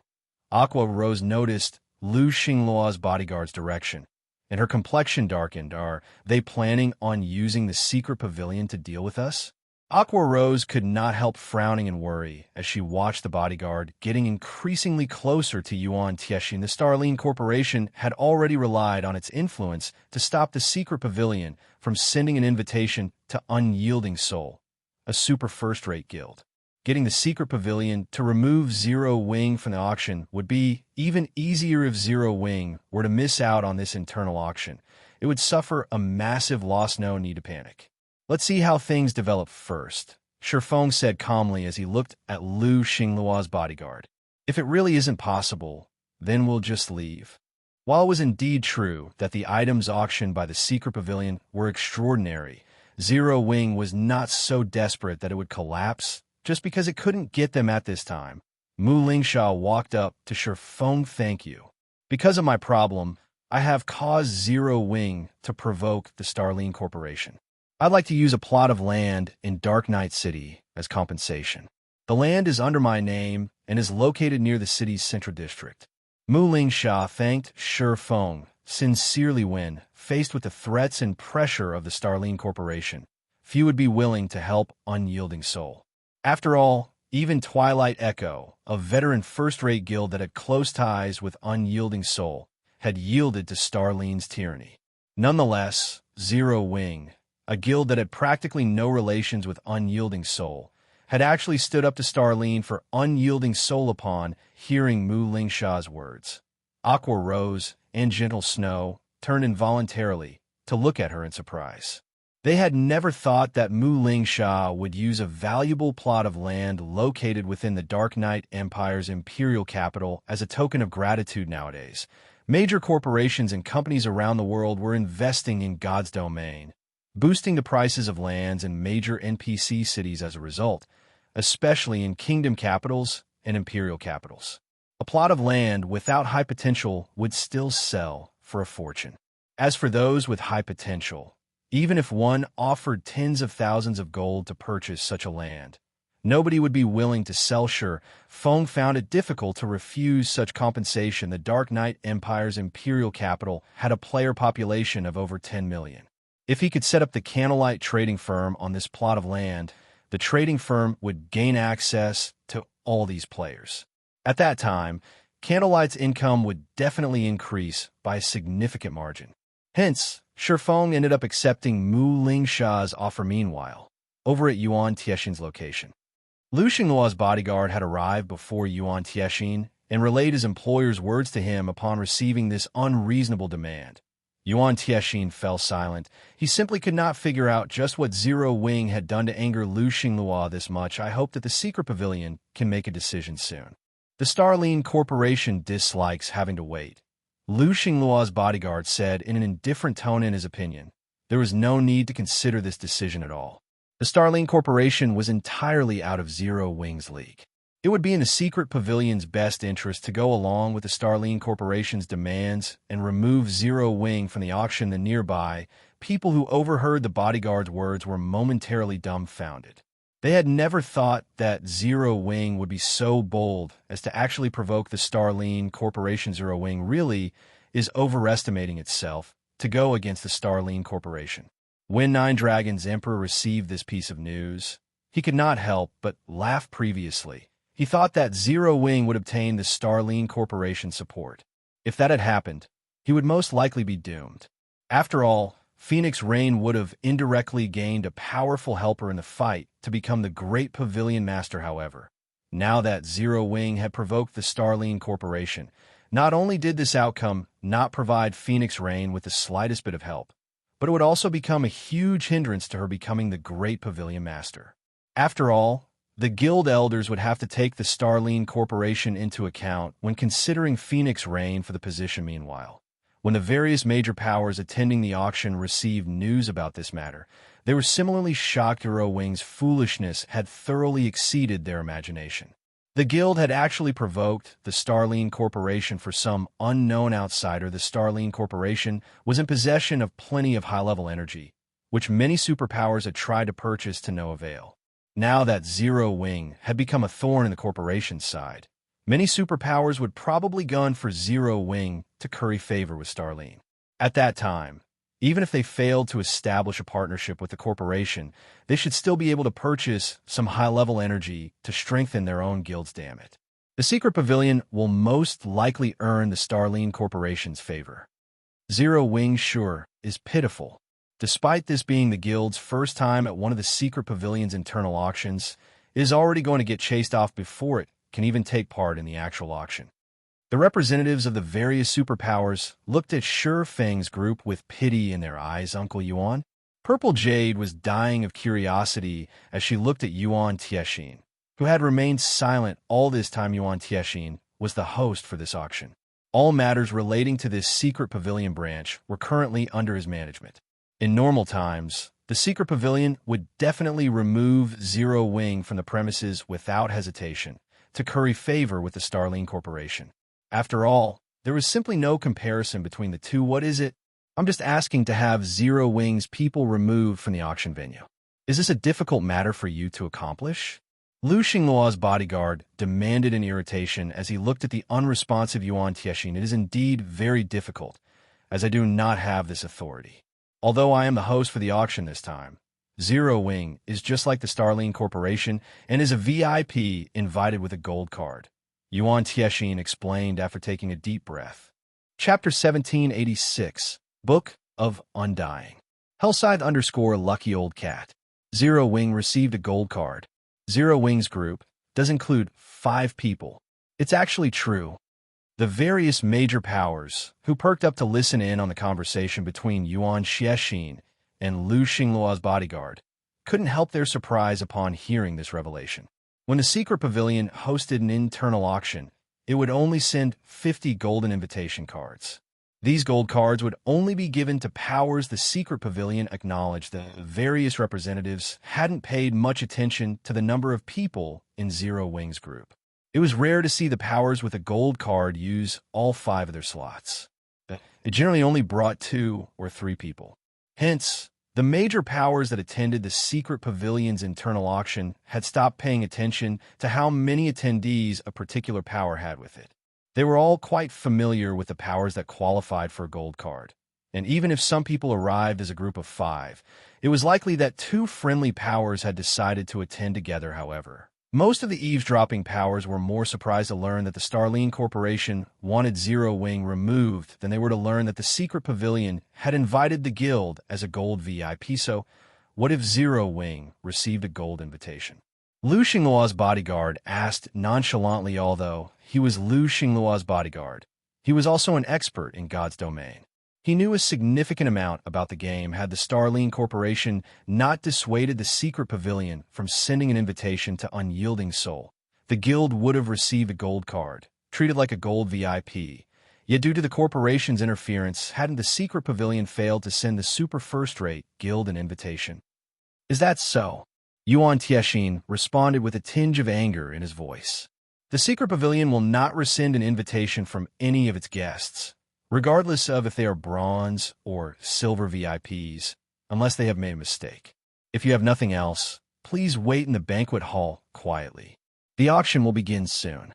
Not inviting someone to the auction and removing an invited person from the auction were 2 entirely different things. If word got out that the Secret Pavilion had removed Zero Wing from the auction at the Starline Corporation's request, who would dare do business with the Secret Pavilion in the future? Although the high-level energy in the Starline Corporation's possession was indeed tempting, the secret pavilion did not necessarily need the Starline Corporation to acquire high-level energy. There were still plenty of major corporations that had the resource you. Lu Xingluo's bodyguard was furious. He had never expected the secret pavilion to show the Starline Corporation so little respect. As he thought about correcting this insult, he locked eyes with Yuan Tiexin's two bodyguards, whose auras were no weaker than his. Clenching his teeth, he turned and left. The spectating powers were dumbfounded. None of them had dreamed that the secret pavilion would disrespect the Starline Corporation, however. The representatives from the various super first-rate guilds and super guilds weren't overly surprised about the outcome. Although the Starline Corporation wielded considerable influence, the several corporations backing the secret pavilion were no weaker than Starline. The Starline Corporation was somewhat unique in how much high-level energy it possessed, and that was the only reason the various superpowers showed it some respect. After all, in the current era, many aspects require high-level energy. It was also because of this reason that the Starline Corporation had always done things in a tyrannical way. This was also something superpowers like themselves had long since gotten used to. However, while they would concede to the Starline Corporation in small matters, no superpower would bow to the corporation in crucial matters, much less a transcendental power like the secret pavilion. Uncle Yuan, you were so amazing. When we return, the guild leader will likely request a meeting, Purple Jade said, giggling. You little girl. Yuan Tiexin rolled his eyes at Purple Jade. He then shifted his gaze towards Shifeng's group. However, Zero Wing really knows how to cause trouble wherever it goes. It even dares to meddle in matters between the Starline Corporation and Unyielding Soul. The Starline Corporation and Unyielding Soul were going at each other's throats in the Dark Knight Empire in a struggle that would only end once one of them had been utterly defeated. Meanwhile, the chances that Unyielding Soul would lose were very high. It would not even be surprising if Unyielding Soul fell from its position as a super first-rate guild. Unyielding Soul's main headquarters was in the Dark Knight Empire, and the guild had focused a lot of its efforts on developing in the Empire. If it lost the Dark Knight Empire, its strength would diminish tremendously. Meanwhile, in the private lounge Lu Xingluo occupied, Lu Xingluo's bodyguard quickly relayed Yuan Tiexin's response. Guild leader, the secret pavilion is refusing to show us the respect we deserve. Should we put some pressure on the pavilion? The tall bodyguard asked. No. There's no need to sour our relationship with the secret pavilion over this small matter. So what if Unyielding Soul gets to attend this auction? With the guild's foundations, competing with us here will be futile, Lu Xingluo said, shaking his head. He was not his bodyguard. He knew just how powerful the secret pavilion was. If the Starline Corporation truly angered the secret pavilion, the corporation would get the short end of the stick, not the pavilion. The secret pavilion simply had too much influence in God's domain, and it had even more resources. Very few superpowers in God's domain could compete with the pavilion. What about Zero Wing? The bodyguard asked again. A worm. Once we return, notify the players from Dark Soul and have them take care of it, Lu Xingluo said, snorting. Even a super first-rate guild like Unyielding Soul amounted to nothing in his eyes, much less an up-and-coming guild like Zero Wing. Of course, although he did not regard Zero Wing with any importance, since a worm had dared to insult him, he would stomp it to death. Understood. The bodyguard sneered. Had Zero Wing obediently accepted their goodwill, it would have received at least 1 million credits. But now that Lu Xingluo wanted to mobilize Dark Soul, it wouldn't be long until the guild was obliterated from God's domain. Meanwhile, in the banquet hall, the previously dull atmosphere had livened considerably after the drama between the Starline Corporation and Zero Wing. After everyone chatted for a while longer, some staff members came and notified the guests about the start of the auction. The representatives then made their way towards the venue the secret pavilion had prepared. Compared to the auction venues in God's domain, the secret pavilion's venue wasn't worth mentioning. The venue could, at most, house around 3,000 people. That was a fraction of the auction venues in God's domain, which could easily house tens of thousands of people. However, nobody looked down on the small venue. The most insignificant of the guests were representatives from first-rate guilds. Second, and third-rate guilds could never qualify for an invitation. Moreover, the Secret Pavilion had prepared plenty of items for this auction. As the first internal auction since God's Domain had launched, the Secret Pavilion had over 2,000 items for sale, and none of these items could be purchased in the game. Among these items, over 150 had been set aside for the finale. Needless to say, these finale items were extraordinarily valuable. The cheapest among these items had a minimum bid of 2,000 gold. Once the bidding began, even first-rate guilds would despair. However, every one of these finale items was definitely worth its weight in gold. Otherwise, the Secret Pavilion wouldn't have bothered with them. Ladies and gentlemen, welcome to the Secret Pavilion's internal auction. As always, items will go to the highest bidder. This time, though, we will give priority to bids involving God's Domain's magic crystals and coins, Yuan explained after stepping onto the main stage. Without further ado, let us begin the auction and welcome our first item for the day. When Yuan finished speaking, the image of a thick tome appeared on the virtual display above him. Several words graced the tome's cover in large text, and based on the footage, it was clear that the tome passively gathered mana around it. The tome certainly wasn't an ordinary item. The item instantly grasped the crowd's attention. The Book of Undying? Feng could not help his shock when he saw the image. Why is this thing here?